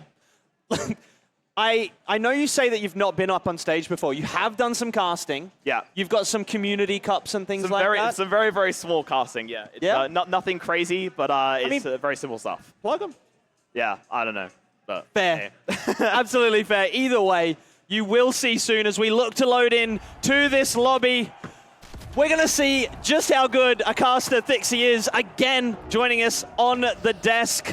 And we're going to see just how good Jake and Bake is at a game he's not played before. Exactly. This is going to be one of those Titan matches of the day that I hope you are all here excited and prepared for as well. As we can see, we do have the Vault #1 activated here by the other team and driving their way in right now. Elimination straight away with the AKM, trying to drive up the second one as well. He's down to 90 HP though, and he will have to take a little bit of a breather here, but a headshot too. Love that. Extra damage, of course. Going to take things down with rapidity. And straight up, we see a first kill from Jake himself, starting with a bang. That is absolutely insane. You love to see it here. These players getting stuck in already before. And there's only got down to 1 player left. Does obviously opt to go for the revive here, but it is a 1v1 fight right now. Down to 94. Player on the medium, though, has not managed to reconcile the positioning. And they will have to be very patient here. No one has moved the vault at the moment. And there it is. The final elimination comes up. Massive team wipe there. Lets us get the team going again. Lets them grab that vault and start moving towards the cash out station and get that clock ticking down to the big old payout. That is right. And of course, what you see now on stream is the vault here being transported over towards the cash out. That is the objective of the finals. You can see #1 here is going towards B. That is the objective, and that is how we play it in the finals. And the cash out has started. So, if you are walking past right now, I want you to stop and look at the screen, because we are a few seconds away from a big old brawl. This building could come down. People will go through walls. There will be explosions. There will be shenanigans. And for a second, I thought that was a player running off the map, but it was just our observer. Yeah, exactly. And look at the 3 of them now driving towards the cash out B. Of course, they do want to kind of show up the other players here in this game. And again, just approaching traversing the high ground, of course. They want to be above the cash out. That is very important in the finals. But just below the cash out is the players on defense. That cash out is roughly at 40% as well. And they have, of course, a ton of utility here ready for the defense. There's the explosions we were expecting. That jump pad's going to be a little bit awkward at times, depending. And it's coming down. The cash out station has dropped, mixing things up completely. The dynamicism of the game coming into show, and ooh, some shots made there. A quick double kill and almost a third. My goodness, they're going to have to retreat. They're under fire, and they will actually get the swing kill. I thought there was no hope there, but the turnaround and the quick kill, the reward. That is exactly it. And Team Jake and Blake right now are in the current defensive situation here. You can see a little bit of confusion, of course, amongst the other players, but Jake and Blake really is going to be pretty content with the situation right now. The cash out roughly on 75% complete as well. Yeah. And that means that the other team will have to spawn back in, and it's going to take a whole lot of time to go over to B. It's going to have to be best case scenario for them. They have to get in, they have to get a hand on that cash out station, and they have to defend the player making the steal. It's so difficult. No one ever. It has to be perfect. They've executed through the ceiling. They're dropping down. They just can't find anyone to kill. The hand is on the station. The kill's there. It's right there waiting, and they will in fact take it. That is incredible. Yeah, really, really well played there. Exactly as you said, of course. Jake coming in at the perfect time as well, dropping the cash out as well, and the eliminations going out. And the first $10,000 is on the cards here for the Overdogs. And on the top left of the screen, you can see there is $10,000. The first team to $20,000 are the victors, and that means that we will have potentially one more vault left. Jacob Blake there, as you can see, very, very content. Very happy, of course, with the teammates he has been paired up with as well. And the other team, though, have activated the second vault right now. So, some traversal for these teams to meet each other in the near future. It's going to take a little while. We have a little lull. Although I say it takes a little while. This is the difference between starting the game and being so experienced in it. That time, that traversal time between teams can sometimes be so incredibly quick at the higher levels. The movement tech is wild. 100%. And as you guys see on the screen, you have meteor showers there at the top middle. If it's low gravity and you have a jump pad, you will be moving your way across the arena very quickly. But right now, some shots for the AKM. Unfortunately, no eliminations, but dealing that damage too. And now we can see that Vault 2 is making its way over to cash out C. Oh my goodness, the Molotovs dropping in and causing chaos. They do start or add to the cash out. Yeah. We'll see what they can do. This is what I love. The RPG in hand and the kill rewarded to them. A team wipe. It looked so casual, so smooth, and so easy. Exactly, and they're just kind of playing the defense of, hey, if you want to come near us, we will deal the damage and eliminate you, of course. The RPG initiation in the finals, the RPG is obviously a strong weapon for Heavy, but then following it up with the new weapons in the game, of course, the Dual Deagles, and there it is, the Goblam. I've got to say, I'm loving the sound of the Deagles. The oh, bam, man. Bam, bam. Yeah. Like, when you're shooting pistols in shooters, they shouldn't feel that beefy, but my goodness. They've done such a good job with it, but of course the game is not over yet. This is a final, or potentially the final defensive scenario here. As you can see right now on your screen, this is the player attacking now, ringing the shots out with the AK, takes the first headshot. Again, no elimination over the players are driving in aggressively. There is also a stun, which means... Oh, the Deagle's coming through, despite the stun. That's so difficult to deal with as a Heavy when your movement is not only already slower, but completely reduced. The elevation giving the advantage, but it's almost thrown away. He does manage to find the hits in the end. Jake and Bake popping off in his first official the finals match. And that is more than perfect that we could ask for right now. This player has only been playing the game today, and he's already playing, of course, very, very well. Maybe even up to some standards of myself. I'm getting kind of jealous, I'll be completely honest with you. But look at that cash out right now, just over 75% complete. And this might be the end of the game if the team spawn in quick enough. They have maybe one more chance in there, but they have to be very, very quick. That's just surely not. This would take a miracle. And as we say that, I think the opportunity's pretty much gone. Yeah, this cash out will be, what would you say? This cash out would be taken, I guess. Or you could say deposited. Oh, yeah, that's a good one. Deposited is a good one. That's what I was trying to think, like a money-related one. Exactly, yeah. Anyway, we have the winners, of course. Team Jake and Blake take that victory, guys. And that is the game for you. The winners there, a very clean 2-0, $20,000 as well. And the other team unsuccessful in taking their own money. Yeah, look, it felt very close at times, and in others it felt like there was a bit of a gap. I'm not going to lie. Very surprised at how well Jake and Bake played. But like we said, we might have set him up with a little bit of help. There's some killers on his team for sure. Yes, exactly. But of course, you know, it was a well-played game. A little bit dominant, of course. I mean, we looked at the the stats, of course, but Jake managed to get 4 eliminations himself, so he contributed to the team. It wasn't like he just only got carried as well throughout the game. So obviously, props to him for playing pretty well. It looked comfortable. Yeah. A very quick transition into that comfort. Looked fantastic, that entire team. Yeah. What a match. 100%. I think we're going to have a chat, in fact, with Jake and Bake. I think Oscar, the community lead, will be talking to him shortly. Okay. To see if what the general vibe was. Yeah, see if he enjoyed it. I mean, of course, we hope that he enjoyed it. I mean, it looked like he was having a good time out there, but... I was having a good time. Yeah, I mean, we're going to have to get like a lower score rating maybe, of course. So we'll kind of see what's going on there. We're just waiting and standing by very shortly there as well, and we'll take you there as soon as we can. We're going to head straight over to it. That's enough from us, I think. Awesome. I'm going to give my voice a break because that got wild quick, and it did not stop. So whoever wants to take this off me, do it. Stop listening to us. Yes. Switch production. Switch it over. Switch it over right now. I'm going to keep waving my arms. Well, thank you for that absolutely unhinged segue. I appreciate that. Hey, make some noise for our casters, Thixie and Luke, please. And hey, keep that noise going because we're going to get the community manager up. Oscar, please come up to the stage. And Jake and Bake, get over here. Get on the sofa, right here. I got a mic. Hello. Right there. Yo, I got a mic. You get a mic. You get a mic. We all you have can a mic. have a mic if you want.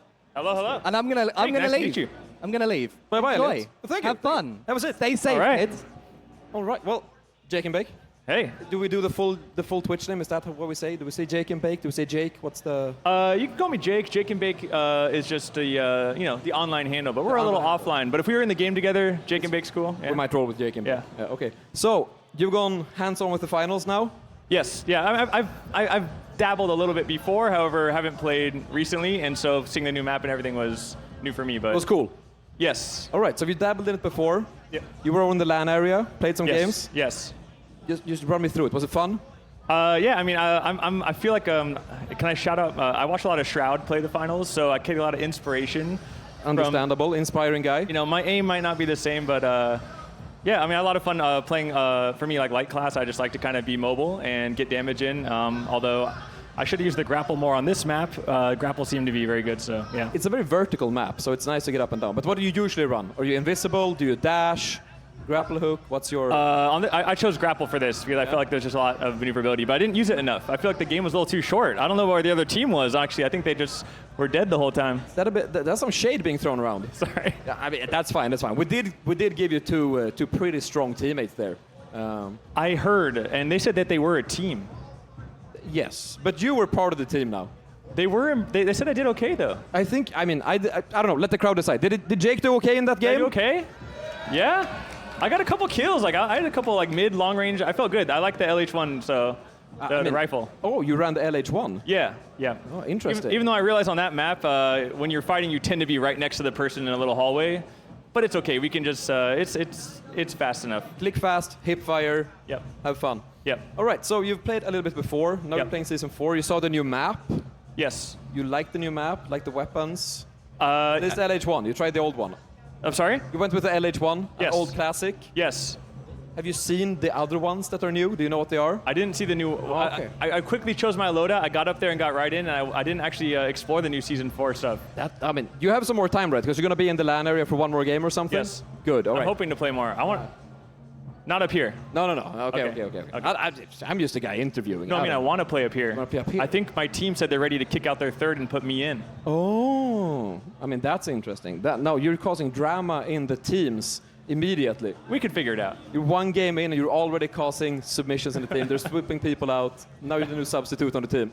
I'll be the water boy, but for the first couple games, but I do want to go in there again. That was fun. That makes me very happy to hear. So you're going to be playing more of the finals is what I'm hearing. You're interested? Yes. You had a good time? Yes. I'm going to be over there playing, I believe, right now. All right. Cool. Yeah. Well, I'm going to let you actually go back to the arena so you can head in again.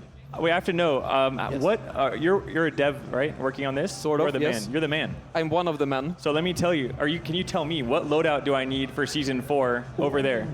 Now, if I should set you up for success, yeah, I'm thinking you should actually roll with the heavy. Okay. Pick up the new dual deagles. That's what my teammate was using in the Gundam outfit. Looked cool. And then I just have you run the charge and slam. Just break through walls. Sure. Yeah. Because there's something very badass about breaking through a wall, camping out double akimbos, and just going to town. I'd try that out. Okay. All right, I'm going to try it out over there. It's definitely different than the light gameplay, but... It is very different, but that's the finals. You can find new things to play all the time. Sure. That's what makes it great. Awesome.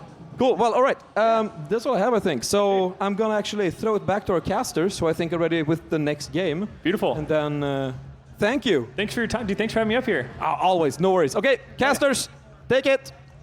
Woo!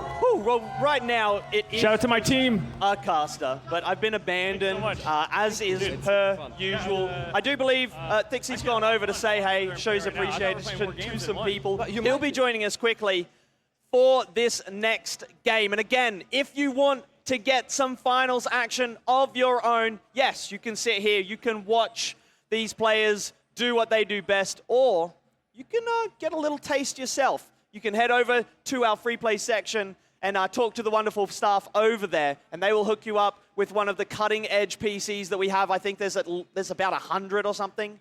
Jump on, have a great time, and even if you've played the finals before, go check out the PCs, try it on some good tech at the high frame rates. It is a wonderful game at the top performance levels. But we're going to get underway as soon as possible. And again, if you've just joined us, we are showcasing the new season of the finals, new maps, new weapons. There's a higher, more significant integration with the sponsors, the in-game sponsors. You'll be able to pick a sponsor at the beginning of the season. It'll lock you in, and it will decide how you play in certain aspects for the rest of that season. So there will be weight, consequence to your decision, and you'll be stuck with them forever.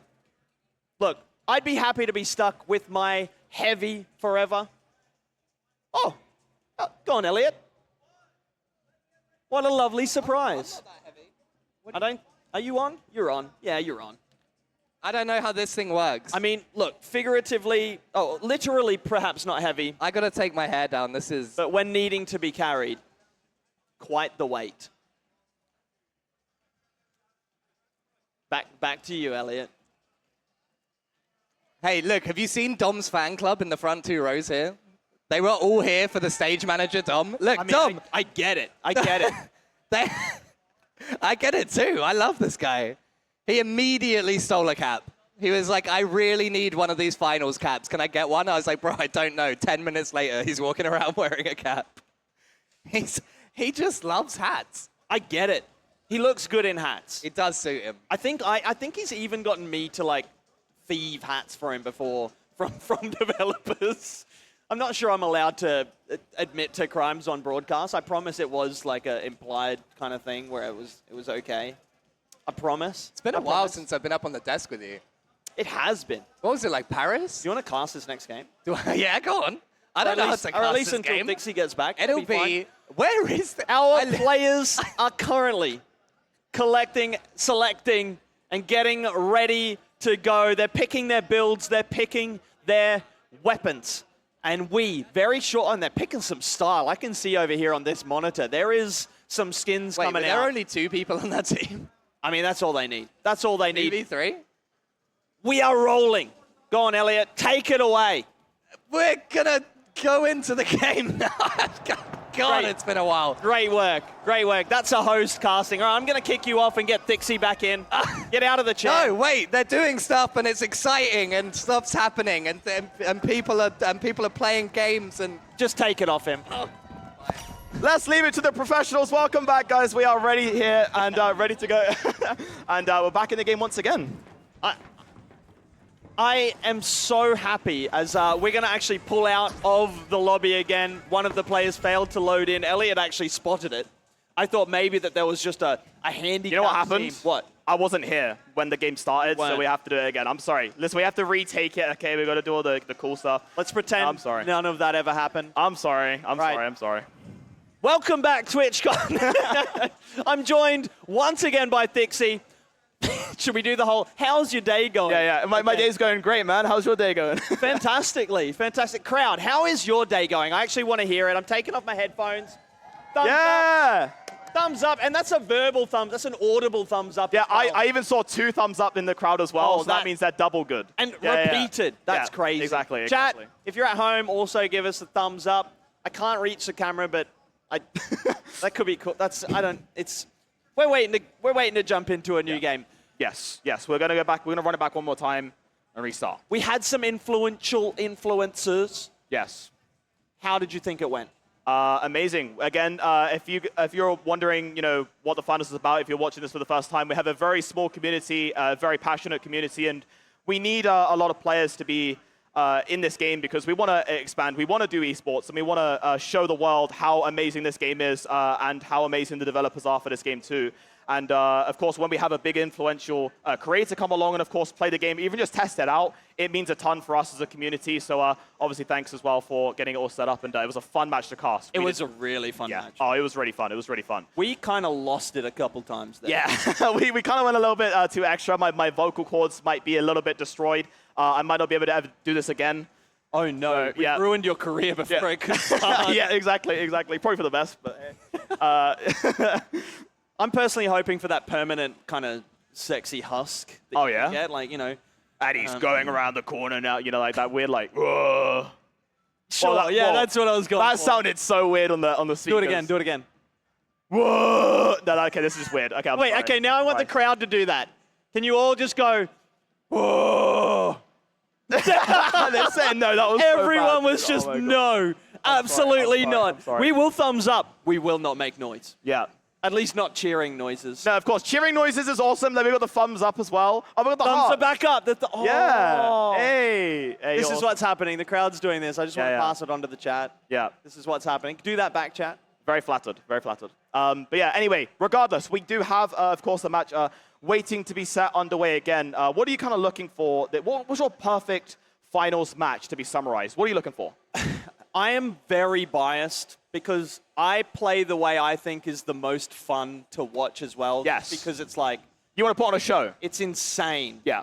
So it's literally just big people smashing through buildings and then smashing smaller people to death with large, blunt objects. Who doesn't want to do that? So I want the heavy, I want the sledgehammers, I want the charge and slam. Yeah. What about you? What we do is we strip this whole shooting stuff. Okay, it's too violent, and we turn this game into a destruction game. You just do like the charge and slams and we do speed running destruction tournament. That is the next thing. For a second, I thought you were just going to go with melee only. Oh. You mean only heavies? I'm down for a melee only. Only sledgehammers. Yeah. That could actually be sick as well. Yeah, exactly. Lots of HP, so long fights. Yeah. Good Exactly. times. Yeah. Good times. Okay, so look. We talk about what I want from a game. Yeah. We talked about what you want from a game. Yeah. Where do you want this game to be as someone who has been embroiled in the community for this long? Yeah. So it's been out a year. Yeah. A year from now, what do you want from the finals? I think you'd have to go back to the roots, and I kind of just want everyone to experience that excitement again back into FPS gaming. And the developers really do care about their community. And, a while back when you used to be excited for patch notes, you used to be excited for big updates. And obviously this is why Season 4's here, and we have obviously people online watching and everyone's excited for it. I really just want to feel like I'm playing a fun FPS game again, and that's what the finals has been delivering for me. So sounds great. Yeah. That sounds like a lovely outlook. Yeah.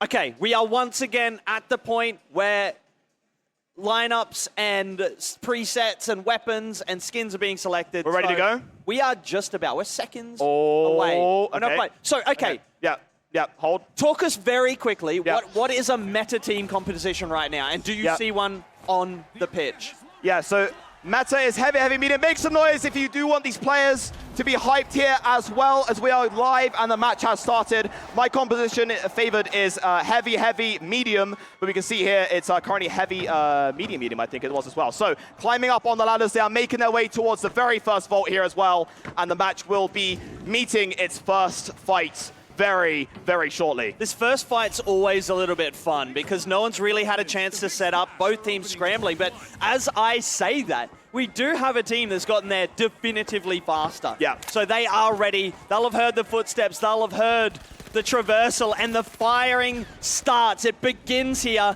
No kills just yet, but right now, One team absolutely dominating the damage. Not a kill on the feed just yet, but they surely will push. There it is, the first one down, and we'll see if they can push the advantage. Dishing out the damage there as well. The heavy says no, though. The flamethrowers rattle out, but of course it's the XP54. Another elimination there. That is absolutely massive for this player. Down to 78 HP, and the revives will go through, and that vault number 1 will be transported away to the cash-out station. Oh, and that revive right under the noses, and they do actually benefit from it. That's usually clutch, and I love a bit of PM. That's absolutely fine. In the finals, we also have emoting as well, so there are different ways to joke on your friends out there in the arena as well. Yes, joke. And of course, the vault here, number 1 has been deposited on cash out B, so keep your eyes on that. All focus on. That's just one of the scary things, I think. A heavy with an RPG on a jump pad. It's scary. Yeah.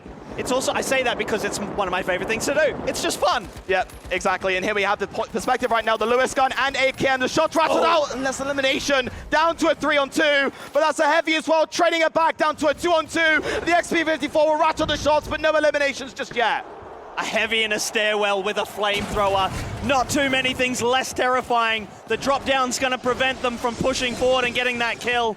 And they're going to look to set up some fortifications here. The cash out just perched there on the precipice. They do manage to identify the shot direction. The HP will keep them alive for now. They've turned around. Oh, that's so low. There's a steal, there's a steal. And the steal coming through at the same time. The blue team takes a steal just during that, distracting the players away from the cash-out site. Again, that's super important in the finals. And once again, we have a counter-reverse steal. If they can hold it off, the players are approaching. Holding the steal. Manages to get the steal as well.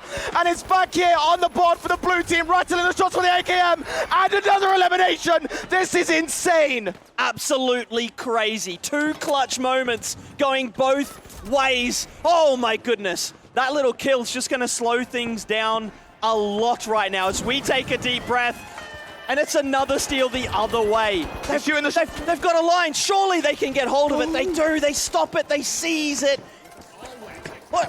I can't even tell what's happening. The cash out is stuck. Yeah, it's stuck in between two floors right now, so both players are deciding if they want to steal or stop it. RPG going out as well. The heavy winning that fight. Now down to the cash out here because the flamethrower going in. The defense is unfortunately there for this team, and it will be the Big Splash who do take this first cash out. It's not over and done yet.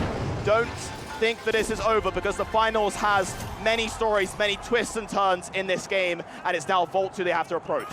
Big Splash needing another cash out to secure the win. Yeah. And it's 2's not that many. Like honestly, call it like a reverse sweep in other games and things like that. A reverse sweep's not going to be a rare thing in the finals. As we start the countdown on the Vault to start it, to begin it moving across the map, but we're not going to have to wait for the fight. The shield coming up and allowing some survivability. Shots, bullets causing damage. It's just chips for now, but the flank, unintentional, I think. He was just waiting and the enemies drop down. Surely he can secure that kill. The light spins around and will escape. Yeah, that's very frustrating to see, but the first elimination, can he get a second? Double kill there as well! And he can now bring the Vault over without being distracted because the other team has been wiped. Look at the very top left of your screen right now, 9 seconds left. They have some breathing time here to move the Vault over towards cash out C. They won't be able to initiate the cash out process before the team wipe comes back, but they will have that massive head start. They're going to be allowed to figure out a game plan. Yeah. Oh my goodness, and a chance to take things back, to bring it back level, and perhaps pip a victory. Yep, I want to see a reverse sweep right here. I know the audience does too. They have been screaming their favorites during this whole time. And the players that are currently defending right now is the crowd favorite. And I'm sorry, but I'm always on the side of a crowd favorite. I really love to see the crowd being hyped. So here we go, we're going to go back to it once again here. The defense versus attack scenario, and already one of the players on defense is down to half HP. Oh, a little bit less. I thought for a second it was going to be a headshot, but not enough on that one. Elevation, a big advantage here. It's so difficult to push that ceiling. So they've gone inside. They're looking to close the distance through the building rather than up it. Oh, they're gonna have to drop down here into the bubble. They do. Oh, I thought the kill was sure, but the movement enough to delay things at least. But no, they've had to come off it. The steal won't come through, and eventually the kills do. They get the wipe there as well, and that is obviously a little bit in the favor here of what they want to happen. The steal's been back on. They have the wipe there, of course, and the cash out is back in their favor. Now down to 50% of the way. As you can see the bar on the top left, all that C cash out. There's a blue color right there. That means they only have about 45% now of the time to wait. And that means that they will have to do one more defense. One more defense to level things up, to bring us back to neutrality. It's tense. This first kill could almost decide it. A quick kill and a violent push could secure a steal and the victory here if the defense cannot hold on. But they hold strong for now. They're delaying and delaying, but the kills rain down. The steal comes in completely unimpeded. They are celebrating, not even preemptively. They know it's secure and they will secure the victory. Obviously, a good match there as well. It's a GG's, of course. Unfortunately, it was a $20,000, which means that unfortunately the other team did not manage to get one to themselves. However, can we give a round of applause, appreciation for them at least trying for this game? And of course, it was unfortunate, but hey. It was close in the end, though. Yeah. They had the setup, it felt like. And it even took so long for those initial deaths to come in, for those kills to happen, to allow the push, to allow the flood. Yeah. But once they did, like we thought, it happened quickly. Yeah. It was just vicious. Again, I had a bit of bias on my side because I've always wanted to cast behind a crowd screaming and shouting for their favorite players. However, you guys have made this an awesome experience, so thank you so much so far. But yeah, this is it's very interesting how this unfolded. Of course, the Boundless, which was the team on the defense, they had the cash outs deposited. They were holding, it's just the defense there was a little bit weaker. Yeah. Seconds in it as well at times. Like, if you can just delay and then force the other team to have to come in and put the hand on the cash out, you've got the numerical advantage there because there's one player incapacitated, basically because they're forced, because of the time, to try to get the steal, and then you can maybe swing things. But it just wasn't to be on this particular occasion, but we did almost threaten that reverse sweep. It would have been wonderful. Exactly. It would have been wonderful. Unfortunately, some stories do have a bad ending, and that is unfortunately one of the things that we had, of course. I have a little bit of bias. You guys know me. But hey, it was still a fun match to cast as well, and we had a good time. It was a great time. Yeah. It's a time that's going to come to a very brief end. We're going to check out a trailer once again. Just take a quick breather, but don't go anywhere. We're setting up yet another match, and we'll be right back. Welcome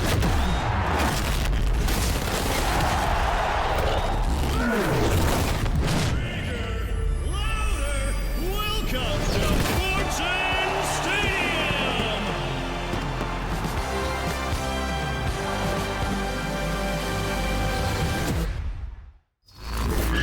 It's showtime!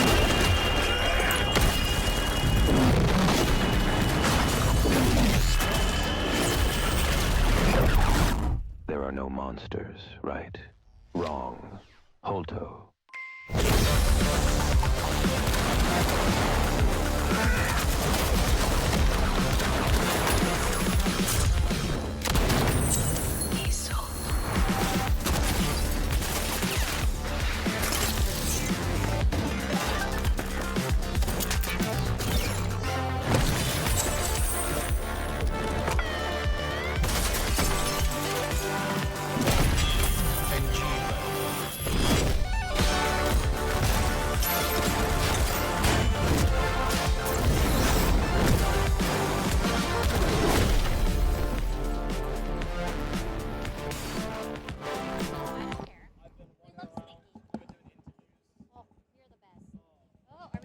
No. Okay.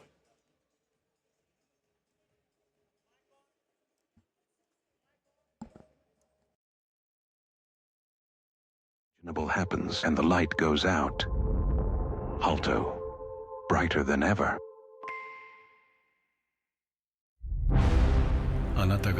We know you feel alone, but trust us, you're really not alone.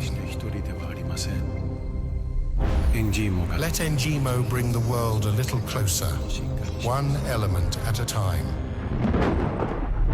Breeze through and sign our completely straightforward user agreement about data sharing and join our global community of friends. Engimo, beyond boundaries, within reach. Hello. How's it going? We're back. We're back for some more gameplay. You and Months Vive, you said you've never casted, but we are so amazed at your composure and how much knowledge, and you obviously love the game. Like, I can hear it when you cast, I can hear it when you talk about it. Like, when I spoke to you the first time, you told me that there was even a slim chance that you weren't gonna play this game. Yes. The story was kind of crazy. I can tell you if you want. Yeah, we want to hear it again. So back in the alpha, Steam had, of course, the request to access the playtest. And I said to myself, because I raged after a CSGO lobby, because I think I'm good, but I'm not. And I was like, you know what? If this access gets approved, then I'm going to play the game. If it doesn't, I'm not going to care about it. And it got approved. And then over a year later, nearly 2 years later, I don't know what I'm doing here. So yeah.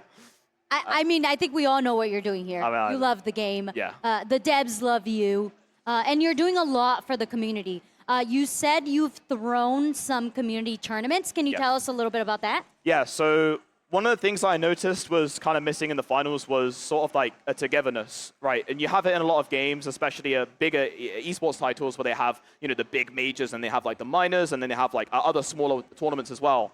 And I kind of wanted to say, well, with the Season 3 changes, people weren't as happy with some of the modes that were in Season 3. So I said, I'm going to start my own community league. It's called FPL, it's Finals Podium League. And every Friday, it's just players from different skill levels just come along. And I cast everything myself, run production by myself. It's very painful, takes a long time. But yeah, and I guess from doing that, it's helped me get to here and obviously where I can work with, obviously, you awesome people. So it's a good time. Yeah. Okay, we're going right into the game in just a bit because I know you guys are excited to see some more, the finals and the new map, Fortune. But you said every Friday. Yeah.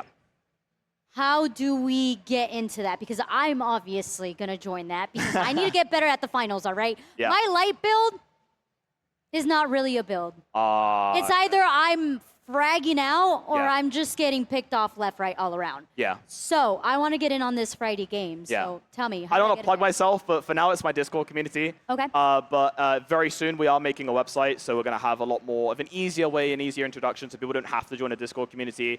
And again, like I said, I'm trying to expand it out for the community because the finals community means a lot to me. And again, I've sacrificed a lot to do what I do for the finals, and you know. Well, I want you to know that we appreciate it. Thank you. I'm sure the devs appreciate it and everyone in the community appreciates it. Thank you. And we're going to get you to cast more. Yes. Let's go into the game. What is the optimal team composition here as far as lights, mediums, heavies? What have you seen here on stage? Yeah, being honest to you, I think the light contestant has been kind of bullied out of the composition, but I do actually think that it is a composition that is actually underrated with the new changes to how the finals has been played. Obviously, in this mode right now, which is what everyone sees on the screen, it's cash out. Basically, in simple terms, the first players to take the vaults to the cash out and defend them, the first team to 20,000, as you see on the top left of your screen, win the game. But in other modes, such as the ranked tournament mode, where it's a little bit in-depth, you have to obviously manage your money a lot more. Light can actually be pretty good if you know how to use movement very well. So at the moment, it's heavy, medium, medium. Okay. Yeah. Heavy, medium, medium. Yeah. I see that. Or heavy, medium. I've seen a lot of mediums, I'm going to be honest, with the turret and the healing beams. This specific team composition looks like we're going 2 mediums and 1 heavy. Yeah. And they are quick to it. Yeah, exactly. Rattling the shots out. Again, I call this death from above. The elimination, of course, with the follow-up, of course, from the RPG, and then finishing it off with the Lewis gun as well. We have a charge and slam going out there as well.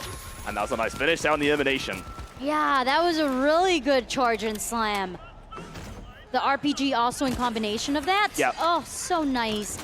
You don't really see that a lot in the lower levels. I'm gonna be real with you. And I've been playing a lot of the charge and slams. People are like, I don't understand it. Yeah. Not gonna do it. But this is a good way to kind of showcase it and get you around to noticing it. No, exactly. And that's the thing in the finals, when you combine gadgets, certain gadgets, it really does kind of give you the excellence. And you see how a player is mechanically good as well. You see that they're kind of very routine. They always do the exact same thing every time they play. If, for example, they're heavy, they initiate with the RPG. They go with the dome shield. They have the C4. So it gets very routine, but it's hard to master as well. So Yeah. yeah. And also not being predictable as well, right? Oh, yeah. You just said it. You're too predictable. That's like Yeah. everybody's problem at the start. Yes. Also, did you hear about the curse we have here on stage? Oh. No? No. It's the 2-0 curse. Okay. Every team has gotten both vaults, cashed out, and No. won it out. We haven't had a team contest for it, so we're hoping that this is the case right now. That is an incredible stat because I want to see that curse be broken, and this might happen right now. Elimination there going out from this player. And this is going to be put down, I think, into a 2v1 right now. You can see the RPG also going in there as well. Those dual deagles, of course, dealing the damage, but it's the charge and slam once again. Oh no! Somebody's got to stop that charge and slam. You can see how enjoyable that is Yeah. too. The players all smiling like, heh heh, I just used my own body weight to eliminate you. Yep, exactly, and that's just some of the intricacies of this beautiful game. There's, again, lots of different ways to play a contestant, and sure, you could say, well, this isn't meta, this isn't the best composition, but at the end of the day, if you're playing this at a casual level or if you're playing it just for fun, all the gadgets in this game are really awesome to use. My favorite one has got to be the jump pads. Oh, okay. I like to place jump pads in front of the cash out app, so every time they try to go steal the cash app, they just Okay. end up hitting the jump pad, Yeah. and they get yeeted out of the way. Yeah, that's... So you must be a low gravity enjoyer as well then. Yes, Yeah. yes. Exactly, yeah. If you use jump pads, of course, low gravity is an active event that happens at halftime, so you will see some red text happen at some point. There will be the halftime show. And that's a random modifier that could, of course, appear in the game as well. But right now, we have the players here. Look at that. This is a really nice shot here, running across the rooftops to head towards Vault 2. The cinematics. Our Beautiful. observers, chef's kiss. If Yeah. you guys get a moment, please, let's give a round of applause to our observers. They go unnoticed. Thank you, thank you. There's a couple people here applauding for Yeah. you. There you go. We even got a scream. Yeah. Thank you. Yeah, observer work definitely goes unnoticed sometimes, unfortunately, but they really do put on the beauties of the show. And right now we can see from the high ground here that Lewis gun is going to be very effective, basically clawing away at the HP of the other player from the low ground. And it looks like this player now might decide to go aggressive. This is the charge and slam players. Yeah. So I think in the back of their mind, they were like, I'm just going to go with charge and slam. And we also see here, potentially a triple kill, but it was taken there back by the other players, so it's going to be a bit of a resting situation right now. Again, as you can see on the top left of the screen, $10,000 has been already deposited into the bank of the finals. And right now, they are going to be looking to bring the second vault over to make it $20,000. If the high notes do come through with this cash out, the curse remains. It does. So the other team needs to get it together here. That's kind of scary, yeah. I do not want to see this 2-0 curse. I would like to see it broken, as I am someone that likes to play against the rules, especially in the finals. And we can see here, what's the decision? Oh, they're using the arena carryballs, of course, around them to open and destroy walls. Again, as you can see, a lot of the buildings in this game are destructible as well, and I'd say pretty much all of them. And oh, that's a nice, interesting placement there for a zipwire. A little bit risky. Yeah, out in the open, could get shot from anywhere. But you know what? One thing that I know the devs said that stuck in my mind was, you don't gotta go around, you just go through it. Yes. That's a huge thing about the finals is you make your own path. Yeah, exactly. That is a bit of a life lesson there if you are a finals player there as well, because if there's anything in your way, there is a lot of utility to be able to stop it. And here we go, we can see right now the players here going for the defense. We have the perspective of the attackers right now. And unfortunately, that modeler is very strong, but the defenders right now have managed to bring it back into I think a 3v1 on the pink player, as you can see from the high ground there. He is trying to win this 3v1, and it is going to be a massive task right here. Oh no. Pink player having a difficult time, and the wipe is there. And I think the curse still remains. It looks like so far. There will be one more chance for the attackers out there as well. 7 seconds left, of course, on the respawn timer there. But yeah, this curse is definitely prevalent. The cash out C is on 75%. And again, I would really like to see this curse to be broken. There's still a shot.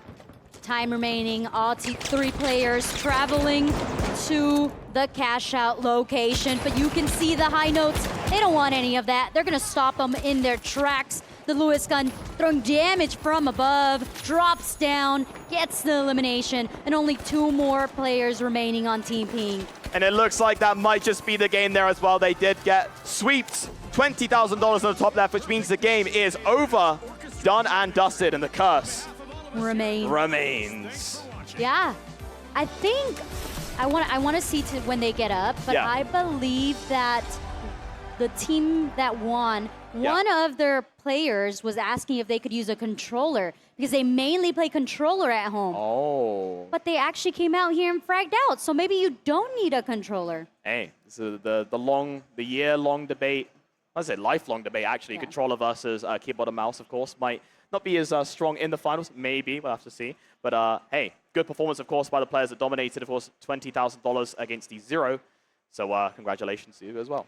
Yeah, it was so good. Did you notice anything specific that this team did to be successful? Again, at the end of the day, of course, there are so much utility and gadgets that can be used in the finals, but it doesn't matter how well you use them. At the end of the day, it's if you can deal the damage with the bullets, right? And one thing I think we noticed, though, against the contrary of that, is that charge and slam being super effective, going in, dealing the damage, and then the player basically used the Lewis gun to finish off the rest of the bullets and eliminate the players. Yeah, the charge and slam, your next favorite, what is that? That's specialty, right? Yeah. Your next favorite specialty. Yeah. Look into it. I, for one, will not, but you definitely should at home. Strategy for this new map, we got some players that have played the finals for a very long time. Yes. The developers talked about it just a bit, how it's a little bit more direct combat. What do you think as a player who's played all the maps? I think in this map specifically, there's going to be a lot of changes to how people play. For example, players at the start are getting used to the maps. They might be a bit more conservative, a bit more stuck together a little bit. But when you have the creativity of I call it like a sky map, where you can kind of move around a lot more. It's a bit like Las Vegas, for example, as well. Then players will then start to, again, combine their gadgets that we speaking about before and be super effective with that as well. So I think it's just a case of time and adapting to the new changes in the new arenas in the map. I see. I could definitely see that. There's so many ways. There's so many, like you said, high ground is going to be really important in this map.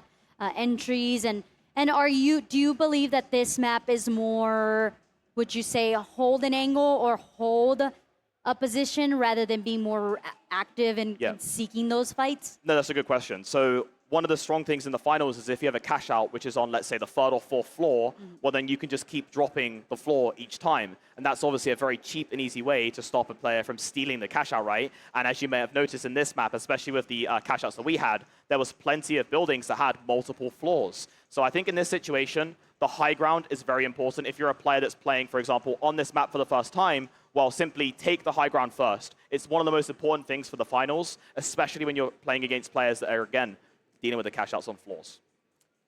Yeah, that's really annoying. We were doing that. Ask our opponents. They were pretty annoyed at that. They were like, how many floors are there? We're like, a lot. That's the point. Yeah, welcome to the finals. Yeah. There's definitely buildings of a lot of floors. But of course, again, there are obviously other ways as well. You can play the cash outs differently. Again, the goo gun on heavy as well is another interesting one. You can stop the cash out being dropped. So there are a lot of counters that people don't really realize against some of the things that are in the game. But still, regardless. What is the most, besides the flamethrower, most annoying weapon in your opinion? Well, when I play my community games, I play the matches sometimes, and my community like to defib eliminate me. And it's the most scary and annoying. Yeah, well, you laugh. It's embarrassing. And then they get compilations of them getting me down to defibs. However, I will say that another annoying weapon is actually the MGL. If you're against a player that knows how to use the MGL grenade launcher and they play safe, very hard. Oh, That sounds. I mean, snipers are always my kryptonite Yes, too. yes, It's like I don't even know where you're at. How did you even eliminate me? Yeah.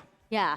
No, 100%. Snipers are also another weapon that I think actually got a bit of changes as well. I didn't check the patch notes, of course. I don't think they're out yet. But again, it's the shifting of how Embark want the game to be played. So I haven't seen much on it, but apparently the snipers also has some changes. So we might have a little bit of an easier time going against them, right? But of course, if you're a sniper player yourself, you might be a bit frustrated on that. But hey, adaptation is key. You're right. We all got to start at the bottom to kind of climb our way up and know what's going on. Yeah. And we are getting the lobby ready, as you guys can see. A lot of these players, they need to adjust their settings. There's a lot of settings. I think I was going to throw it to a break, but you know what? The players are loading in, so I'm not going to do that to you. I'm going to keep you here. Yeah. Engaged in the action. If you're walking in the crowd, listening to my voice, hi, no, I am not your inner thoughts. But if I was, I would say beautiful things to you. Like, I hope you're having a great day. Your smile is beautiful. And yes, I see you waving. I'll wave back. I'm allowed to wave. Hello. Make sure that you head on over to our free-to-play area. You can get a t-shirt that's a limited edition to the finals here at San Diego. And another cool thing is that shirt can also be put in game. That is cool. Talk about twinning with your outfit.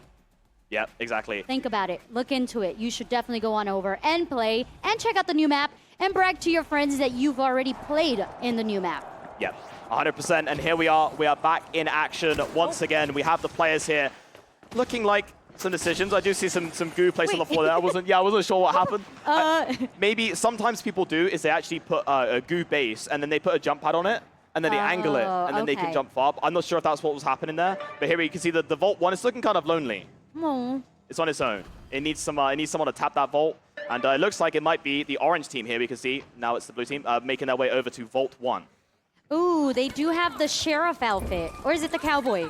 It's a cowboy outfit. I say cowboy, yeah. Yeah. Ooh. Yeah, that was a little bit snazzy. There gets the first elimination, but unfortunately traded back down to a 2-on-2. I'll have to obviously see if they can manage to get it. That's going to be a bit unfortunate. This is also going to be down to 10 HP.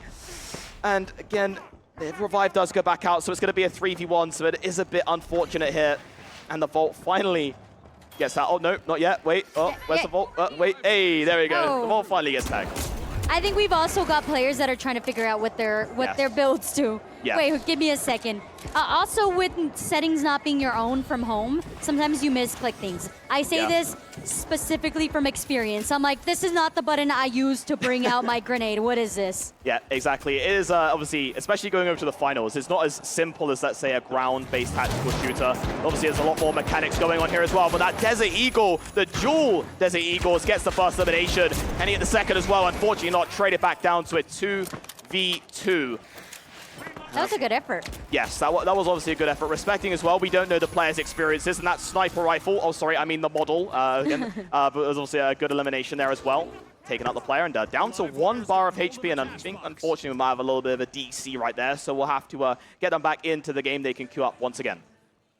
Oh, no, it's okay. Yeah. At least the live wires. Yes. Okay, I want to know do you know anything about why we decided these names? Like the live wires, the retros? I don't know why. Okay. But I've gotten used to the names of them, right? Okay. But yeah, it is interesting. And I kind of like the live wires because it looks like a fist sign as well. I kind of look at it like that. Oh, okay. You see what I mean? But then, yeah, but then again, it does obviously have that electricity look. So yeah, we'll see some quirks and stuff that I actually hope that we as players learn about in the future as well. Because again, there is actually quite a deep lore behind this game. However, of course, it's just a matter of time for the story to be told. I have a conspiracy, but I don't know if I'm allowed to say it. I'm ready. It's fine. You can say it. You have the thick armor. Can devs lock eyes with me and nod? Is there any devs? Do I see them? No, but okay, it's fine. I mean, technically, I am a developer. Oh, that's right. You are. Okay. Yeah.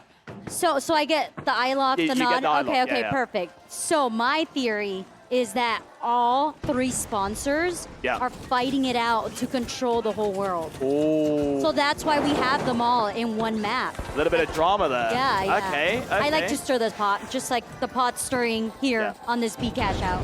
Yeah. You can see the defense is happening right now. Cash out B at 50% right now.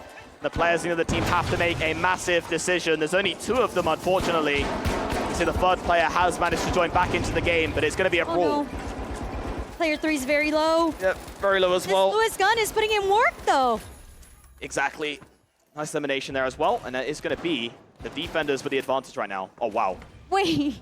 Wow, okay. He's like, yeah, guys, I'm here for the fight. Wait a second. Where's this fight happening? This Lewis gun. Yep. And this player is obviously pretty effective, of course, with the Lewis gun as well. Again, you can see the goo gun enjoyer as well. You have to respect the goo gun, of course, as well. And that cash out B will have its first deposits on the way. I don't think there's going to be enough time for these players to reconvene. So it looks like the Live Wires, the first team, will have the first $10,000. Okay, so for all of us new people at home, how long do you have to wait until the cash out fully gets sent out and you receive the money? I actually, you know what's really annoying? I actually know this answer, but I don't know this answer right now. So okay, that's fine. I put you on the spot. Yeah, you did put me on the spot. I actually can't remember. I think if I'm not mistaken, it was 2 minutes. Okay. But everyone's probably telling me I'm wrong. So anyway, regardless. You're welcome, chat. I did not get a clip. This is By the way, do you see this? What's happening right now? This might blow your absolute mind. I think, if I'm not mistaken, this is insane. This is actually. Oh wait, and that. Okay, well. It kind of worked well, out. No, they all. Okay, well. Yeah. Well, that was interesting. That was an interesting strategy. Of course, they did break the mechanics there a little bit, but of course, unfortunately, it didn't work out well. So that is actually a cool thing that was found out. It's they call it the goo ship. Oh, okay. Yes, that makes sense. A lot of weird combinations to pull it off, but if I'm not mistaken, that is Akazoko, I think his name is. He is playing in this match. He came up with the idea of it, and it's very fun to play with. But yeah, it's unfortunately that was not the best example. No. It was almost a clip. Yes, it was almost a clip. Almost a clip. But regardless, here we do have the next vault being transported over right now. We can see it is going to be likely the vault A, but the team are already here on the defense to stop them. Oh my. This model 1887, trying to connect the dots. Yeah. That was not it, though. Yeah, it's very strong. The live wires are just having a hard time now with the jet setters, and the jet setters are down. One player needs to reset, get some health back in the mix, while player 4 remains trying to stay active with this cash out. Yeah, and something that we see here, which is actually really good, is the fact that we might finally beat this curse. Okay? And I might not jinx it. I might not jinx it, of course, as well. But we can see here, $10,000 in the first team, and the next one is in progress. So if you see right now, there's a blue color here on A. That is the progress indicator, and the other players here will be making their way over to the cash out A as well to stop them. So usage of that zip line to get themselves onto the top. I think that the dematerializer went a little bit too late onto that mix. So it's cutting out some time for them to hit this attack specifically. Yeah, and this is what I spoke to you about before with the high ground advantage. We were speaking about that earlier as well. Look how effective the high ground advantage is here as well. The Steeler's also going out, but it had been stopped during the meantime, and there is now going to be a fight down to a 3v2. And let that be known that this medium player healing in the heavies here is also super effective as well. But you can see those shots will rattle out, of course, with the Lewis gun, and it has been stopped right now. The cash at A still at 50%. Oh my, so many back and forth. And yeah, you were talking about dropping from the higher ground. As you drop into the higher ground, though, you do go straight into the hands of your opponent. And now we're set to a 1v1, I believe. Yes, no, you're right. Yeah, completely right. And you can see But they're here. both really low on health as well. Yes, but there's also a steal that's happening right now. This player has to be quick to stop the steal. He's going to be holding the steal for as long as possible. Can he stop him in time? He does get the steal in during that, and also raises the cash out as well. So this player here, nice steal, of course, but unfortunately, it's going to be a big loss. Yeah, that Lewis gun is strong. And it might be as well, it could be the curse. The curse is coming into effect. All three players holding on to the ledge while less than 5 seconds remain. You can see the jet setters coming back into the cash out zone, but there's not enough time. The curse has not been broken. Well, it looks like we might have to reset all the PCs, clear the stage. We need to do something, because I don't know how these 2-0s are happening right now. This is blowing my mind. Yeah, somebody put a curse on the stage. I don't Yeah. know who it was. We need to find out. Probably Oscar. Because he went 1-1, but that wasn't in terms of the cash outs. That was in terms of the overall, right? So He we need wanted Oscar. everyone Yeah. to feel the pain, Yeah. including us. That's not fair. No, that's not fair. We need to have a deep conversation with Oscar. Yeah. Hmm. Well, I think that was also a very good game showing the interesting mechanics there. You did get a glimmer of the goo ship there as well. But at the same time, when you go for steals in the finals, you have to be very prepared to stop them as well on the other side. So in contrary to that, of course, it was a good match in terms of the players that won. They knew what they were doing. It wasn't a free win. They still had to work for it, of course, as well. And yeah, that was the match. Yeah, as a newbie, I learned that don't jump into fights without my teammates. Get rid of the Lewis gun if it is in the mix, as well as a flamethrower. And use the goo gun to create a ship to get myself across the map. Yes. Those are the notes that you should be taking home, or if you're already home, just write them down in a notepad when you are able to play the new map. Yeah. On stage, I believe we have our friend Elliot, who is going to do something. I don't even know what he does, but he's going to do something. So, Elliot, you ready to do something? Are you not going to tell me what I'm supposed to do? I don't know what I'm supposed to do. Maybe someone in the crowd can help. Are you guys having a good time? I got some thumbs up. That doesn't really come across on stream, though. Are you having a good time? Yeah. Wow, all right. Okay. Is that lungs on that person? Oh, my word. You guys are unhinged. I enjoy that. Have you had a good day? Have you checked out the whole con? And now you're coming to rest at the end of it? It's only been one day as well. We've still got the rest of the weekend. It's exciting. Well, look, my name's Elliot. I've been up on the land stage all day today, just kicking back, relaxing, maxing all cool with like all of the developers from the finals. We've been playing, I say all of them, there's like 100 of them. With about 5 of the developers from the finals. And they've been playing up here. They've been casting. Thixie's been amazing, by the way. This is his first time on stage. Make some noise for Thixie. He has been crushing it. I've been watching your face on the screens backstage, by the way, and I can see that you're having like the time of your life. It is fantastic to watch for me as a spectator. We've had people up on stage playing. We've had people filling up the LAN zone all day, getting limited edition finals t-shirts, playing all of it. And we've got the new map, Fortune Stadium, new guns, new skins, new just heaps of stuff for the new season. They've got real sponsor integrations in the game now, which if you don't know the game is not going to make any sense. But if you do, you're going to be really, really excited for this season. This is basically the first chance anyone's had to play or see it. And we have been having so much fun up on stage. I'm new to the game. I only started playing a few weeks ago. And I was about 10 minutes into my first game when I turned around and just saw a skyscraper crumble and fall over. And I was like, what? What just happened? Is the whole map destructible? And they were like, uh-huh. All right, this is my new game. This is where we're at. I'm gonna start blowing stuff up. Let's go. Run around the ground floor of a building and just crumble it while people are defending the cash out on the top floor. You know what? Dixie, am I right in saying that you're gonna be casting this on your own? I'm getting strong, I don't know energy. But I got told Oscar, the community lead and full-time menace, came backstage and he was like, hey, when he's on his own, he has like a stream persona. So I feel like it would be funny to just unleash that. Can we let him cast on his own? And I was like, yes, of course we can. So please, make some noise for our caster who's looking a little bit embarrassed right now.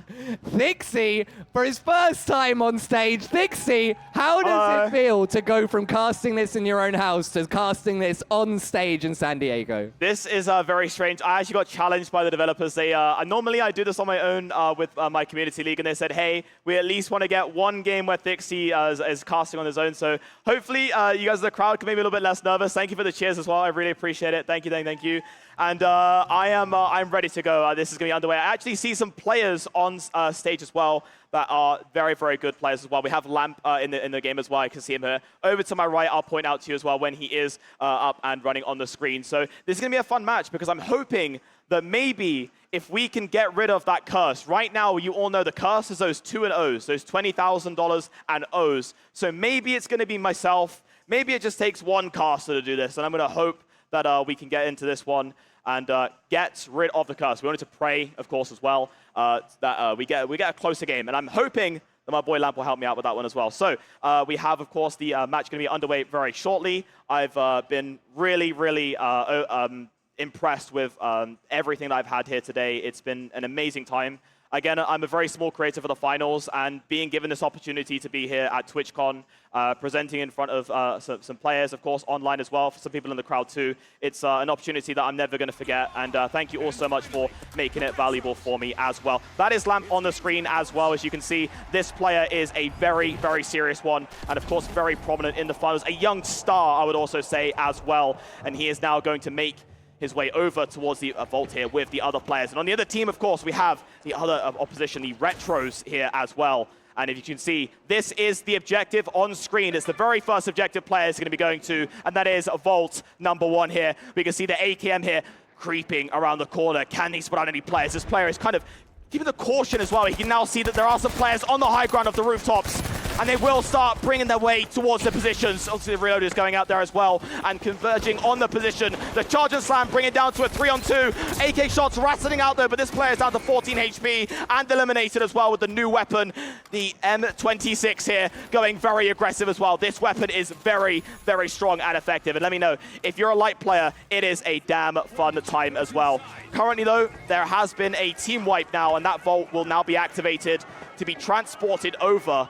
And I'm going to say that they are probably looking towards to go B. Yeah, you can see there's also a little bit of a ping there as well. There's a ping system for the finals. And here we go.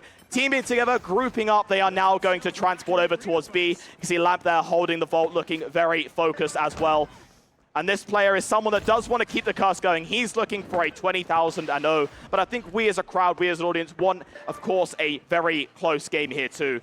And of course, the update on the other players, they have spawned back in. As you can see, they are now driving their way over to cash out B, of course, with the hopes of being able to take out the might here of some of the players on the opposition. Cash out B has been activated as well. And now what we're going to see is the group up here. In the finals, of course, if you're playing with a three-man squad, it's some of the strategies, of course, you could do. You have to combine a lot of things together. And sometimes for this game, you can really show off excellence. You don't need the craziest aim in the world to be able to do well in the finals. What you do need, though, is very good composition. And right now we have the opportunity here for these players to prove everyone wrong. Cash Out B right now at 25% of the way complete. You can see that on your screen right now by the color here ticking. And now, the big question to ask is, will the defenders be successful? First glitch grenade going out there as well. That's another glitch grenade too. And the glitch grenade stops the players from using their special abilities here. And look at that M26. Shots ringing out there as well. Can't get the elimination right now. And we'll have to play, again, a little bit further back here. I like the fact that this player respected the HP too. And now we have Lamp here, once again, here with the model in the hands. Does see the heavy there with the sledgehammer. He is trying to get the elimination. Lamp gets it.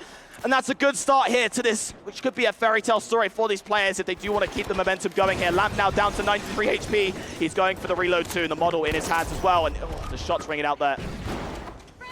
Now just throw the frag grenade in there as well. Yes, the frag grenade is shaped like an NFL football. That is the finals for you.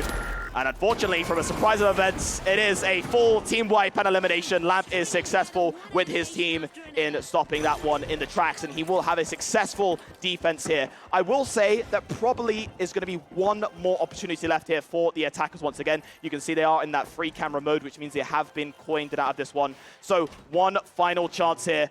And the big question is, Lamp has a lot of players that are watching him right now in this game. He has a lot of pressure on his shoulders, but he has decided that he is going to be playing this one and playing this one very effectively. And now we're looking at the other players here attacking. It might be a little bit too late here, rattling the shots out with the M26, and of course they will drive in on this player as they do know that this player is low HP. And of course, there it is, the final trade there as well. Lamp here going in with the model and a melee combination, very effective. And now we bring it down to one player left here. It's a 1v3. I kind of feel bad for this player. He does have the defibrillator in his hands, which is an instant revive here if you are new to the game.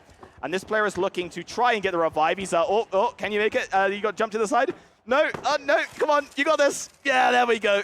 Managed to climb up there as well, and that revive will come back out. And now we look to the other perspective of the players. The Retros, of course, other players here in first place, and they are right here towards Vault number 2. Of course, now, they know that the players are going to be reviving them, and how do you know that? Well, on the top left, you can see if a team has been wiped, so Lamp has probably called for the players to go quickly as they can towards Vault 2, but we're about to see a massive brawl here. I just saw a charge and slam heavy going in that is going to be brought down to, unfortunately, a 1v3, and there we go. You can see, again, the strength here of these players combining together, and that Vault 2 is going to be taken and brought away. I think in this moment in time, when you're playing against players at this caliber, it's a little bit difficult, of course. Again, it's one of those things where if you have a squad, you have a 3-stack that you play with, you don't need the best aim in this game. Again, there are things like the flamethrower, which is very, very effective. The flamethrower you don't need to have the craziest aim for. It's the composition that really matters in the finals. And again, there's all different types of levels that you can bring to it as well. Maybe you don't want to be playing the finals at the most top competitive level. Well, you don't have to. The finals offers you every path. If you want to play and have fun with your friends on Power Shift, for example, which is another game mode, or if you want to be playing as competitively as possible, as Lamp is as well, the finals offers it for you.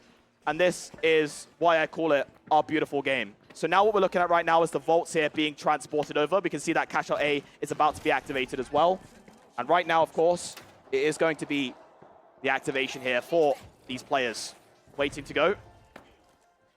And they're on the defensive scenario right now. So if we look at this perspective, you can see it's the low ground right here. These players will want to go up on the high ground. What we have to watch right now is, will these players take high ground first? It is very vital in the finals for this to happen. And you can see Lamp is right here, holding the red barrel in his hands. He already knows. And he does launch the red barrel, but unfortunately it doesn't go off. Tries it once again, but unfortunately no elimination there for him. And it's now going to be a massive brawl, bringing it down to a 3v2. And these players now are just going to get absolutely decimated. This is, again, unfortunately, I don't know what's going on, guys. It's the $20,000 curse is just still here. I think we need to get some stats pulled up on screen for each players and balance out these games, because it is just currently steamrolling and steamrolling. And you guys are probably wondering, well, why is it like this right now? Well, again, you have a lot of experience, of course, on stage for the other team. However, I said to you, keep an eye on if they take high ground first, and they didn't. So it's a bit of a hard scenario for them. However, one more chance. I would love the players to be able to take them down. Lamp, I'm sorry, I'm going against you, my guy. I would like to see these players stop Team Lamp in the tracks. And here we go. They're actually doing the same strategy as last time. Again, the high ground is good here. What they need to do is get above them, or at least get them into a position where they can catch them off guard. Most of the players were prepared for it here. And they could obviously go low ground too, that is an option, but again, it's a little bit more riskier because you're allowing the respect here for the other players, and here we go. They are just crawling above here. They do drop the Cash Out down, if you're wondering, so the Cash Out is now level with them. But look at that high ground right here. The Stealer's also going out here too. You can see the steal might go on. If it does go on, this would be pretty huge here for the other team, and it looks like they might have gifted them the steal here. But hey, regardless, it's not going to be the curse, and that heavy charge and slam is also going to be effective too. So hey, we managed to defeat the curse. Sure, it was probably with a bit of a gift, but hey, I'm going to say that that was intentional, because you know what? Sometimes it is a feature and not a bug. You see they're kind of smiling there as well. They want to maximize their game time, of course, on stage here. And there we go. We can see the next one is obviously Vault number 3. So I think in this situation, what would be perfect is if the players gifted them the first Cash Out, right? Now imagine if they lose the game because of it. That, I think, would actually be the best scenario here. See, even Lam's smiling. He knows it could happen, and he's going to try to be focused up here. He's going to, obviously, again, this is a very serious player as well, but of course, we are here at TwitchCon, not Twitch Rivals, we're here at TwitchCon, and of course, we want to see fun matches as well. So now we're going to see if it is going to be a little bit more effective there. And now we can see that Cash Out Vault 3 is going to be deposited at Cash Out D right now as well. So it is in the favor of the blue team, which is the pink team for this perspective, and it's the Retros, what it's called, the R on the top left of the screen. And now we have the perspective here of the attackers. I would love them to be able to do the impossible right now and go against him. You can see that Cash Out is bouncing up and down because there is a jump pad below, but there is also a little bit of a fight going on here. It's down to a 1v1, unfortunately gets eliminated. And now we can see it's a 2v3. And these players are unfortunately have to go aggressive here. There's also a nice defibrillator as well coming out. The shots rattling with the AK Lamp here, trying to do a bit more effectiveness with the arena carrier balls in the map as well. And we're at the halftime show, so that means that we're going to be really testing these players here. Can they manage to stop the defense, the effective defense of these players? You can see the M26 is super effective, and unfortunately it's down to a 3v2 right now. However, this could be absolutely massive here. Going in with the heavy, going effectively in. It's the Sledgehammer, gets the first and charges slam as well. Can he get the second? Unfortunately not. That would have been absolutely massive, but it's the M26 to wrap it up. And these players here will be very content with that situation. Again, a little bit, of course, off our seat scenarios. It was some interesting moments in this game, but I think there is going to be possibly one more chance here for these players. Look at that cash out right now as well. It is bouncing across the room right here. And we can see the cash out D on 75% of the completion. So this means there is one final chance. You can see in the background the orange team here approaching. They're driving their way over to cash out D, and it is all or nothing. It's now or never here. Lamp's perspective right now on the defense. He is further away here, and the players can now go in from the side. RPG here with the heavy as well. Spear as well in the hands. One player goes down to a 3v2. Make that a 2v1. And it's going to be on this player right here. And it's a bit of a difficult situation. No time left on the clock. A defibrillator going out. And of course, it's Team Lamp there to clutch that one up for everyone else as well. Very congratulations, of course, for Lamp. Thank you all so much for watching that game. And there are your winners on screen there as well. And I will say, that was, of course, a very interesting game. I do think that they gifted them that little bit of a cash out. I see them smiling. Yeah, I see them smiling over there. So yeah, they give a little bit of a gifted cash out. It would have been so funny if they lost it. But hey, of course, we will have to say it wasn't just one player, of course, carrying the game. It was a team effort as well. So I think there was 3 eliminations for Lamp, and then 2 eliminations and 1 for the third player there as well. But regardless, that was the game. I hope you enjoyed it, and we'll basically bring you now to a quick break where we'll check out the trailers.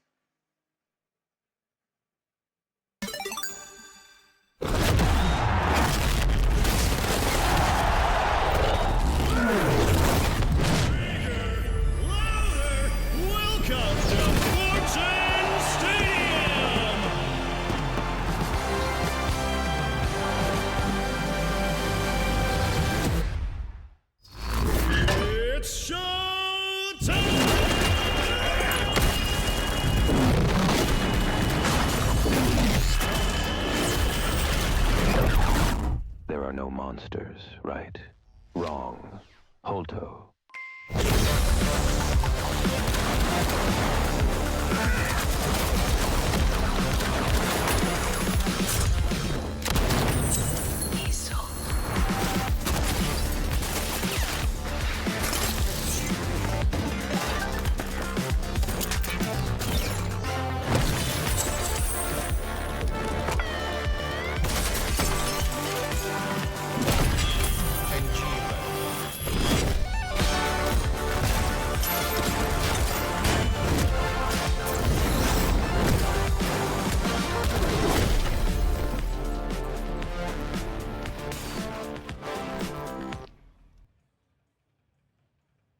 The life giver, the sun, always on, the source of everything that is good.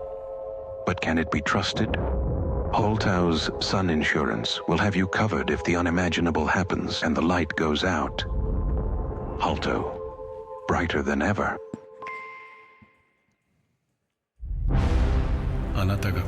We know you feel alone, but trust us, you're really not alone. Let Ngimo bring the world a little closer, one element at a time. Breeze through and sign our completely straightforward user agreement about data sharing and join our global community of friends. Ngimo, beyond boundaries, within reach.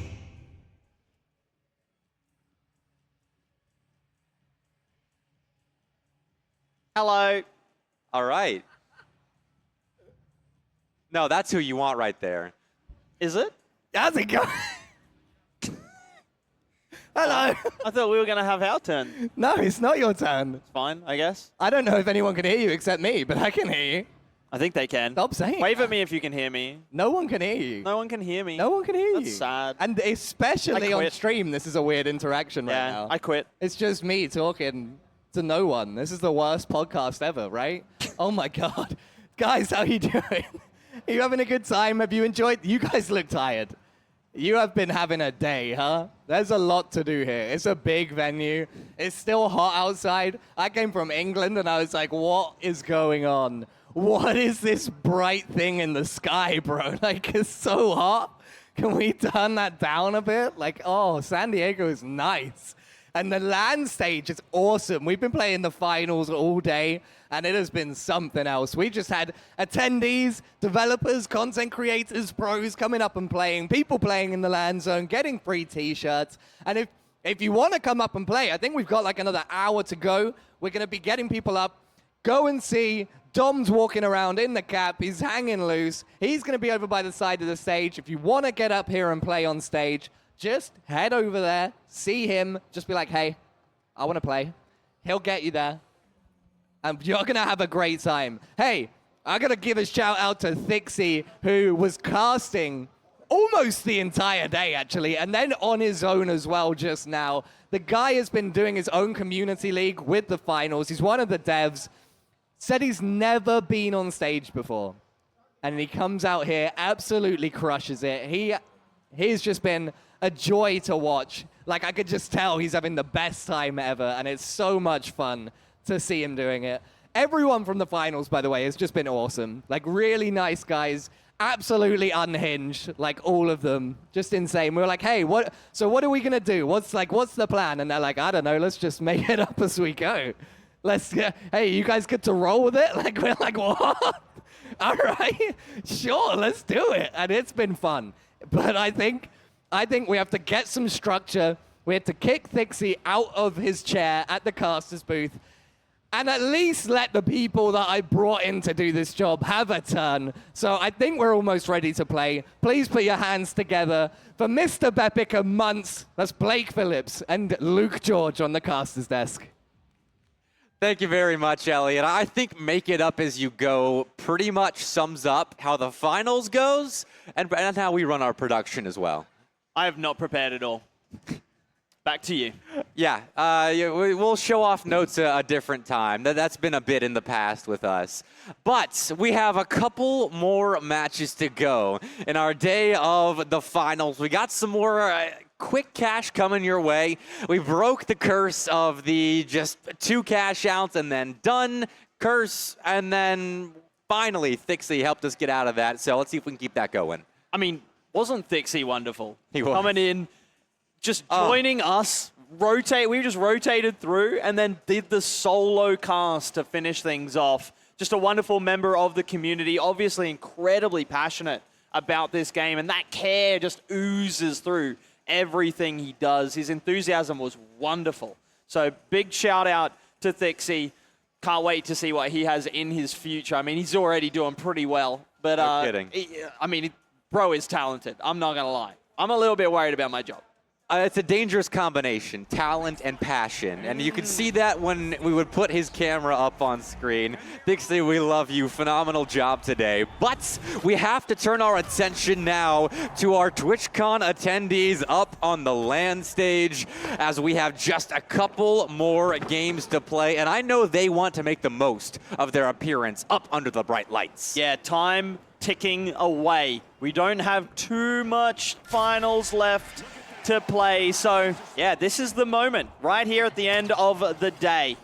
We'll see if these players can secure their legacy. It's a bit dramatic, maybe. A little bit. I don't know if there's a ton on the line right here other than your pride and getting to tell your friends that you won a LAN match. But how will this game affect LeBron's legacy? Not at all. There's our first elimination there on the bridge as teams begin to fight over Vault 1. That cash box has popped out and is in transit now to our station. Letter A. I almost called it number A. That would have been bad. Speaking of which, that's pretty rough right there. Yeah. Got a couple of members fallen. The Vault's gone with them. It will bounce back up onto the map, so it will be retrievable. So don't worry if you do fall off with it. Ooh. Oh, that was a quick turnaround. My goodness. Sat them down. But the cash out will be initiated. And it will start the clock. It will be ticking. And we got a cheeky little 1v1 on the peripheral right here. But right now, the Steamrollers looking to push forward and make their way into the lead in this match. And I believe the Steamrollers have 1 light, 1 heavy, and 1 medium character. So pretty solid distribution of the different classes we have in the finals. That is not an intentional play, I believe. Lighting yourself on fire that'll take out the rest of your health bar, and that's not going to help either. A couple of pistol kills helping out our orange side. So tough there when you're in the 2v1. You do the damage as well. You die and you hope that maybe a teammate can trade you out. But no, they're too far away and the heals come through and make it all for naught. But right now, the heavy trying to close the distance up the stairwell. That sledgehammer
We are welcoming several new players to the land stage, though. We have shifted things just a little bit. New teams will try and, again, to break that 2-0 quick cash curse. As we broke it once while Thixie was casting himself, but we still haven't broken it when we have 2 casters in the booth. So I don't know what's up with that. We need some closer competition, and I think these guys are going to provide it. Well, speaking of Thixie, you may have thought that you had seen the last of him. But that's not true. He will be back after this match to participate in a special show match, a series even. I do believe, my inside sources have told me, it will be a best of 3. So an extended series to come after this one. But first, we are back into a best of 1. And yeah, nice little run to the first vault. And then the brawl will ensue. Hey, if you're getting ready for that best of 3, including Thixie and Oscar, and this is a great warm-up for that. One more game of cash out, or quick cash rather, and he's in his settings. Got to make sure everything is all good. Absolutely. And we are climbing zip lines, we're jumping off jump pads, and no one's unlocking the vault. Thank you. Finally, we've got it started. Oh, was that a little too slow for you, was it, Blake? Yeah, they got to hustle. Come on now. We're going to see if they can hold this line, protecting the jump pad. They should get a kill here. They do at range. That opening kill is going to slow things down for the Mighty, who have been pushed off. That's a hard little ingress there. There's only really the jump pad if they want to come face-to-face with the enemy. And they might be a second here as they look to try to get the revive token, and it will be. Doubling up with the kills of the Tough Shells, and they're going to look to dip out and see if they can start the cash out. All right, that was some confidence in your long-range gunfighting abilities that I think might have been a little bit too confident. Yeah. Taking that fight with just around 20 to 30 HP left. It doesn't pan out, so the vault has been popped, and the cash box moved towards cash out B. We'll see if they end up sticking it in there. They have options here. Maybe they just want to like feign they're going towards B as a fight breaks out around the cash out station, and we'll see where this takes us. More damage done, but it's returned in kind. As the cash out starts, no one falls, but play up 5 incredibly low on the Tough Shells. And they are fighting. An assist comes through, the team plays coming up big. And it's difficult. This jump pad, not the most intuitive for that player. He's having some extended troubles with it. The steals coming out as well. It looks protected. I think they came off it, though. They had to restart, and I don't think they'll be punished for it. Oh, maybe. Oh, they might. No. Oh, they came off it in the end. No, they got the steal. Oh, my goodness. I'm so... You got to make up your mind. Yeah, I do. The Mighty do end up getting the steal there. And a couple of kills to boot. But a team wipe will take them out, and that should... No, it won't cause the cash out station to change hands. The colors got me there for a second. Yeah, colors switching it up a little bit. And the fight switched up as well. We saw the first engagement, a long-ranged affair, and then it got up close and personal in these hallways around the cash out station. But on both occasions, the Mighty looking good for it, but the Tough Shells incoming, ready, airborne. The gas grenades coming out. Oh, their large is already low. The healing beam will rectify that, and they've thrown out a dome as well. Their large taken down, or the heavy taken down, and the fight just about even. Caught with the grenade in the hand, but it might work out in his favor. It does. And they look to finish it up. They look to clean up the pieces, and a quick double kill, but there was a grenade as well. But in the end, it wasn't as effective. It wasn't as significant. He should have time. It was close, but in the end, it is comfortable. And that steal will give them the cash out. It will give them the initial 10,000.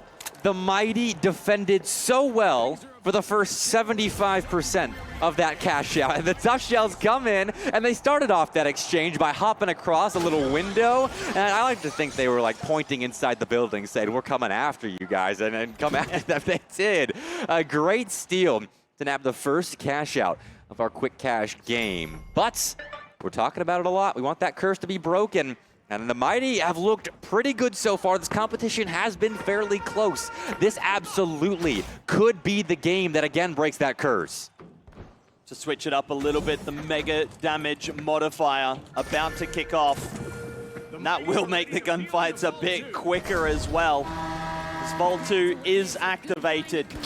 And we are about to get things going. A third or a fourth big firefight in front of us. And that was a cheeky flank. We're seeing it from the Tough Shells right into the fray. Takes down one and a second. And the third falls as well. A double with the baseball bat. Woo! Not the right game, but it still works in the finals as well. Wonderful play. And we got a little turtle plushie. Don't shoot the plushie. Yeah, what? Who did that? Can't be doing that. All right, we've moved on, at least. I think we need to forget about that before we get too upset. My blood pressure's rising. All right, let's take this lull to take a deep breath, everyone, collectively. Posture check, hydration check. Take some water if you have it. Sit up straight if you are not. But up here on stage, the gamer lean is king. All right, I've calmed down again. I'm ready for the couple of fights we're about to get around the cash-out station here. And already a death. Quite a ways away from the player we're watching to see if they can raise their fallen comrade. But at the moment, the Tough Shells in a good position to start out this cash out. But that baseball bat can change things real quick through the railing. The baseball bat finds an elimination. I thought for a second they'd made a mistake and wouldn't be able to finish it off, but they just kept persisting. The swings connecting, and it's a big kill there. Let's see if they can make good on this. They should be able to come at that player from two angles, and they do exactly that. The elevation and the flank combined, and the baseball bat again doing crimes. He's a menace. Get him on the Padres. Oh, man. So many eliminations found by the baseball bat-wielding menace. And that's going to get the Tough Shells, again, in a very good spot with that cash out, about a halfway tick down, although our baseball bat-wielding menace has been taken down himself, so he'll sit this one out for a couple minutes. Couple seconds. Yeah. Oh, couldn't opt for the revive, had to turn around and take care of business behind.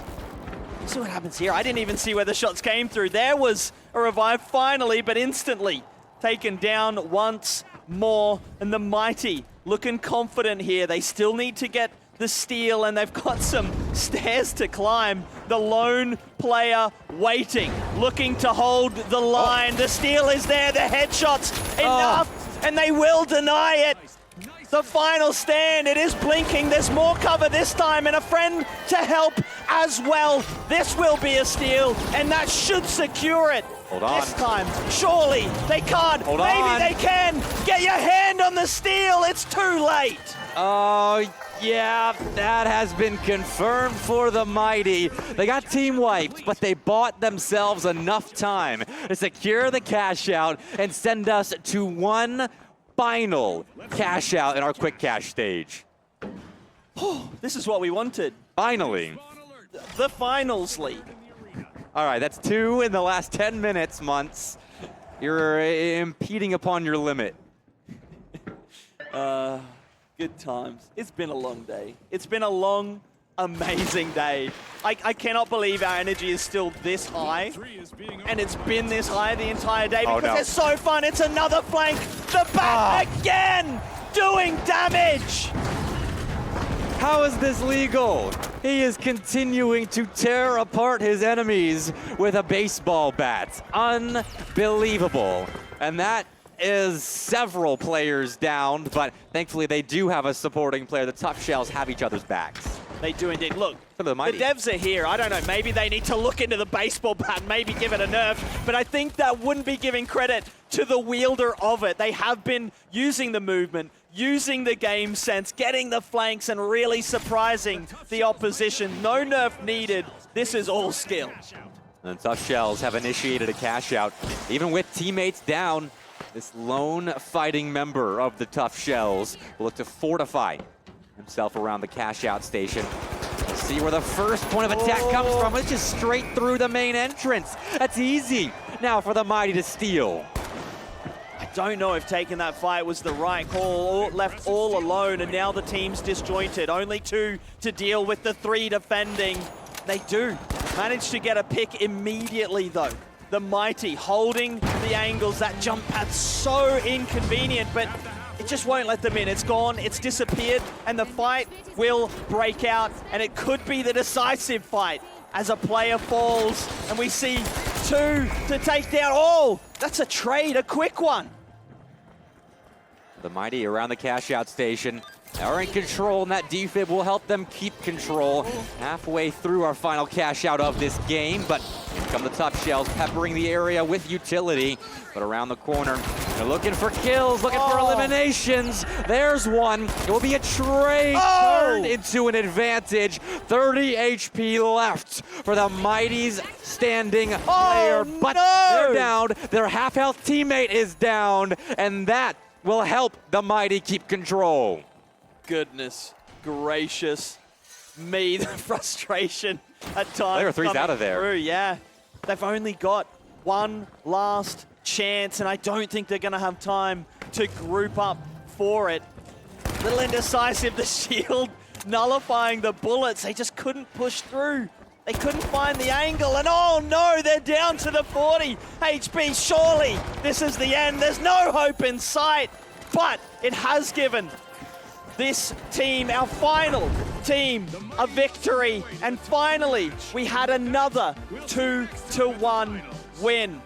Give it up for the second last time for your winning team. This time it was the Mighty, and what a show they put on. It was close. It was hard fought, but they stole that last cash-out station, and they did not give up control again. Great job finding the eliminations they needed to secure that game in the clutch moments under the bright lights of the TwitchCon San Diego LAN stage. It's been a great day, a cash-out, great day, a quick cash, and we got another best of 3 coming up in a bit. I can't wait. Yeah, this is going to be really fun. This will be the first series that we've done between 2 teams that are going to go head-to-head in potentially 3 matches in a row. So they're going to have time to synchronize, to get the chemistry on point.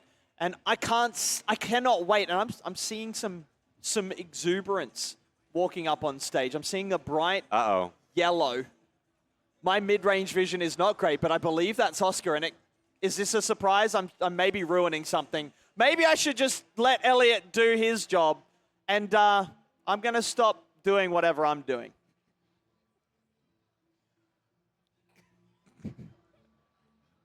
You know what? I came over and tried to do your job earlier, so, you know, it happens. Hey, guys, how you doing?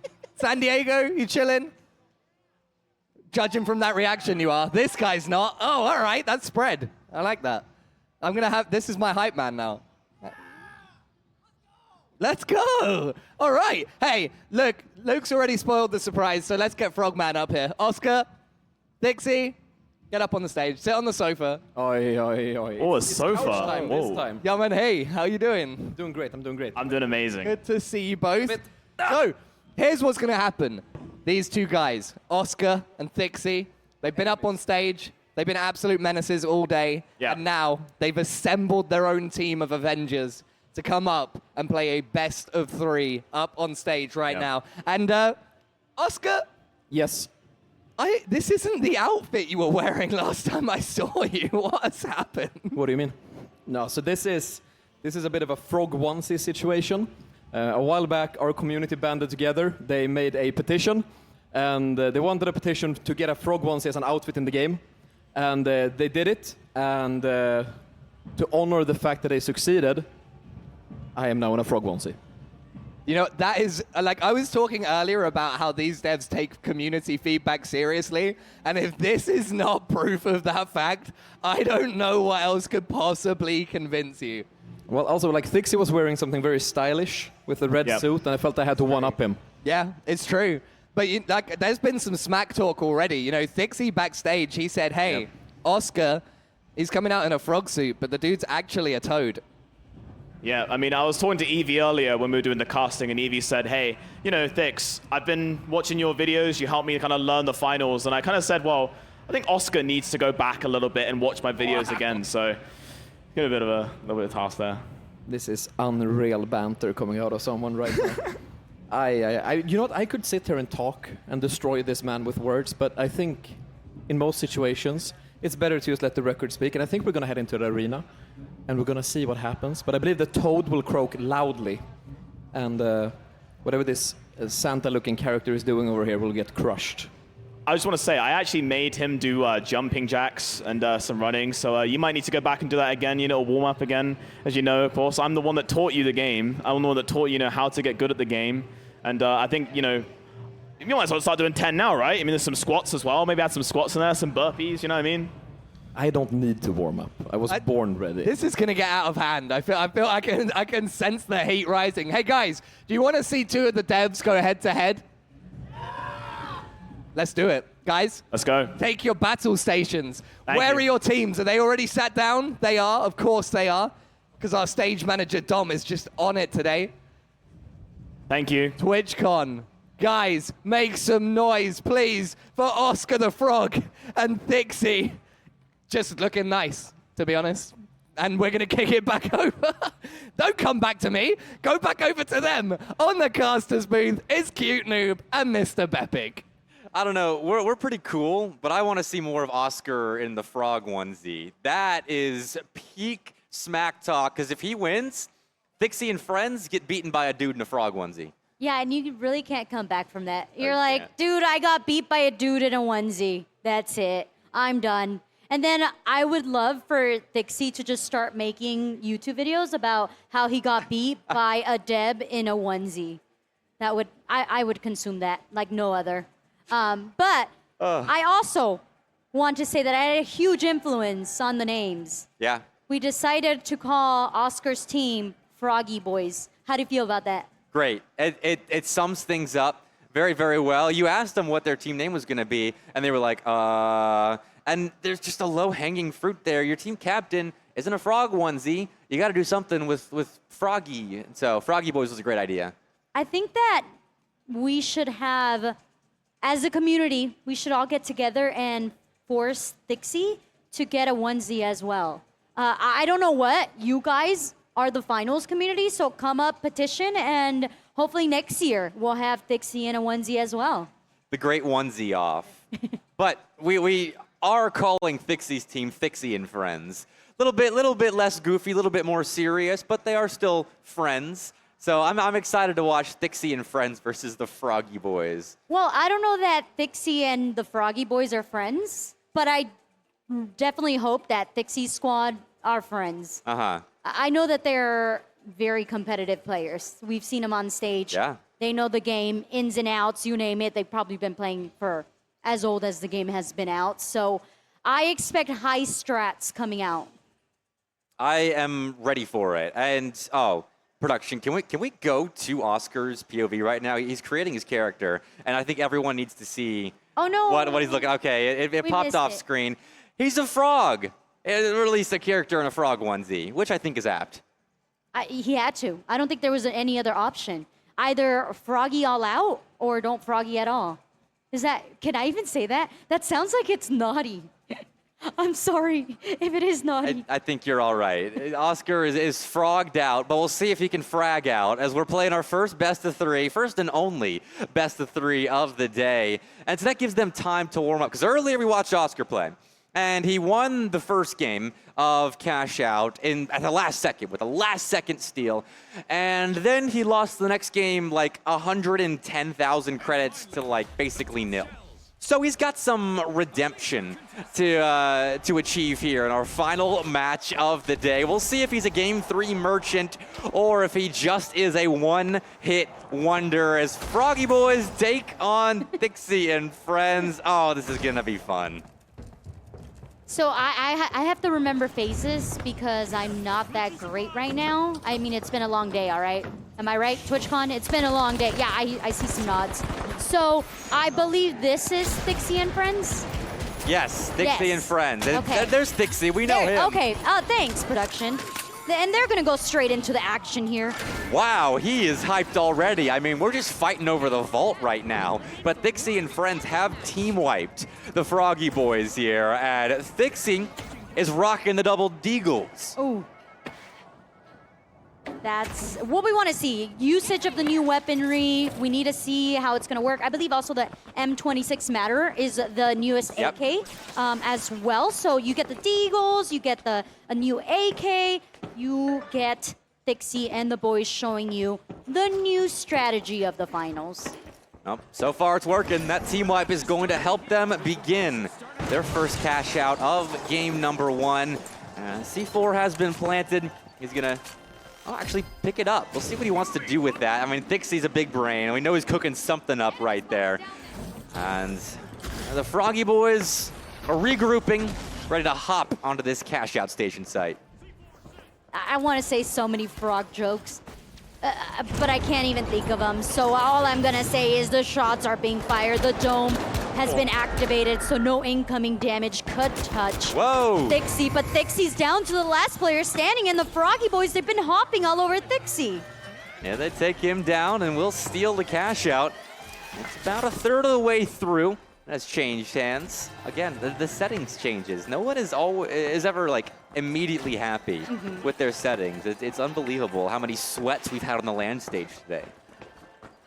I mean, you're on stage. This is one of the few times that you're going to be on stage, so you got to look good. Sure. You got to feel good. Hopefully they're feeling good. Game 1 just starting, but plenty of action so far. I think we're about even in terms of team fights. One for either side, but the Froggy boys, they are gearing up right now. Trying to take out the floor below the cash out station, but they're ineffective, so they just head in. That second story, and carnage erupts. No kill confirmed. Oh no, so close to taking down one of Thixie and friends, but the kill was not confirmed. Finally though, they recover, post a triple, and that's a team wipe to steal the cash out. And the time is ticking down. Some shots from below, only 4 seconds left, maybe less than that, but then the wipe comes on through, and you can hear Thixie. I think that was Oscar. I think it was all of them. I mean, we're getting, Thixie, I probably wasn't getting too loud. Yeah, that definitely was Oscar. And we're getting a preview into the comms right now, so let's see what they're talking about now that we're moving to the next vault. I have no kills and I have 300 damage. It is what it is. I'm being carried. Fuck it. We ball. Yeah, we ball. We move. They're balling. They're balling. I would like to now. point out the 1400 support score though, okay? Thank you. Thank you. So you died and I defibbed. Oh, what the fuck was that move? I am so far behind.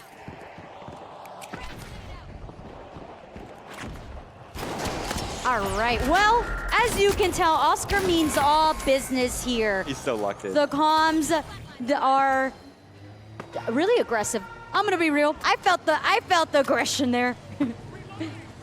He wanted some acknowledgement for the support because he's doing a lot of support here. Well, vault number 2 is going to be popped, and we'll see if we get any other peeks into the comms after that very passionate one. But the Froggy boys have taken control of a rooftop now. I believe we're in the Engimo sector of Fortune Stadium, so they're just looking for any player, Thixie and friends, to snipe from afar. I want to take a second to highlight the loadout that we have here by Thixie boys. They have a light, a medium, and a heavy. So they're sporting each one of these presets. And one thing that I spoke to Thixie about was the importance of having a light, but a light that knows exactly what they are doing. And so far, you can see it. There's the light getting picked off, but the rest of the squad, they're making sure that they are repositioning, taking good fights, and even looking for that res as well to make sure that the whole team is completely together. Our player 2 right there just dropped down to the bottom floor, saw 2 enemies staring at him, and quickly dipped right back up a jump pad. That was a funny interaction, but that ball is just sitting there. The players are so focused on eliminating each other that no one is too focused on the vault right now. It's just waiting to be picked up, and finally, we have someone ready to grab it and start the next cash out. Okay, so Thixie's squad right now looking to just see where their opponents are going and also making sure that they don't get completely wiped. You get wiped, there's a cooldown time, you only have a few tokens to come back into the mix, so you want to make sure that you pick the timing of when that fighting goes down. You were talking about earlier, they haven't took the vault into the cash out, but that's specifically because they didn't feel comfortable. They rather take the fights to make sure that they are ready to play defense. And the more time that you run down the timer, the more beneficial it is for you as a team. Cash out has been started now, and we're fighting all around it. That healing beam can only do so much, but it might turn the tides of this fight. Just one sliver of health on that player hopping around the cash out station. And same deal here. It's like Thixie and friends are gonna pop themselves a couple of kills, enough to get time for a revive, and that is a full team wipe, and it should lead to a cash out steal. But that new pump shotgun looked really nice. There was so many shots being thrown out there. It was a 1-2-1 there. It could have been anyone's not death. I don't know how to put that, but it could have been just anyone going down on that, and Team Trixie managed to remain alive. I think the curse might be broken here, Blake. I mean, we see 10-10. Oh, hold on. We've yet to see what Thixie and friends are going to do now. And if there's anyone that I would trust to make a comeback like this happen, Thixie and his team, I think, can do it. Or I suppose it's the Froggy Boys that are trying to do it. My bad. I got the colors confused again. That's on me. It shows you how chaotic this game is. But again, Oscar did it earlier. He came back to win his one and only game of the day. And with the timer ticking down, I don't know if it's going to happen right now. It's being stolen, but we're having a player sit back, cloak himself, and move in to try and get the confirmation on the cash out station, but he couldn't do it. The steal happens, and the curse is still here. Now. We hear the cheers happening in the stage, but it's not over yet. This is a best of 3. The hope is still alive. Yes, Froggy Boys, they managed to get that victory. Map number 1, all right, secured, but can they continue and win the second one? We'll see. I honestly don't know, because we've seen plenty of Thixie and plenty of Oscar today. And with Oscar winning that first game, it's safe to say he is back. He has recovered from that 110,000 cash deficit loss that he suffered. And Thixie, I believe in to make the reverse sweep happen. Yeah, it's the you play and you've created the game versus you just have so much time in the server as well, and you've casted a lot of your team in. So I think what Thixie really needs to do is make sure that the coaching is on point, because they did seem to be a little bit of a timing difference when they went into those fights. Settle everyone down, make sure they're on the same page, make sure they don't get sucked into the chaos of the finals. And I agree with you. That's what he's got to do to turn things around, because they were right there. I mean, that was a loss suffered in the final moments of Quick Cash. They could have easily taken that to a third cash out, and then who knows what's going to happen from there. But cash out got stolen at the last second, and the Froggy Boys snatched victory from the jaws of a third cash out. But either way, it was close. Very, very close. It was nerve-wrackingly close. And they are ready to go. They're just going to hop on in there. They're not even going to waste any time. It is Froggy Boys trying to keep the curse of 2-0 going here on the stage. But Thixie already said doesn't like the curse. Believes that Oscar has set that curse in motion. So looking to end the curse. Oh, this is the perfect narrative then, with the Froggy Boys winning game 1. And we're getting into game number 2. Please, a round of applause for the contestants up on stage. I know it's been a long day at TwitchCon, a lot of walking around, exploring what the convention has to offer, but we have potentially 2 more games of Quick Cash up on the land stage, and at the very least, 1 long one, because these teams are going toe-to-toe at the moment. Now, remind me, first vault. Oh, I just answered my own question in my own brain. It's Great. The Froggy Boys being able to secure the first vault, but it was also the initial collision that happened on the first match that allowed for the Froggy Boys to get that first cash out. So this time around, we're already seeing a change of momentum between these two teams. Team Tixie doesn't want to go for that initial fight. And that's interesting because originally the rooftop was controlled by the Froggy Boys, but they moved away from the vault and decided to re-engage once Dixie and friends had entered that ESALT building. And it's panning out at the moment for Dixie and friends. He'll pop a revive with the defib and look for more, finishing off his enemy across the stage. And it's not quite a team wipe, but it's a fantastic position here. One thing that's already so much different than that first match is Team Dixie, instead of going light, medium, heavy, they went medium, medium, heavy. So they opt out for that light. They said that light really cost us that match, maybe wasn't feeling too comfortable on it, decided let's bring a double heavy with double healing as well, the healing beam. All right, I like the idea, I like the change of plans. That's why we wanted a series up on stage to showcase the strategy shifts throughout, albeit at most a 3-game set, but still, you change your strategy between games to get that little advantage over your opposition. But that vault, or that cash box rather, is headed towards cash out station B, and this should get us started here in game number 2. They're fighting across the map. That's confidence for you.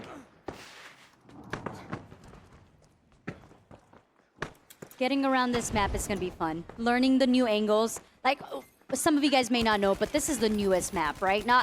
We don't know the ins and outs of it yet. How to get to the rooftop quicker. Of course, we talk about how easy it is. You get the zip lines, you get the jump pads, no worries. But you're still learning. You have to learn which rotation is more beneficial to you. And so far, action is going down on Angelo.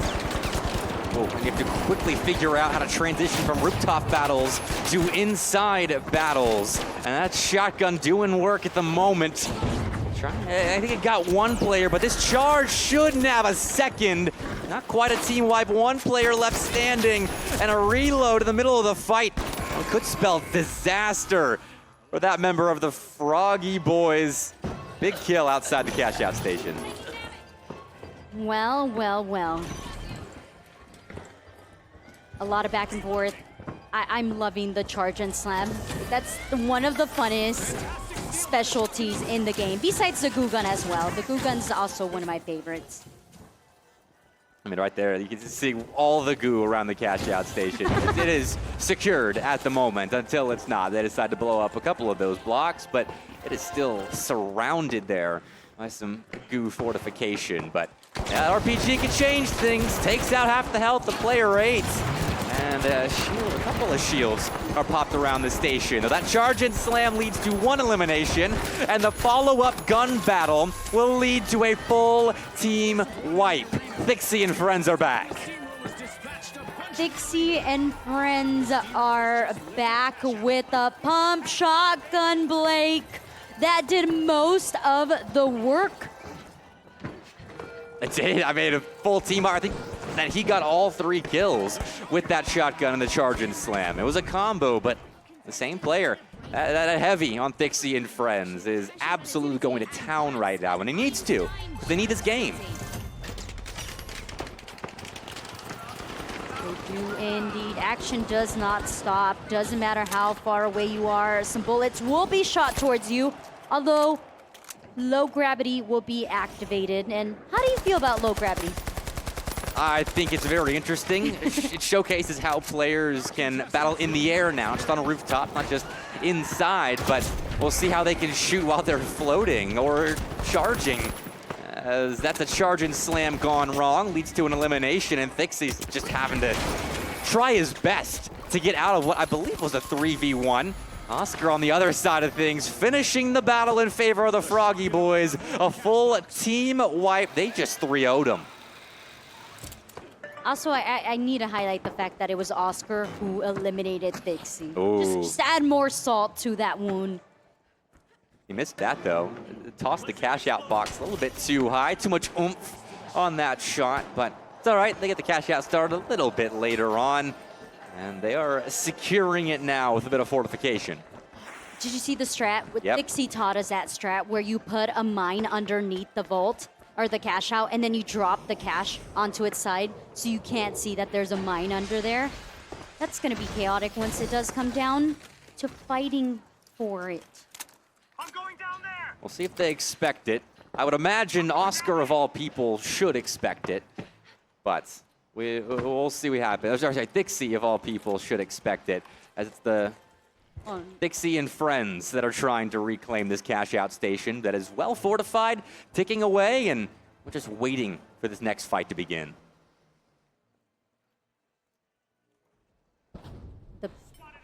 Okay, we got a high-low, right? Oh, just as I was going to say, never mind. Let's meet them face to face, straight into the pump shotgun. Also, there's an RPG in the hands of that heavy, but there's so much being tossed forward. Toxic forces Froggy Boys to reposition, and it's going to be a ninja steal, potentially? Oh, he was definitely detected. I don't know about ninja anymore. The Froggy Boys were privy the antics of Dixie and friends. And Oscar up top, a little bit separated from his team as Dixie and friends to nab this cash-out station, but having trouble getting in. Yeah, it's coming down to time. Time is ticking away. Dixie and the boys need to come up with a strat, and it needs to be pronto, because if they do not, they will be going down to the Froggy Boys. That's Oscar in a Froggy onesie. Is it going to be the case? So many shots being thrown forward, but it's going to be a full cash out. We're still going to be fighting for our lives here as Dixie manages to get that. Just spray some bullets in there. As he leaves the scene, we're going to one final cash out to decide how game 2 and potentially this whole series goes. Dixie and friends down a game overall, and now in a tied game state with the Froggy Boys as we make our way to Vault 3. A lot of map traversal. But as the day has gone on, I think the players have gotten better and better at moving about this new Fortune Stadium map. Trailing behind, but I don't know if they're going to engage for this. Dixie and friends. Okay, as I say that, we're just going in. RPG at hand, why not?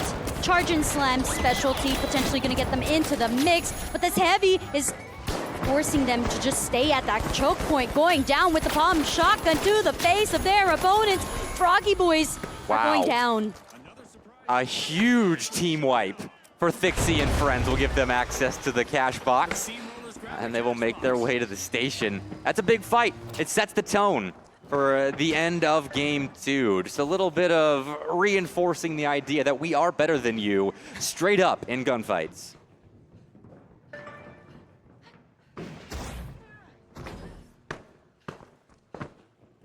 I'm quite enjoying all the usage of the 3 new weapons. I like that the players are picking them up very quickly. I like that they're also able to capitalize on them too. We're seeing how important some of these weapons are going to be to the meta of the game. And it's good to see them showcased early on by high-level players up on stage. Shows you how to use it, shows you what kind of damage they can do. And those doubled eagles have been on display all day long. It's awesome to see. I was using those earlier, and they are a good bit of fun to wield. I can only imagine the skins that are going to come out with those. Maybe some chopsticks. I would love to have chopsticks as my dual eagles. Just some chopsticks being thrown out there. Anyways, that's not the point. The point is we're down to the last cash out. Both teams tied. This is for honor too. This is second map. Froggy Boys up 1. And Dixie had a lot of trash talk. A lot.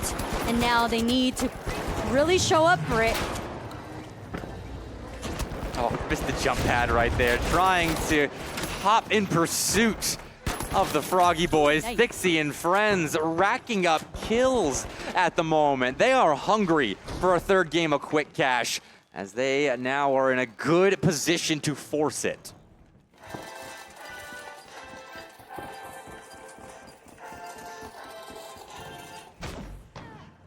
So we can't go any lower than this level. This is the ultimate lowest level to this building, so we're not going to see any type of trolling, I guess you would say, or forcing the timing to go their way. They have to go on and fight, eliminate their opponents, and buy time, and we're already coming down to the last few seconds.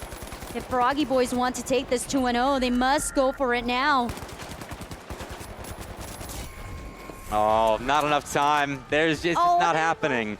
They had to close it out, but they could not. The Froggy Boys needed a team wipe there with time to spare, and they got neither. Thixie and friends will force a third game, and they earned that. They did. So much fighting, so much back and forth, and I have to highlight the fact that Thixie decided to switch their team composition. It was a mirror matchup. They both had 1 heavy, 2 mediums. Is that foreshadowing the meta for this new map? I don't know. I mean, these are really high-level players, so I'm going to go into my games and do 2 mediums, 1 heavy, because that's what's working for the pros, so why not me? Oh, it was heavy as well. It helps when you have a player that has 13 eliminations on the board.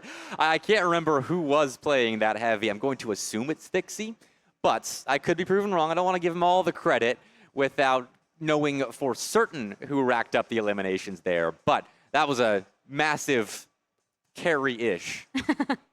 You could say it was a carry. There was a lot of carrying, a lot of backpack hopping, so it's okay. Maybe it was because of the new switch up and the player that switched wasn't comfortable with the role. I don't know. I want to try to make some excuses for them, okay? I feel like they need it. It wasn't their game. I don't know. The server wasn't ready for them. You name them, insert excuses here. But this is for all the marbles. Yep. This is going to be the ongoing beef between Thixie and Oscar. Whether we're going to see Thixie need a onesie after this, we shall find out, because this is the final map.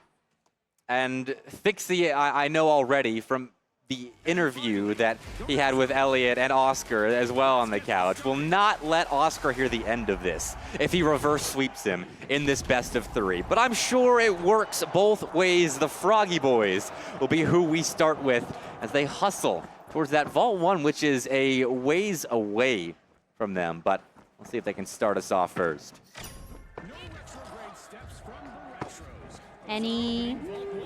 Looks like no change to team composition. We're gonna keep the medium and heavy going here.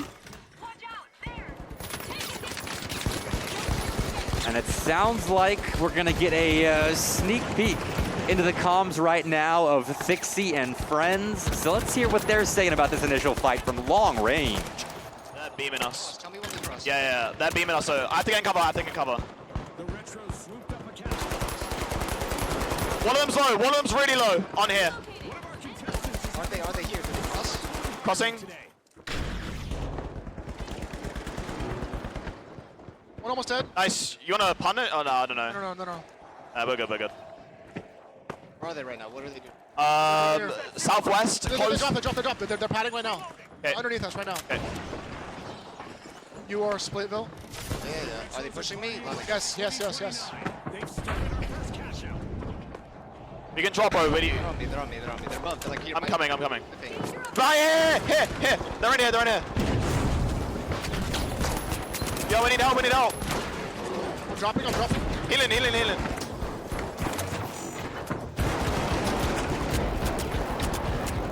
dead.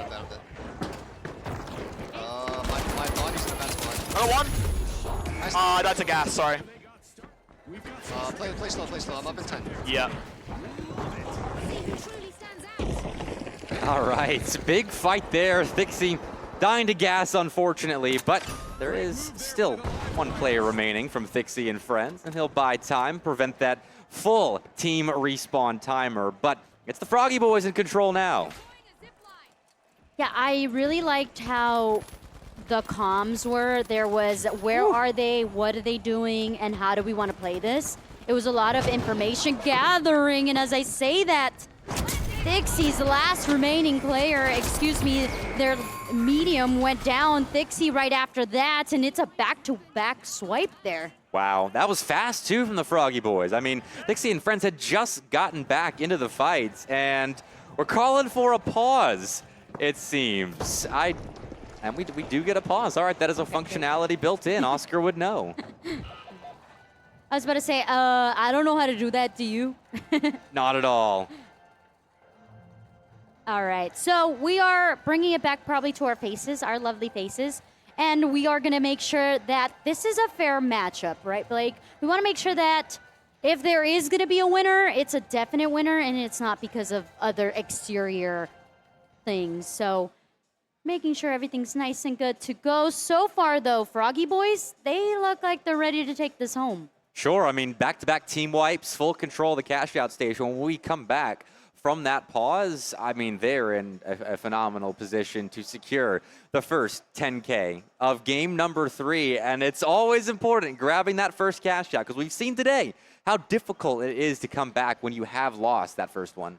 Do you think it's mental, or do you think it's just, what is it? I think usually it's a skill gap. Okay, fair.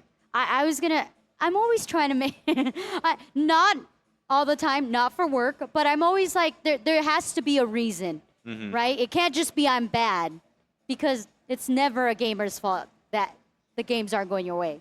It's always the internet. It's always ping. It's always lag. It's always something else. The sun in our eyes. Exactly. The spotlight. Anyways, well, I'm hoping that that's not the case, because I would also like the curse to be broken. But Froggy Boys, they just look so dominant. Like, the back-to-back swipe, brutal. You're like, okay, we're going in for sure. Don't worry, we got this. We're gonna get that cash out, and then it was a no-go because you're back to waiting in the lobby and waiting for your teammates. Just kind of like we're waiting right now. Fortunately, we have our best team on the situation right now. The TwitchCon LAN stage has the best stage managers, best production crew. It's been awesome today. You know what I've loved the most is going backstage and watching the observers just do their cinematic pans around the map. It really makes the game look so beautiful, and it shows a lot of extra information. Like what was it, the goose ship earlier, the goose ship strategy that Thixie was telling us about? Like, we got a great shot of that.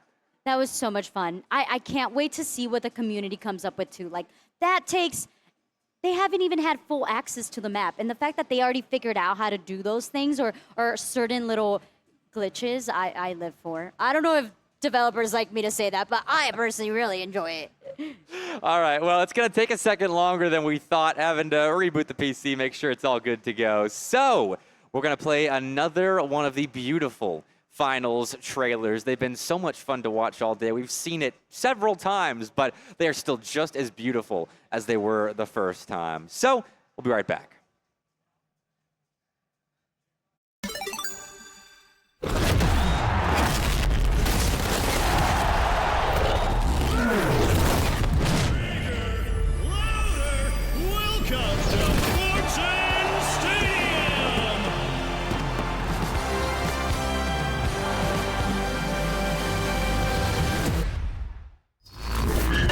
It's showtime!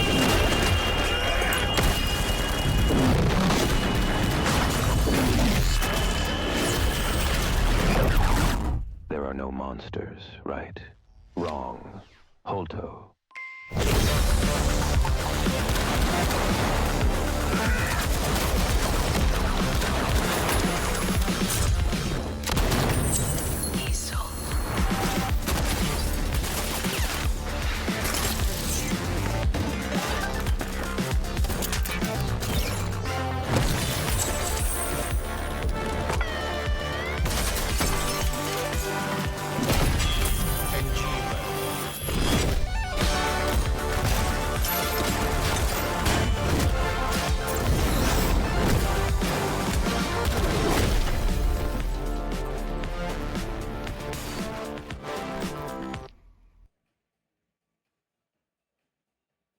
The life giver, the sun, always on, the source of everything that is good.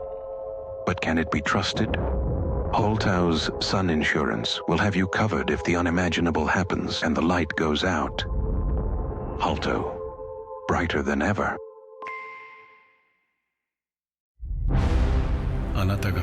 We know you feel alone, but trust us, you're really not alone. Let Ngimo bring the world a little closer, one element at a time. Breeze through and sign our completely straightforward user agreement about data sharing and join our global community of friends. Ngimo, beyond boundaries, within reach. Welcome back for maybe one last time for our best of three between Oscars, Froggy Boys, and Thixie and Friends. And we had a pause. If you're just joining us, first of all, you've missed 2 great games of Quick Cash to start off this best of 3. But you're right in time for the 3rd game, because we had just started. The Froggy Boys had double team wiped Thixie and Friends, but we had a pause ensue. So I'm interested to see if we're full restarting this, or if we could pick up from where we left off, because I think we rebooted the lobby, so we might be full restarting. Ooh, this could change the momentum of everything. Good.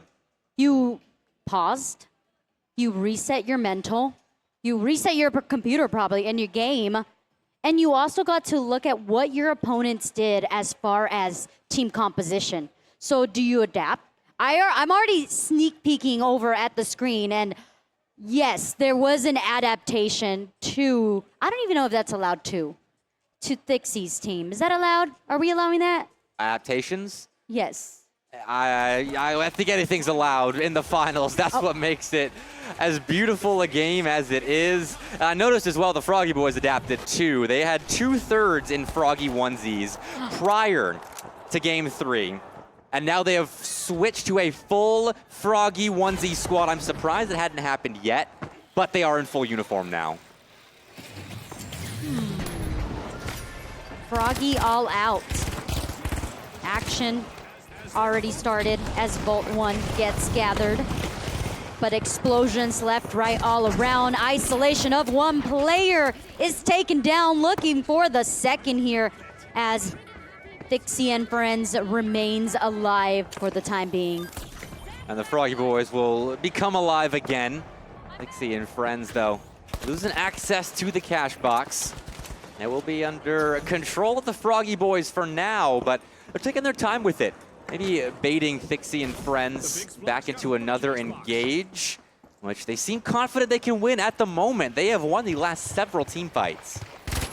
Oh my, shots fired from above. Famas now being brought into the game arena in a zip line to help them get onto higher ground here for Thixie and Friends. Hello. Interception. Not quite, they just kind of passed each other. 2 ships in the night almost, 2 teams on a zip line. Oh, no. Charge and slam will lead to an eventual elimination as a shotgun takes down one, but it's a trade, ultimately. Both teams losing 1 player, and Thixie adding to the totals. Thixie put the backpack on once again, says, all right, let's go. I must win this matchup. That was his teammates, though, grabbing some damage and taking out one of the Froggy Boys there. Had to be extremely low on health. 8 HP, you can see it in the bottom left. That's how close that fight was to turning. But Thixie and Friends team wipe the Froggy Boys and will grab the cash box for themselves. Already a different start than the previous 2. Definitely. We're seeing a little bit more confident. You can tell that they're playing a little bit more together. So for now, securing the area for this cash out. It's very secure. I mean, that team wipe has bought them a lot of time to set up the defenses. So RPG, we all know, can destroy any kind of fortification that you may have set up around a cash out station. We'll see how it's used. Some long-range gunfight at the moment. Rooftop down to bridge. And no one falls, but a good chunk of health has been lost on both sides. And we're consistently seeing Froggy Boys do some damage before really aggressing on to the cash out location. They want to make sure that when they do get into these fights, that they're coming in at some type of advantage.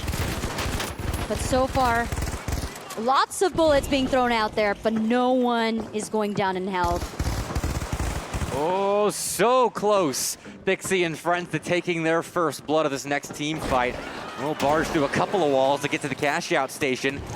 Thixie and friends take out more of the Froggy Boys. There is one frog down, but ultimately, again, it's a trade, though that healing beam of Thixie will be downed as well, and the Froggy Boys will take down enough of their opposition to steal this cash out station. That was insane. There was a charge and slam. You also see the utility of the healing beam to make sure that you're keeping your opponents alive, your teammates alive when they're getting into fights. Such good use of utility there. Although on the side of Thixie and friends, it wasn't enough. Those Froggy Boys are menaces now, and they are one cash out away from winning our best of 3 and earning themselves some pretty serious bragging rights. No onesie for Thixie. Is it bad that I kind of want Thixie to lose just so he can wear a onesie? Is that the bet? Is that what they decided on? No, that's what I agreed to. Okay, so they we're mentally agreed to that too. Sounds good. Then, no, not bad at all. I would love to see Thixie in a frog onesie as well. Props to Oscar for wearing it, and his team for wearing it in-game in solidarity. Well. Vault number 2 already getting captured. But the importance of high ground consistently is becoming very, very apparent. Putting some damage down to your opponents who are trying to gather that bolt. Whoop. Wait. Go to the face. What happened there? A little miscommunication. Goose thrown at your opponent. A little bit of fun. As we still get to pick up the vault. We're still positioning. Still waiting to see if anyone makes a misstep. Just a little pepper being applied to the Froggy Boys dish. Nothing really too spicy just yet. Although that RPG can really change a recipe. Oh, no one wants to be the first one to take the bait. They're all waiting. Who's gonna go for it? And it's gonna be Thixie and the squad who's coming down for it. You can see just at the rear is gonna be the Froggy Boys doing some damage from afar. Now deciding to go straight into the action. A little bit of slide, a little bit of hop, and a little bit of melee to the face. Unfortunately, they caught bullets to the face as well. Will be revived. No, they won't. The defib revive will be interrupted, and the Froggy Boys will be team wiped by Thixie, and he has gotten so loud that even if you weren't watching, you know they just team wiped.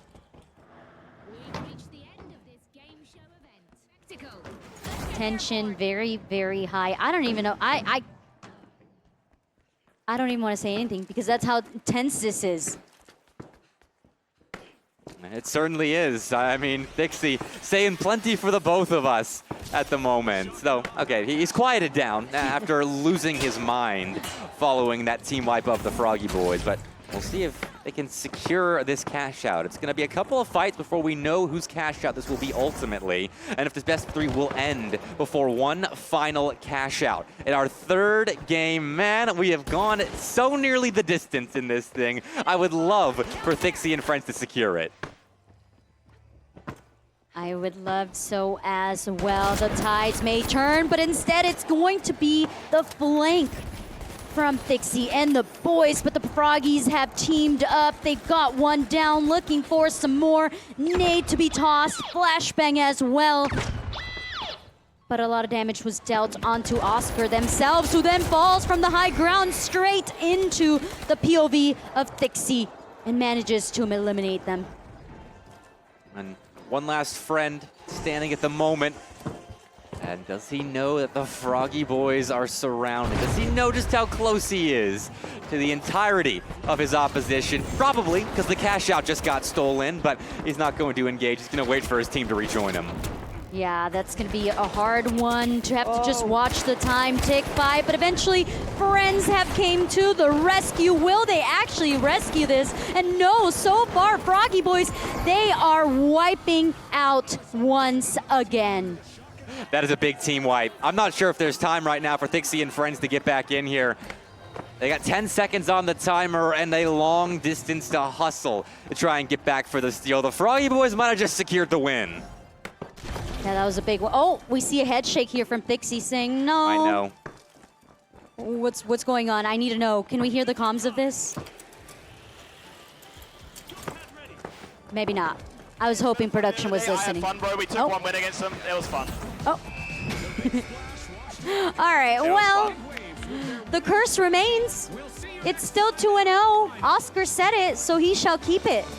Well, it's a 2-1 win in the end in the best of 3. You're right, so, you're right. like, we kept the curse for the third game, but I'll take a third game. That was a phenomenal series, and Thixie and Oscar right now are hugging it out on stage. I'm sure we're going to have some kind of conversation with them in a little bit to hear about the aftermath of that best of 3. That was phenomenal. The Froggy Boys just would not be outdone. No.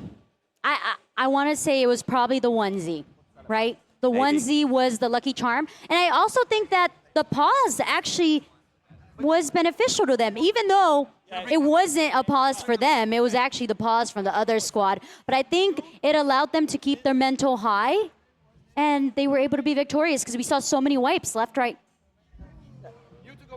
Well, I think we have a pink pantsed man over on the land stage with a froggy onesied man and then some people in some normal clothes. So, Elliot, you over there with some friends? How's it going? I'm over here with my new friends over on the land stage, and Thixie doesn't get a chair after that performance. He gets to sit on the floor after that. Yeah, he gets to kneel behind. You can't actually see him on like. I'm here, it's fine. We've got the winning team in the. Are you going to make him wear the frog suit now because he? You know what I thought was going to happen? Here's the thing: the frog suit comes with extreme power. Oh, and so I'm not handing it off to anyone. Yeah. Okay. Yeah, that sounds very fair. Who were you playing with? Your I was team. playing with my boys. Your boys. That's as much as I know. Hi, I'm Lamp. I'm Zorro. And we're the Frog Boys. And you're the Frog Boys. Well, listen, Frog Boys. Woo! A set of Astro A40s for the pair of you for helping to carry Oscar. I will say that I did a little bit of coaching, okay? Yes. I might have been team lead, but I did some coaching. I did some IGL thing. I think that's what they call it. When you scream loudest in the party, I think that's IGL. So we did some of that. And I just followed around, to be honest. But it was great. And how easy was it being Thixie and his team? I will say it was. We did some really good games. Like they went all the way to best of 3. Had to remake the best of 3, and it was good. It was really fun. It's the only time I'm actually happy for a tech pause because it means I get to watch the trailers again. It's so hype. It's always great when you can cut to the sponsors, right? Yeah, for real, right? And you got to make the sponsors happy. Yeah. That's what the game's all about. Thixie, it was close. It was very close. I just want to say I'm happy that it went all the way, to be fair. I think that's like the best scenario that we could have asked for. Honestly, these two players, insane to play against. Obviously, they grind the game every single day, I think. No, I'm just kidding. They grind the game every day, and it's going to be fun to see how the comp scene goes for the finals, for sure. I honestly can't wait. I was actually talking to these guys during my lunch break about the comp scene and like what ideas they had, the things that I wanted to see. God, I really wish we had more time to talk about everything, but like we'll have to start a podcast or something. Because we have something else coming up now, right? There's something coming. Oh yeah, there is something coming. We're gonna get 4 more devs up to the stage, and we're gonna have a dev v dev match. Yeah. Which is gonna be pretty hype. And then after that, if we have time, Manuel keeps saying we don't, but I keep saying we might. So let's hang on. If we have time, we're gonna, he's there, he's watching me. I thought he was backstage. If we have time after that, we're gonna do dev v dev v production. Me, Muntz, and Dom, our stage manager, because the one thing that I've been desperate to show off about the finals all day, and we haven't had a chance, is it's not always one team versus one team. And I want to see the chaos of what's happening when 2 teams are fighting and a third team just turns up like, surprise, let's go. 50% more chaotic. It's our only chance. It's just to wait until you're fighting and then crack on. All right. Pick up the pieces. Should we get on with it? I think we should. Thank you, boys. Yeah. Thank you for the game. Thank you, Frog Boys. Frog Boys on Frog top. Boys. Let's go. All right, get up the stage. Bring your headsets with you. Thank you very much for joining us. An incredible performance from them. Make some noise, please, for the Frog Boys. And we've already got the devs locked and loaded up on the stage. We're almost ready. I'm seeing high fives. I'm seeing a lot of chat coming out of Thixie. I'm not seeing a lot of bums in seats. So let's get on with it. I want to play. Come on. Come on. Let's go. Let's go. And let's throw it back over to the casters booth where Muntz is now sat next to Cute Noob. Guys, how are you doing? Hey, Elliot. Thank you so much for that interview with Thixie and Froggy Boys. The Froggy Shout Boys. out to them. Yeah. The Froggy Boys. They I did think that's it. phenomenal. They did. They did. You know what I'm excited for? It's the dev on dev on dev on dev on dev on dev showdown. And that might seem like too many because there's only 2 teams in this particular matchup. However, there is going to be inter-team competition because we do want to decide who is the best dev. So even if you're on the winning team, you want that top frag spot. You do. That's all that matters. You are getting the eliminations. And I know if I'm at the top, I'm taking all the credit. Yeah. I mean, you know, we've played together. If I get the top frag, I get all the credit. It doesn't matter how many assists my teammates have. I got the kills. Do you have a favorite? Do you think the frog suit is just too powerful? Is Oscar going to take it as the top fragger of the victorious team? Yeah, I think that not Froggy Boys, because they're not the Froggy Boys, right? But Oscar is a part of that. I think that he's got the momentum in his favor. He feels good. He was doing great, screaming, leading the squad. So to add on to that dev team is also Thixie. So that's an unstoppable team. But I don't want to... Thixie keeps waving. I have to wave back. Very happy. I'm so in love with that man. I don't know if it's obvious, but... Wait, I want to ask, Thixie, are we going to see a onesie? Yeah. I mean, you lost, so... Oh, he's goodness. got We've something. actually queued something up that we didn't know existed. Stay you're tuned, welcome. ladies and gentlemen. Thixie has said he's got something. I don't know what that means. We'll maybe find out. No. I don't know. Any speculation? No idea. It's a surprise. It's like a reward. Right now, I'm looking at our other monitor to see what people are doing, and they're purchasing Ooh. skins. You absolutely love it. The Tanuki coming out. That looks plush. That looks like I want to Wear it? snuggle with it. Oh, Thixie's got... Surely we can get a camera on that. Can we show Thixie's cosplay here? Yeah, we can. I see the nice. camera panning. There it is. Yes. Surely. Switch to it. Yes! Beautiful stuff. He's going to play in that for the entirety of the match. Is he really? Yeah, 100%. Wow, okay. Going to play in that. He's just taking it off so he can put his headset on underneath it, and then it's going straight back on. So we'll see how that affects his play. Now, on the other side, Team 2, I guess we'll call them. Who do we have? Do you know who we have? We have many. The dev team is I don't know if you said there's roughly 100 developers. Yeah, that's a lot. That they've got sequestered up there in Stockholm. And they have very little to do. It is cold and it is dark. And that's why Swedes are good at video games. Because they're not going outside. Okay. Let's be honest. And I can vouch for that. I live there as well, and I don't go outside ever. I'm sorry. So you don't like touching grass? There is no grass in Sweden. Oh, okay. Only dirt and sadness. Well, I'm glad you're here then. At TwitchCon. I'm glad I'm here too. Because we're about to see a wicked show match between the developers of this game that we've been featuring all day long. That is the finals. And in this show match, keep an eye out for the new weapons and everything. The new map as well is wonderful. I think it's worth highlighting it one final time for the chat and for the crowd. But honestly, I just want to see dev on dev violence now. And we are counting down. I can see it in the corner of my eye that we are about to load in. And finally, one might say, finally. That was so good. I've already used it, but we haven't cast together today, so I could repeat it. Nice. I loved it. Okay, one thing That's so nice. I want to highlight. We have 2 Froggy skins. That's crazy. I don't know exactly who has them yet, but we have Froggy skins. And I also see that we're going with the double medium heavy. I think that's just the it build for this specific map. I have been told that this is meta. Okay. I don't understand it deeply enough to understand why, but I've been told. And so we'll see how that goes. A long-range engagement to get us started. The goo grenade almost interrupting the progress of these players as they look to close the distance to perhaps match their strengths. But that goo gun is going to be making things inconvenient, and in fact, they've got the kill. Into the abyss they go with the goo gun doing all the damage. No way, not the goo gun. Okay, I think I'm gonna call them Dev Team 1 and Dev Team 2 because we don't have specific names here. So, Dev Team 2. Which one's one then? Okay, yeah, it's probably a good idea to figure that out. We can. Okay, this is the Steamrollers will be Dev Team 2. Okay. Okay. Steamrollers, Dev Team 2. Exactly, and I want to give them a little bit of some grace because they haven't been able to be up here, right? Dev Team 1, which has Thixie and Oscar, are Dev Team 1, and they've been playing up here all day.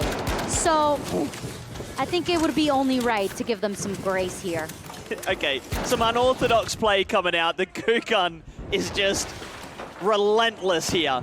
The double Deegs were trying to penetrate through and do some damage, but it was just too difficult as that goo gun just completely obfuscated everything, including their own movement.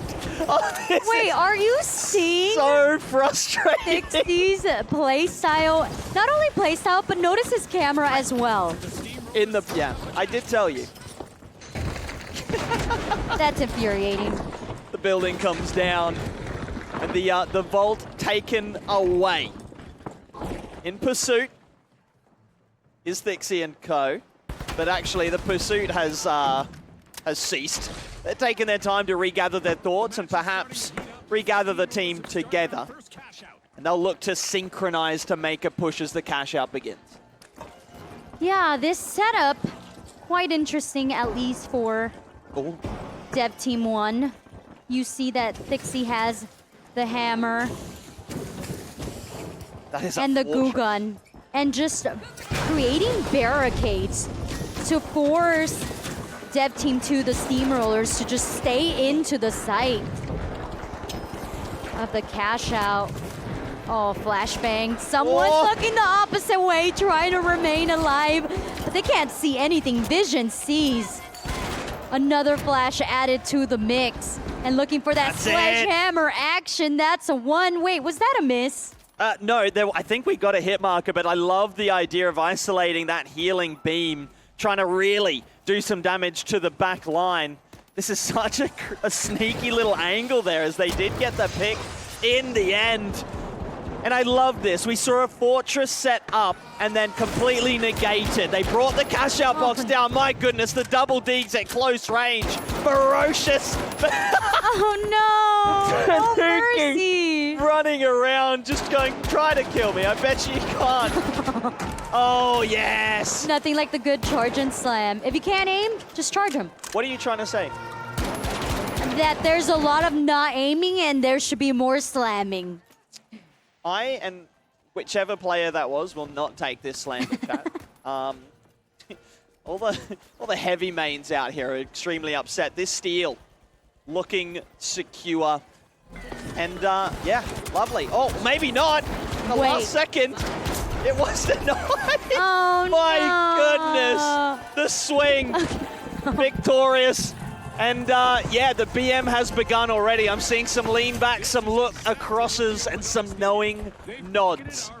And I'm here for it. I would like to say I will not stand for that. If I am the Steamrollers, I'm looking to get revenge. I'm looking to eliminate Oscar, first of all, because that was the first to start that BM. And then I'm going after the rest. We'll see. Grouped up, looking for a fight. Not going straight towards the vault. They seem to be concerned right now. There's some meowing happening. I think I maybe heard a meow there. Not sure what that's about. But some strange behavior here on the side of the Steamrollers, but things should become more orthodox as that vault is activated. They look to unlock it. They see them go by. Wait!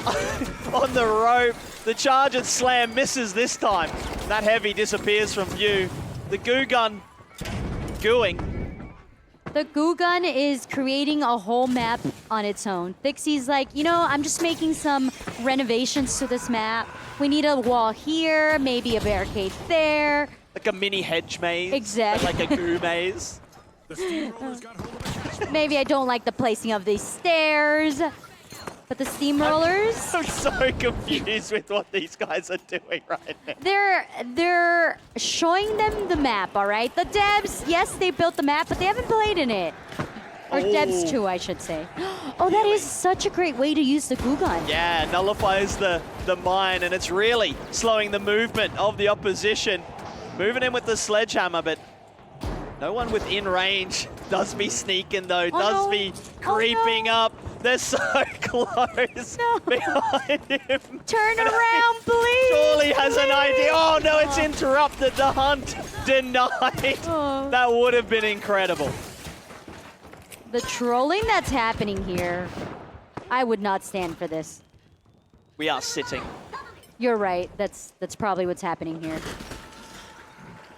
I don't want to say I wouldn't sit for it because then I'd have to stand up. Finally, someone has grabbed the vault, moved it to a cash-out station. We return to somewhat normalcy. I don't think there's any normalcy in the finals. Nope. No. Nothing at all. Looking to finally secure a cash-out for themselves, the Steamrollers. Setting up mines. Setting up some canisters around that they could shoot at once the action comes into play. Oh, but the action has come into play. Watch out for that mine as they move in to ingress into the room. A quarter of the time has elapsed. The sledgehammer doing work. And oh, the double deeks, less so. That's a whole lot of shots and a whole lot missed. No. And as you said, if you can't aim, hit Q, do the charge and slam. The issue was it was about as effective as the double deke misses. You know, map, there's stairs, there's edges. I feel that pain. Also, the movement on the overdogs is just insane. You can tell they put so many hours into this game. They're just bobbing, dodging, and weaving everything. So I agree with this choice here. Let's just bring out the RPG, why not? Sure, why not? Jump pad making things difficult, but it doesn't matter. They do manage to shut one down to the Steamrollers. But they've got that defensive stand, and they are comfy now. Just a lone player as their teammate respawns, but the second player won't have time to get involved, so it's all on the 1v3, the double flash and the goo gun.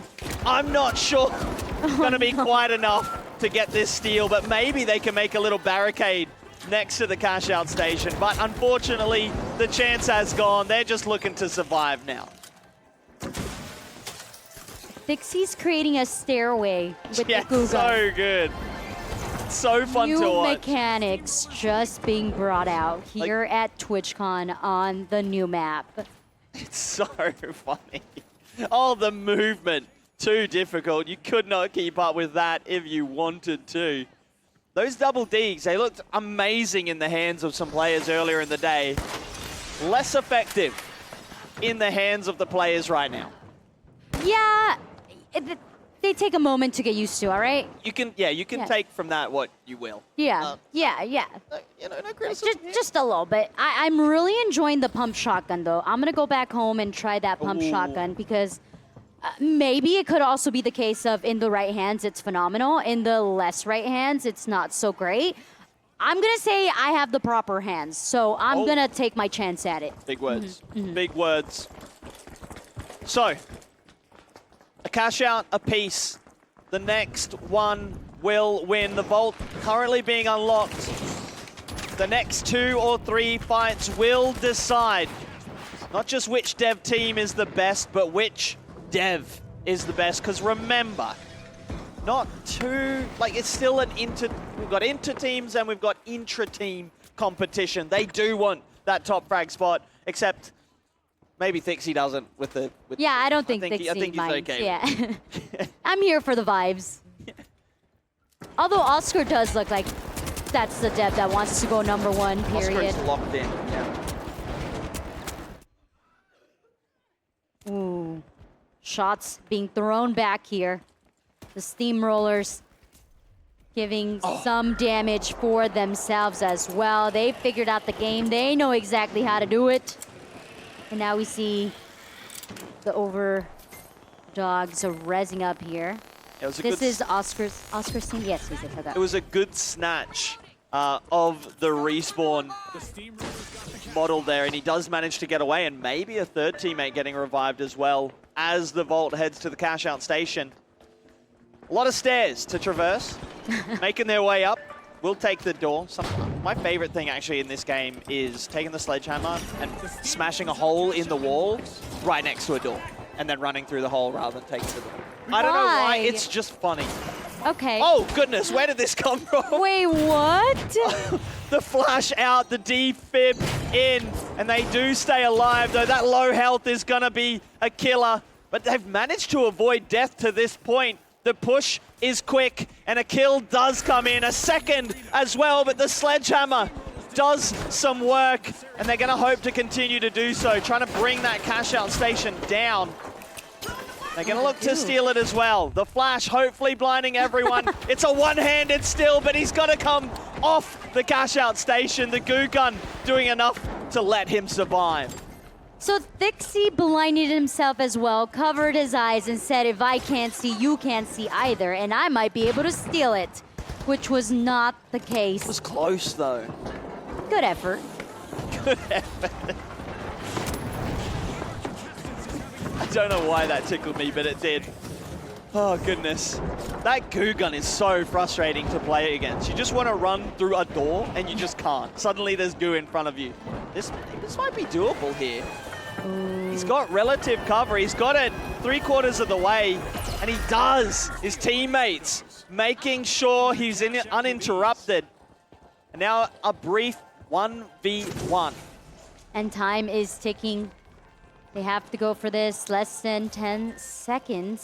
But I think it's also going to be a one last effort to get the team together and go for that steal. But like you mentioned before, the goo gun makes it very difficult to go through places that you think are easy. Look at this choke point. Instead, we use the charge and slam, but look at the goo gun from up above. It's so good. Just one more interrupts the steal, and it's going to be over. That is amazing. The use of the goo gun somehow facilitating the win. Can we hear an applause for your devs? They've put on a show for us. They've given us something amazing to watch all day long. And in the end, they've embarrassed themselves in front of everyone. That would be me. But that's okay. They did phenomenal. They're all love, all hugs, and all love. And it must be amazing to be able to play on a map that you created. You spent so much time, you spent so much effort. You finally get to see the weapons come to life. You finally get to see the skins. Everything is just like a full come circle. Yeah, and we spoke to Joachim earlier, and he's one of the environmental team, and he talked about the thought that they put into every single building, every jump pad, every zip line. So it is a labor of love, and these guys seem to love what their labor has produced. So much passion and love in this community. It's been really fun to be a part of. I don't know about you, but I've had a great time today, and it almost sounds like I'm about to shut things down. However, we are going to go one last time over to Elliot for a little bit of a chat with said devs. And I'm not sure if we have time, but there is a potential for one more little bit of a chance of a shenanigans. I know you want it. I know you want to play with the devs. I want to so bad. But I am not quite sure. But yeah, let's hear from Elliot. I want it. I want the last game. That was chaos. What? I've never seen someone goo that much of a building single-handedly. I also want to say respect to the casters for even keeping up with what we were doing. That was actually insane. I was saying I felt bad for them during the game. We were running some of the most devious stuff you can. There were multiple flashbangs to just blind the casters. We were playing versus the casters as well. Goo guns everywhere. Yep. We were running portals, grappling hooks. Absolute menace of the game. I'm still like crying because I was laughing so hard at the goo shenanigans. Like, oh, look, we wanted to do a 3v3v3. We said we weren't sure if we were gonna have time. Manuel is shaking his head. I'm looking at the finals, guys. Like, yeah, maybe. I feel like we've run maybe the greatest ending you ever could to something like this. I'm seeing. There's no way I can convince you, is there? No. We've ended on an excellent note. It was a good ending. It was a good ending. Upset. I know. We ended with probably the most chaotic game this event saw, with everything with That was chaos. That was so much fun. Guys, have you had a good time today? It's been amazing. What do you say, Thixie? Had a good day? This is the best day of my life, and just literally because I didn't expect I would be in this position. Like I said, I've said at the caster box, I was just here playing the finals since the alpha. I just made videos for my passion of the game, and obviously, as you've seen from the developers, they have the wholesome world of the finals, and obviously Embark is just, it's insane. So, of course, this is the best day of my life, man. It's been absolutely incredible. It's been a 10 out of 10 show. You've been amazing. Our cast has been amazing. The entire staff in front of the cameras, behind the scenes. It's been an absolute joy. We've thrown so many curveballs at everyone today, adding things last minute, shaking up the schedule. I think Manuel might not talk to me anymore, but it's been an absolute blast of an event, and you guys have done amazing. So it's been absolutely fantastic today. We've had a great time. Yeah. Could not have had a better day. You guys have been absolutely awesome as well. And Thixie especially, like, playing and cast. I think you did more casting than our talent team. I'm sorry. Right, no, we were having so much fun watching you. amazing. Like, your energy is infectious. I can't believe you've never been on stage before. Like, absolute natural up here. Just passion for the game. I don't know what to say. I love this game. I love this community, and people here in the crowd as well. Thank you all so much for being here, supporting the finals, supporting me. You guys are amazing as well. So I can only say thank you so much. I mean it from the bottom of my heart, guys. Thank you. Thank you. It's been an absolute blast. Thank you so much for being here. It really has been an absolute pleasure. Please, guys, make some noise for Oscar, Thixie, and the entire team from the finals who have been with us the entire day. Oh my God. It's Rob! And now Rob's up here as well. Make some noise for Rob. And whoever, do you know what? Get the finals team up here. All of you come up here. Everyone get up here. Where is Joachim? Get up here. Everyone get up here. Do a friends thing. Like, get on the couch together. Get a hug going on. Get a hug while I say goodbye to everyone. I can't be too close to this many people who are this much taller than me. It's bad for my image. So I'm going to stand like over here. I'm going to stand on the chair. And look, here we go. All right, there we go. I'm taller than these guys now. This is how this works. There we go. All right, all right. TwitchCon San Diego, that is the end of day one. Have you had a good time? Woo! Well, we have had a great time with you. This has been a genuine pleasure. Thank you so much to the finals for coming out. All of you have been amazing. Do you have anything else to say, Oscar? I want to say enjoy Season 4. Break a wall, have fun, experiment. It's a playground, and we'll see you in the arena. We will see you in the arena. Fortune Stadium, the brand new map. There are brand new guns. There are brand new skins. There's brand new everything. So make sure you check out the finals. It's the best time there has ever been to get involved as a new player. Trust me, I'm one of them. And the community is awesome. The devs are awesome. Let's get into this as we go on even more throughout the next few years of development. I just keep talking because I don't want this to end, but I've got to, I have to. They're going to start screaming in my ear. Guys, thank you so much for watching here at the LAN stage. Thank you to everyone who's been watching at home. That's it for the finals. That's it for day one. We'll be back for the rest of the weekend on the LAN stage. But until tomorrow morning, goodbye. I've been Elliot. I can't speak anymore. Your casters have been Muntz, Mr. Bepic, and Cute Noob. Please make one more big raucous noise for the finals, and I will see you in the morning.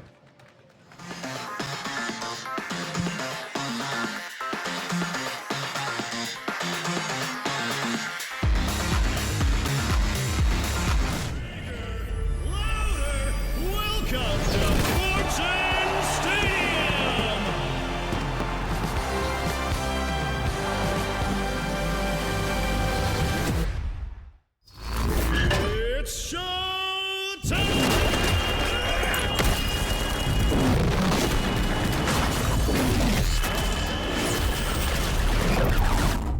are no monsters, right?